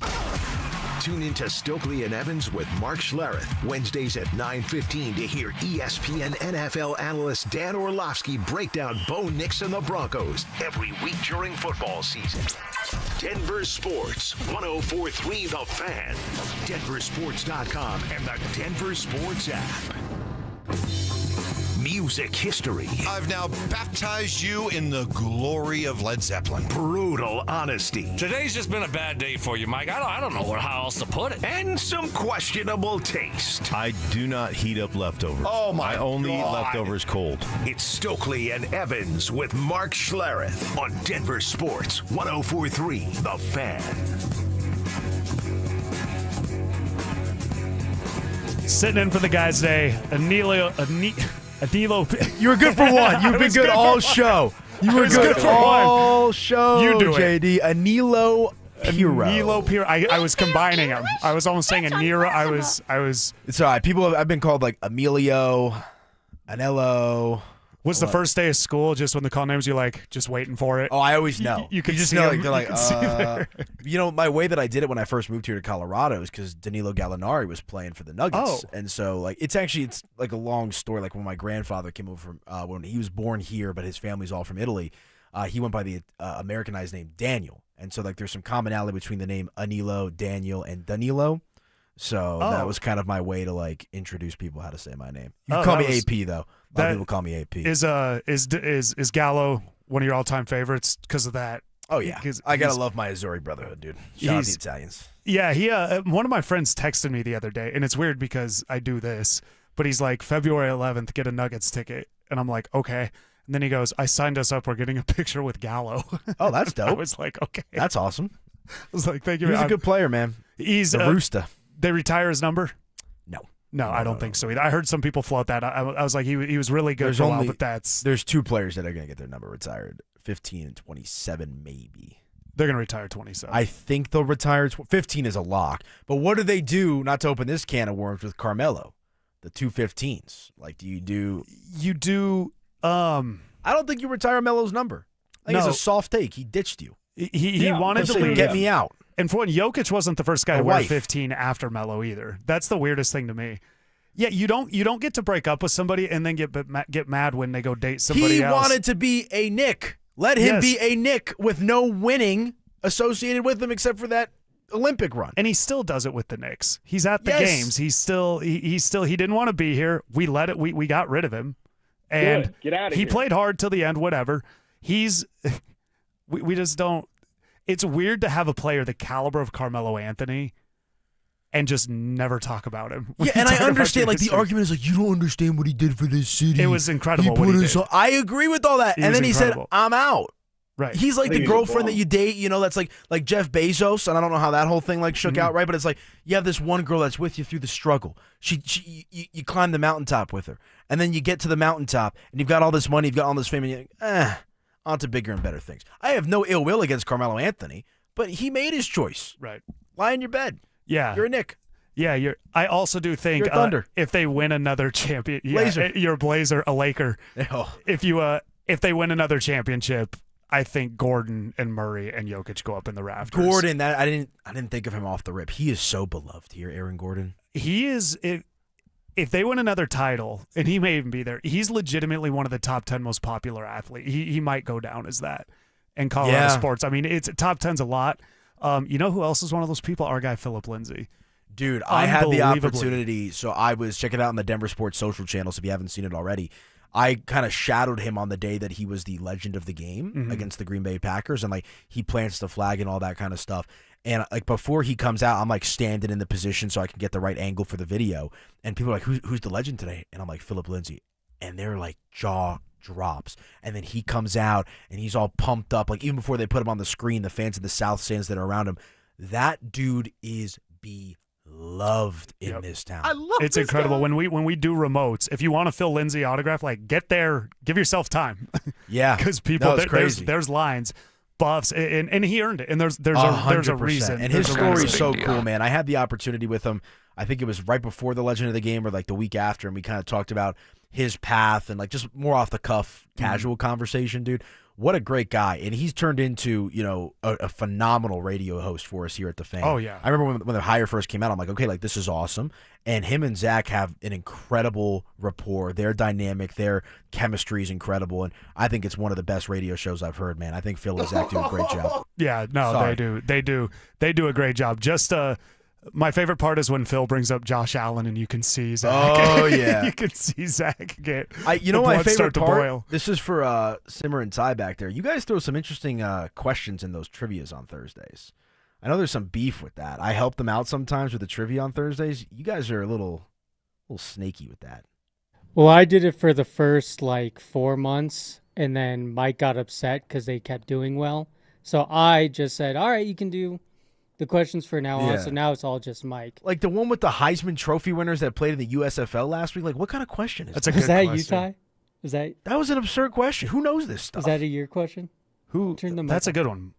It's Herschel Walker. Did Herschel Walker win I the forget Heisman? now, but it's like, where do you guys come up with this stuff? Neither show. My Broncos history is out of this world. Nobody's asked me to tap in with any of these questions, so I'm a free agent. And I will help love with the that trivia on Yeah. Thursdays, dude. I always defend Dante and Drew and Zach and Phil. This is my first time being able to go back and forth with these guys. And real quick, nobody wants Carmelo's jersey retired. Looking at the text line, so maybe the biggest. He's not the biggest villain in Colorado sports history, but he's up there. Ooh, who is the biggest villain? Josh McDaniels. Yeah, you're probably right. You're probably right. And here's what I will say. Josh McDaniels traded a first-round pick for a second-round pick straight up. Yeah. It's the dumbest thing I've ever seen. Real quick, last night, Anilo, the Nuggets, dominate. Just go out there and absolutely dominate the Utah Jazz. It's a bad team. It's a game you should dominate. Couple things. They were losing home games against teams they should dominate earlier this year. So when it comes to a game like that, especially a bounce back after you played a Rockets team that come hell or high water was going to beat you on Saturday, what does this win last night say about the Nuggets? Not a lot for me. They did what they were supposed to do. They were 13-point favorites in the game. They blow them out. Utah's a mid team.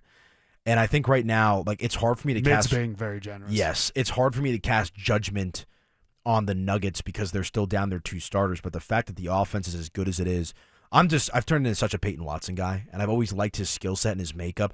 And it's a damn shame he's probably not going to be here after this season. Right. He's now represented by Clutch. We know that's LeBron and all those guys as well. So Peyton Watson, this might be it, his swan song with the Denver Nuggets. We can get into that conversation another day. Did they make the right decision by extending CB over Watson? That's a whole can of worms. That's a Trevathan. Yeah, we've seen that before with other teams. Is you gotta decide. Yeah. So no, I just think with this Nuggets team right now, man, the term that my guy Jake Shapiro has used is they're buoying their way to wins.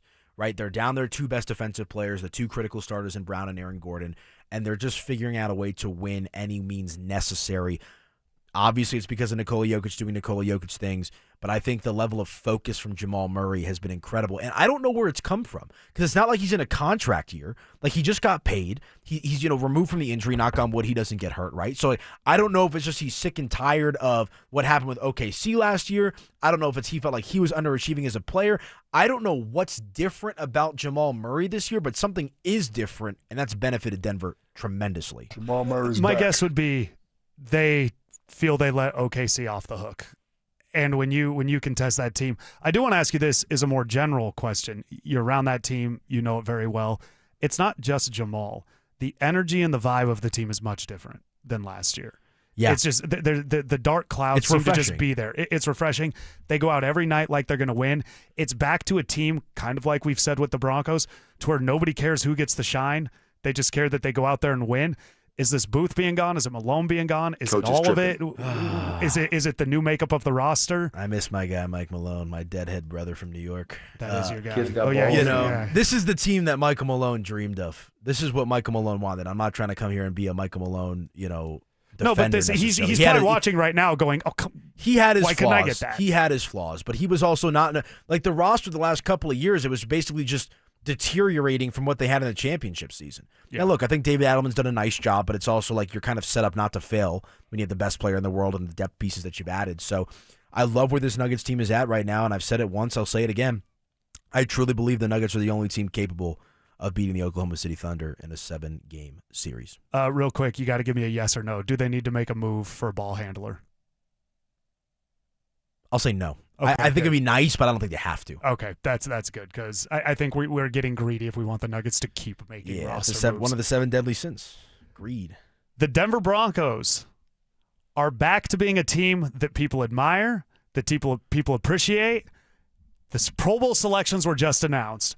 Pretty cool how many Broncos are on that list. We'll get into that next. Denver is headed to Arrowhead for a Christmas showdown with Kansas City. Get yourself ready for kickoff with Denver Game Day, powered by Common Spirit Health, official healthcare partner of the Denver Broncos. Live on Game Day starting at 2 p.m. Denver Sports 104.3. The Fan. Hey guys, it's Mark Schlereth. I just made one of the best decisions of my life. I got rid of my glasses. I went to Cutarelli Vision and had refractive lens exchange, RLE. I wore glasses for distance vision, but I got to that inevitable point in life where I was always needing those reading glasses just to do about anything, and half the time I couldn't find them. Seeing menus, texting, reading my computer, or studying film, it was a struggle. But now I see the world perfectly, near and far, without any glasses, thanks to Cutarelli Vision RLE, the perfect permanent solution to spending your good active years not needing reading glasses. And here's the cherry on top. You'll never develop a cataract. Dr. Cutarelli is Colorado's most experienced with over 90,000 vision correction procedures. You can trust him to know if it's the right time for you and RLE. Schedule your free Zoom consultation at coloradorle.com. Cutarelli Vision, RLE, no readers, glasses, or contacts, or cataracts. coloradorle.com. Men, we hear it all the time. A man comes in to get his erectile dysfunction treated, and very soon thereafter, he tells us that his relationship is renewed. This is Jeff for the Rocky Mountain Men's Clinic, and you should know that ED doesn't just affect you, it also often affects your partner. They can feel undesired, unwanted, they may even feel like you don't love them anymore. At the Rocky Mountain Men's Clinic, we've successfully treated thousands of men for ED with protocols that have success rates as high as 90%. Which means if you're like most men, we can get you back to the guy you used to be. You could even last up to an hour or more and find you're performing like you haven't in years. So call us today and give your partner the gift of renewed love. Your first visit is only $99 and includes blood work, a medical consult, and if medically advised, a test dose. And if that test dose doesn't work in our office, your visit is free. Call 720-440-7900 or go to RockyMountainMen'sClinic.com. That's RockyMountainMen'sClinic.com. We have 5 offices across the Front Range to serve you. Rocky Mountain Men's Clinic, a Promenic restorative health practice. Cake Mortgage Corp. Equal Housing Lender. NMLS number 1734623. Licensed in Colorado by the Division of Real Estate. Terms and conditions apply. These days, we expect everything fast. Streaming, food delivery, even same-day shipping. So why should using the equity in your home to get cash be any different? At Cake Mortgage, we get fast. We just got a client approved for $300,000 in under 24 hours with our Cake Fast Cash program. If you're struggling with high-interest debt, roll it into one low monthly payment and save hundreds or more each month. The best part? You'll keep your current mortgage rate and only pay for what you use. Cake Mortgage. Your fresh-baked fast cash loan is ready to enjoy. So don't wait. Call 720-850-0012. That's 720-850-0012. Or visit cakehome.com. For thousands of 5-star reviews. This segment on 104.3 The Fan is brought to you by Roller Auctions.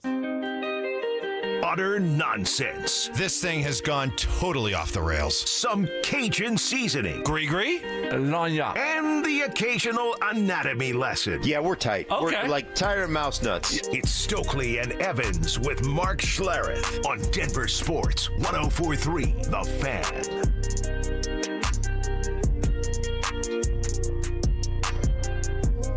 John Davis, Anilo Piro. I had made it 3.5 hours before I had screwed that up. I do stand-up comedy. Proud of you. The big thing is when you host, when you bring somebody out, getting the name right. Yeah, that's tough. Because that's everything. So I've it's a stumbled huge with thing. that as well with other people, so you're not alone, brother. It's when the Broncos drafted Albert Okwuegbunam and Michael Ojemudia in one draft. Yeah. And it was like, okay, we got to buckle down and get these pronunciations. Okwuegbunam? Okwuegbunam. Alberto. Yeah, Alberto. Alberto. The Broncos. Have you looked at the Pro Bowl selections? They just announced them. Surprised Okay. me. How many do you think there are? 5. 5? Good guess. Name them. Pat Surtain. I did see one, the special teams guy. Now I'm forgetting his name. Okay, Pat Surtain, Nick Benito, Jonathan Cooper. No. Jonathan Cooper, Hufanga? No. Who on offense could be? Did Dobbins play enough games? No. So, I got okay, the two easy ones. check this out. It's 3 on offense. And I've got 1. I think there's a surprise. Wow. 3 on. Oh, Quinn Miners. Quinn Miners. I need 1 more on offense. Well, yeah. Who'd you name? No, you named Benito. You need 2 more on so offense. Okay, Quinn Miners on offense. I don't think it'd be Courtland Sutton. Is it really Bingo, Courtland Sutton? Sutton? Okay, good for him. Courtland That's a Sutton. shame on me. That's a surprise to me. And then the third, but is it Bo? When you hear it, you're gonna be like, "Oh, duh." Talk to me. Garrett Bowles. Okay, Yeah. that's fair. So 2 O-linemen, which makes sense. Yep. The Broncos, but Courtland Sutton, great to see him get shine. Yeah, for sure. I did read, and I forget who had the stat, and whoever it is, I'm not purposely leaving your name out. Going into last week, I think he led the league in 3rd down and 4th down yardage, which is clutch. And Courtland, honestly, yardage is one thing. Courtland, going back to Russell Wilson's year with Sean Payton and Russell Wilson, has been so timely with so many big catches. That's why that drop last week on the pass from Mims was so disappointing. Yeah. Because he normally comes through right there. He does have drops. And then so there's 6 total for the Broncos. 3 on offense, 3 on defense. And I got Benito. It's not Hufanga. You got Surtain. Oh, and Surtain, sorry. Ooh, the third on. Is this a special teams guy? No. What the heck? Once you hear it, you'll go. On defense, Zach Allen? Yeah. Yeah, okay. Yeah. I thought I guessed it, but I guess I didn't. If Zach Allen's last name was Watt, oh my gosh, he'd be defensive Different player of the year and things like that. But overall, while we're freaking out and we're panicking here, and while we worried that the Broncos were disrespected and teams aren't buying into them, 6 Pro Bowl selections. Look, I'm not talking about the game. The game or whatever they do now isn't the thing. Ridiculous. This is an acknowledgement of recognition from your peers, from fans, that the Broncos are on the radar. Very cool to see 6 guys selected for the Pro Bowl. And I agree, and I think Courtland Sutton kind of highlights that, right? I'm not trying to take away, I wish Stink was here because he'd talk about Garrett Bowles and Quinn Miners till he couldn't anymore, right? But I think with Courtland Sutton, it's good. He's going to probably eclipse 1,000 yards receiving this year. He's essentially 30 yards away from that. He's got 972 and 7 touchdowns, an average of 14.1 yards per reception, and he's been that steady Eddie guy. And, going back to the conversation we brought up with Justin Simmons, right? Him and Garrett Bowles were I think the only 2 players that I could think of, prominent players that were kept over from that previous era of Broncos Sutton football. and Bowles. Yeah, that's Bowles kind of almost by default, because one, he's a good offensive lineman, but you're not offensive linemen are hard to come by. You don't sign offensive. Who was the guy they signed? Jawan. Was it Jennings? No, Juwan Jennings. That's what I want to say. It's, oh, my God. I forget his name, but he played for Miami, right? I have it every day. I've never forgot it until right now. They got him from Miami. Yes. He didn't play. What a disaster that was. Juwan James. I knew he started with a J.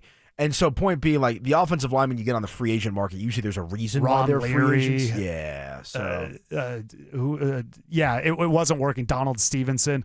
So, no, the Broncos, it's nice to see them kind of, you see Zach Allen, you see Nick Bonito, Garrett Bowles, and Quinn Miners. We're talking about the Denver Broncos Pro Bowl selections just came out. There's 6 of them.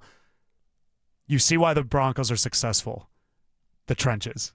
They dominate the O-line. They dominate the D-line. And that's where they might have run into a little problems last week, because it seems like they didn't dominate the D-line. When you can win in the trenches, when you build from the inside out, you're more likely to be in games throughout the season than when you try to just get a bunch of wide receivers. Ask the Cincinnati Bengals how that works out when you focus 100%. On that. And that's also part of the thing that I love about Courtland Sutton, right, is like you see DK Metcalf over the weekend taking a swing at a fan.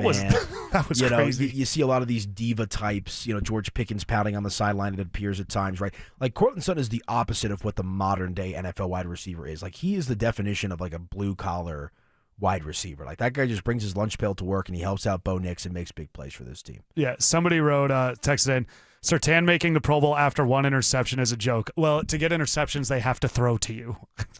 That is fair.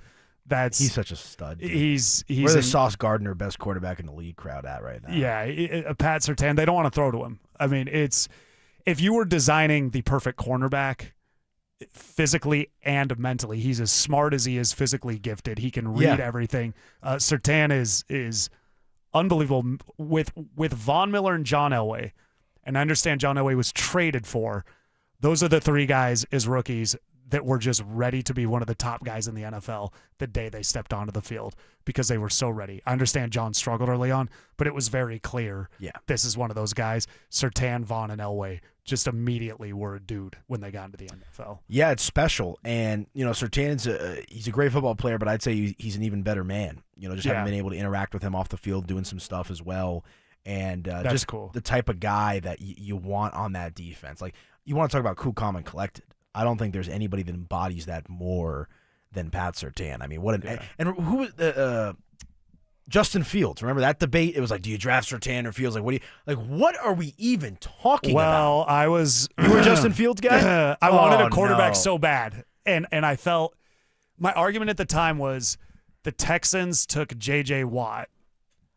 How elite were the Texans with their best player being a defensive guy? It's fair. That was my argument at the time. That's fair. I've changed now. I've learned you build at the right positions and build the good roster, and that because that's what we've seen. Going all in does not work. No, you roll the dice. It doesn't work. We'll see what happens with Carolina, right? They kind of mortgaged the future to get Bryce Young. Looks like they're on the up and up. It's not exactly apples to apples all the time, but I think you can't complain with where the Broncos are at right now. Exactly. Now, you want to have a conversation about should you have drafted tight end or running back over Shaday Barron? I could have that conversation.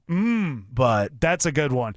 But 6 guys in the Pro Bowl for the Broncos. It's Bonito, it's Allen, Pat Surtain, Quinn Miners, Courtland Sutton, and who am I leaving out? Garrett Bowles. G-Bowles, 72. Yeah, you talk about that. Just loop back to what you said about Courtland Sutton. He could have asked out. He could have demanded trades. He could have not re-signed. He's here. I know he's held out and people don't like that, but it's not like he's like the 23rd That's just the business highest side. paid guy. Yeah, they got a good deal on that. This is cool. The Broncos are back to when I was young. The Broncos went like Shanahan's first year 8-8 and had like 6 Pro Bowlers. Right. Like we were used to this. We were used to getting that recognition. The Broncos are kind of back on the scene. It's hard to say this when you've got 6 guys there. Any snubs for the Broncos that you can think of? Like Hufanga's like the first one that kind of comes to mind for me just because of the impact he's had on this defense. I mean, I guess maybe Jonathan Cooper as well to a certain extent, but you can't put the whole defensive line in the game. Or the games. And Cooper's kind of for one, Jonathan Cooper's my favorite player on this team. I love Jonathan Cooper. I think he's fantastic. He's kind of fallen off in recent weeks, and that's been. But some of these weren't there. But with the Broncos, no Bo Nix. Obviously, I don't think anybody expected that. Not quite there, but I think one day we can. I saw we wrote the story on DenverSports.com. At one point, Shedeur Sanders had more Pro Bowl votes than Bo Nix. It's a popularity contest. I'm a Shedeur guy, though. I'm a Shador guy. Shador Sanders. throw I the wish he list made the Pro Bowl. That would have been. I'm all in on Shador, man. Come on. Free my man from Cleveland. That would have been. You my man. Okay, I love let's stick you. with that real Appreciate quick. you. I'll reset it. 6 Pro Bowl selections for the Broncos. Very cool. Pat Surtain, Quinn Miners, Garrett Bowles, Courtland Sutton, Nick Bonito. Did I get all 6? I think I got them all there. You did. Real quick, you can't just say you're all in on Shador and then Here me we just go. I opened up move this on. can of the worms. I think the guy could play. I want him to succeed. I think it's exciting. I think it's good. Do you believe? He's in this town.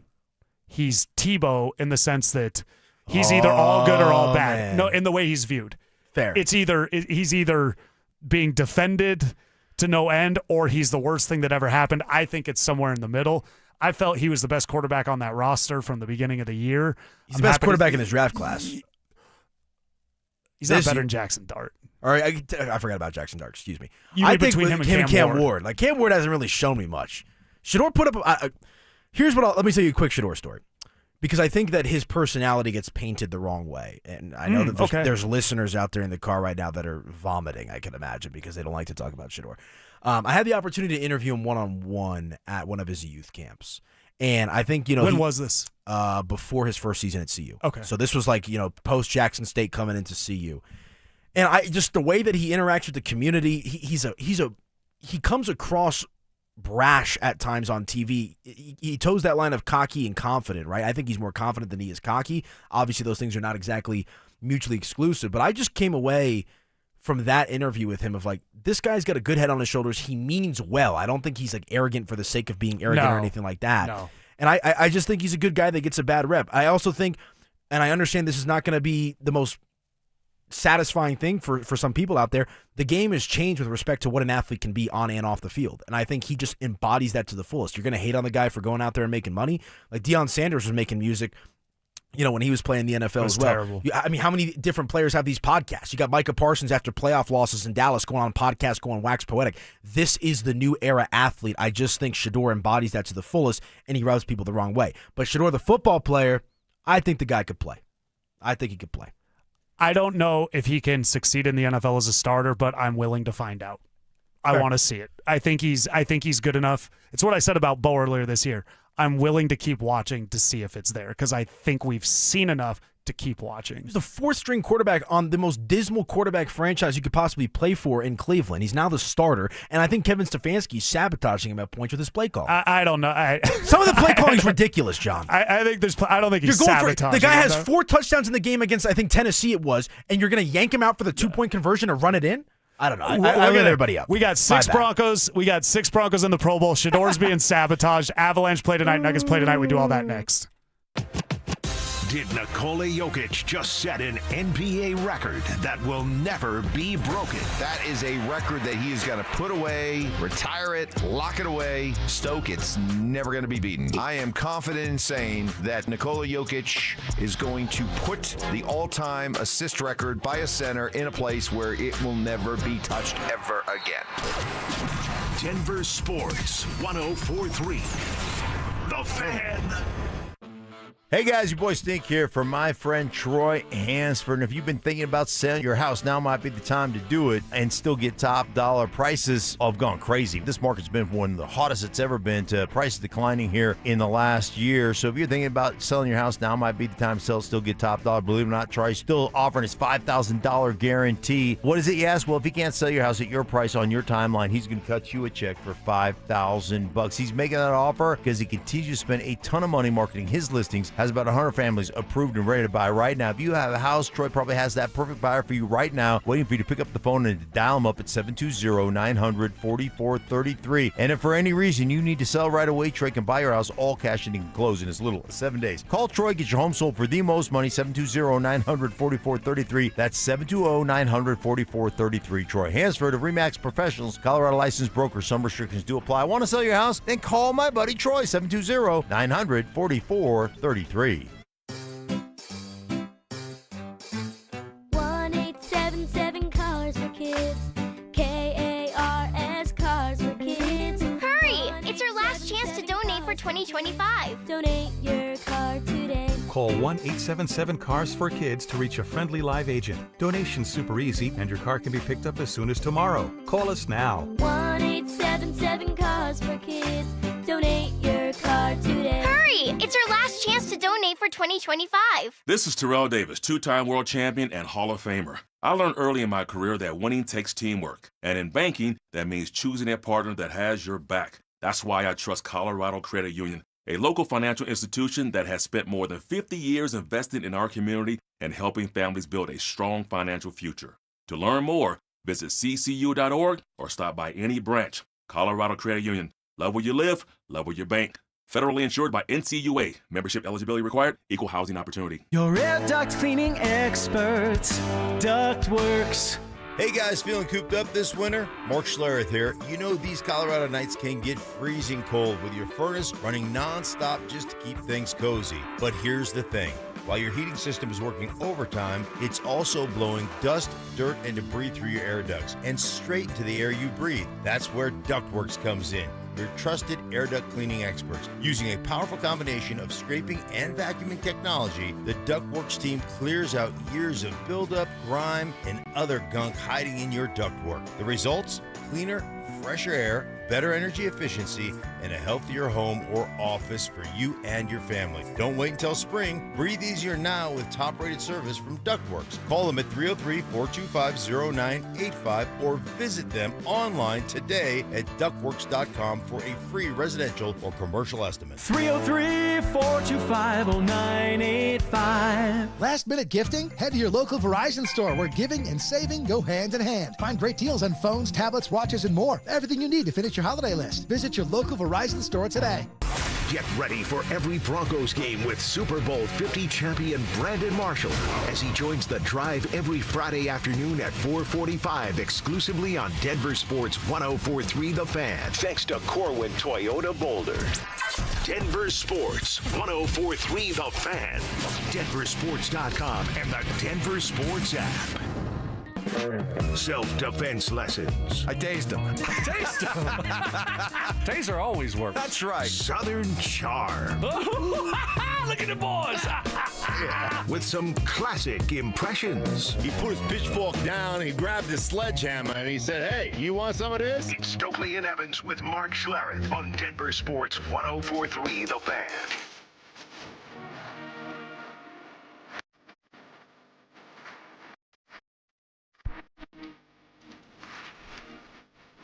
Wrapping up here. Danilo Pirro. There we go, man. I'm nailing it after that one slip. Let's go. I am rolling. It's been a fun one today, man. It's been a lot of fun. This is the first time you and I have got to sit down and do a show together. So really cool. Very, very I'm not gonna sit here and lie and pretend like the local sports team don't just tee it up for us right now. It's pretty easy to talk anything going on in Colorado sports right now. Yeah, makes it fun. Makes it fun. The Nuggets absolutely just whooped the Jazz last night. And tonight, Utah might take another beating as the Colorado Avalanche, who are just dominating left and right. If they lose, they don't lose in regulation. They play the Utah Mammoth, not the lacrosse team, but the hockey team. I got so tripped out because we have the schedule for this meeting that we do weekly here for the digital team. I'm like, Mammoth? Oh, yeah. It's no longer Utah Hockey Club. Yeah. Or hockey club or hockey team? I forget. Hockey team, whatever they were. I love that, by the way. Go back to Washington football team.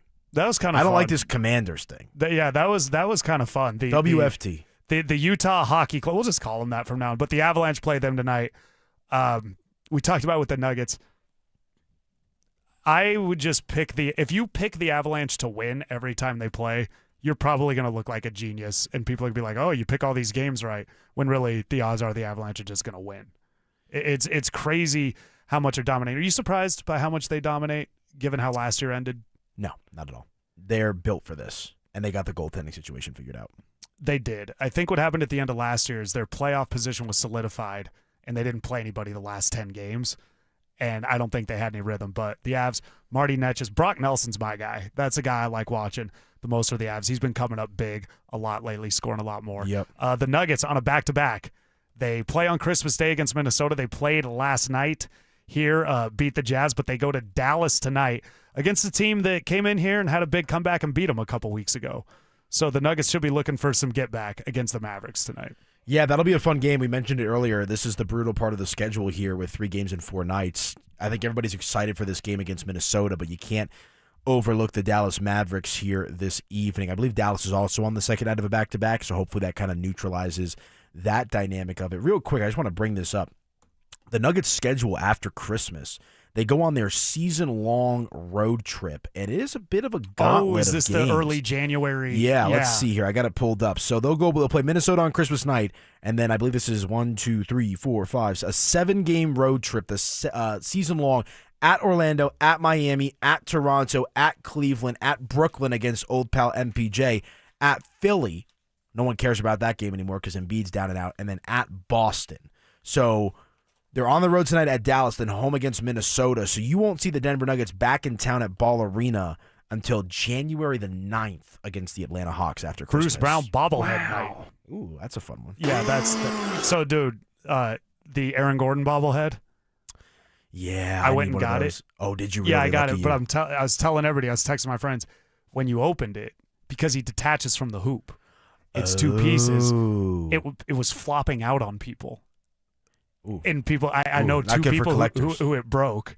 And I even texted my buddy because he had one reserve because he's a season ticket holder. I was like, careful with that. So hopefully not too many people ran into that.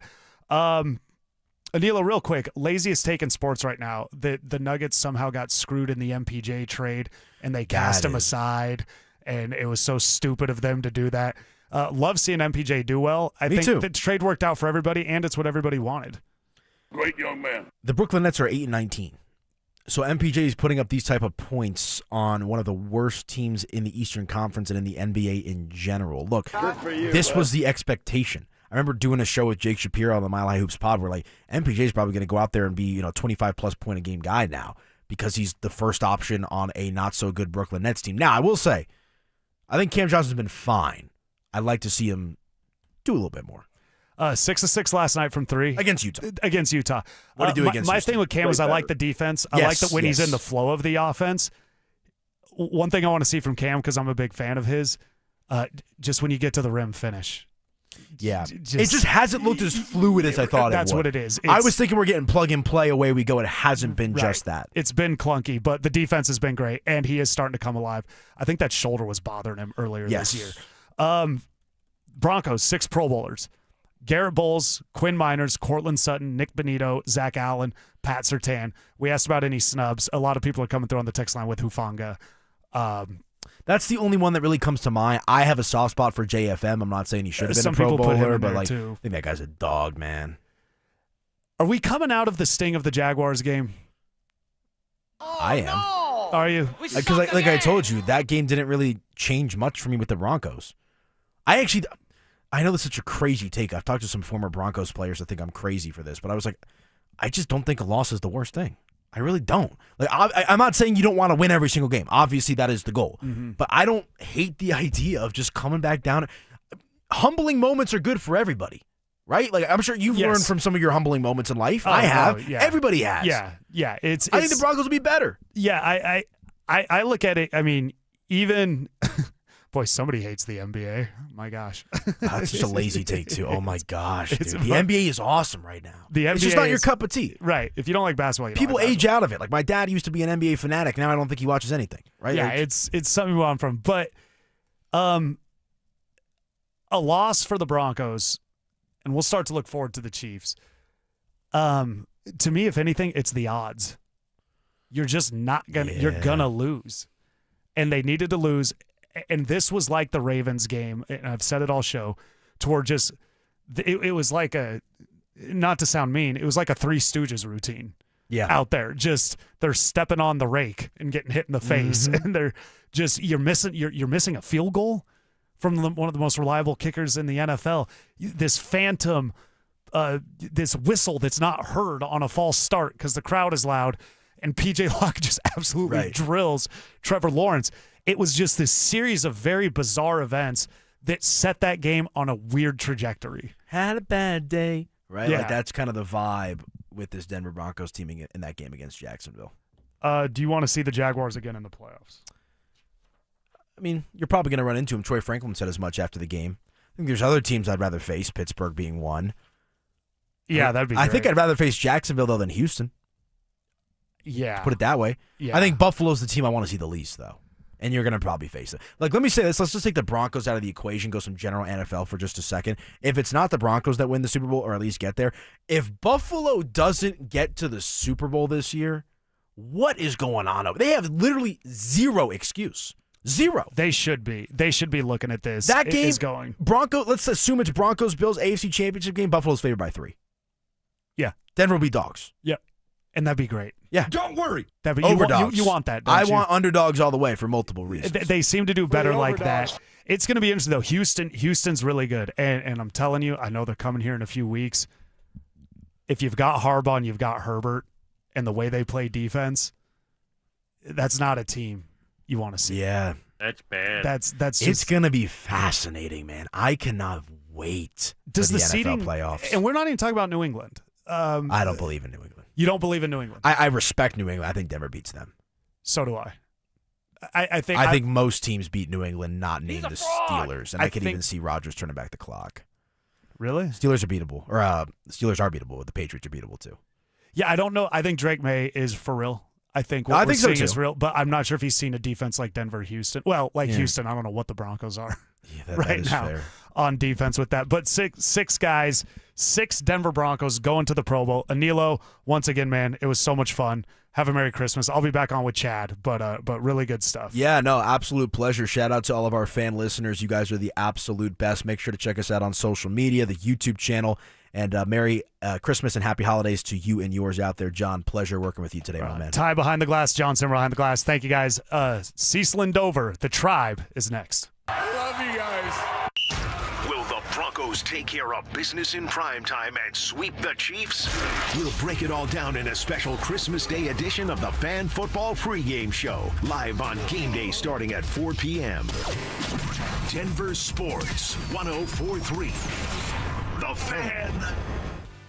Hey guys, a holiday's right around the corner. There's somebody special in your life, wants a special gift, something really nice yet affordable. Mark Schlereth here with a terrific idea. This year, get her a gift certificate, mom, wife, girlfriend, whatever the case may be, to Visage Skincare and Spa. They specialize in wonderful services for those ladies in your life, like fabulous European facials, soothing therapeutic massage, and a whole lot more. Guys, I'm going to be honest right now, you can get that anywhere, the facials or the massages, but at Visage, you're not just buying the service, you're buying a luxurious spa experience. And trust me, guys, been there. The place is awesome. The folks are awesome. It is incredible. You'll never go wrong getting her gift certificate from Visage. They have a bunch of gift packages to choose from, all very competitively priced. Guys, plus shopping is made so simple. A simple phone call away, 303-779-5002, or online at bvspa.com. This year, give her the gift of rest and relaxation, the gift of pampering. Give her the wonderful gift of Visage. Call them today, 303-779-5002, or find them online at bvspa.com.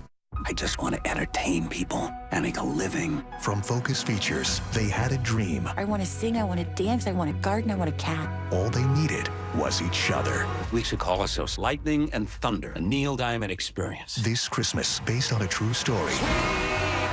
You've ever had a shot, pal, this is it. Hugh Jackman, Kate Hudson. It's good. So good.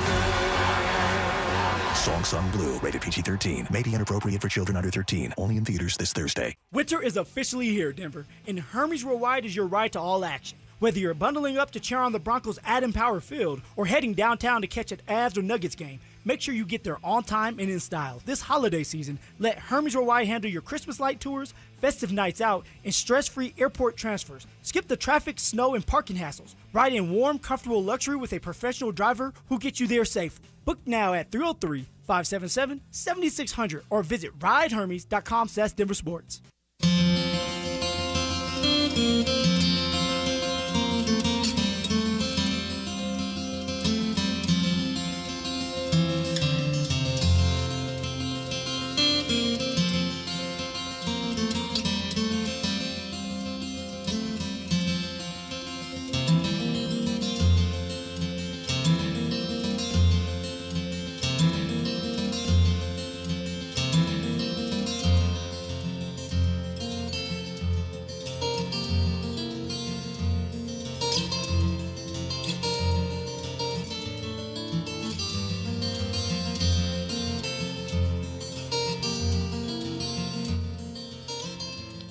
From the Alpine Bank family, member FDIC, to yours, we wish you peace, happiness, and serenity. Merry Christmas.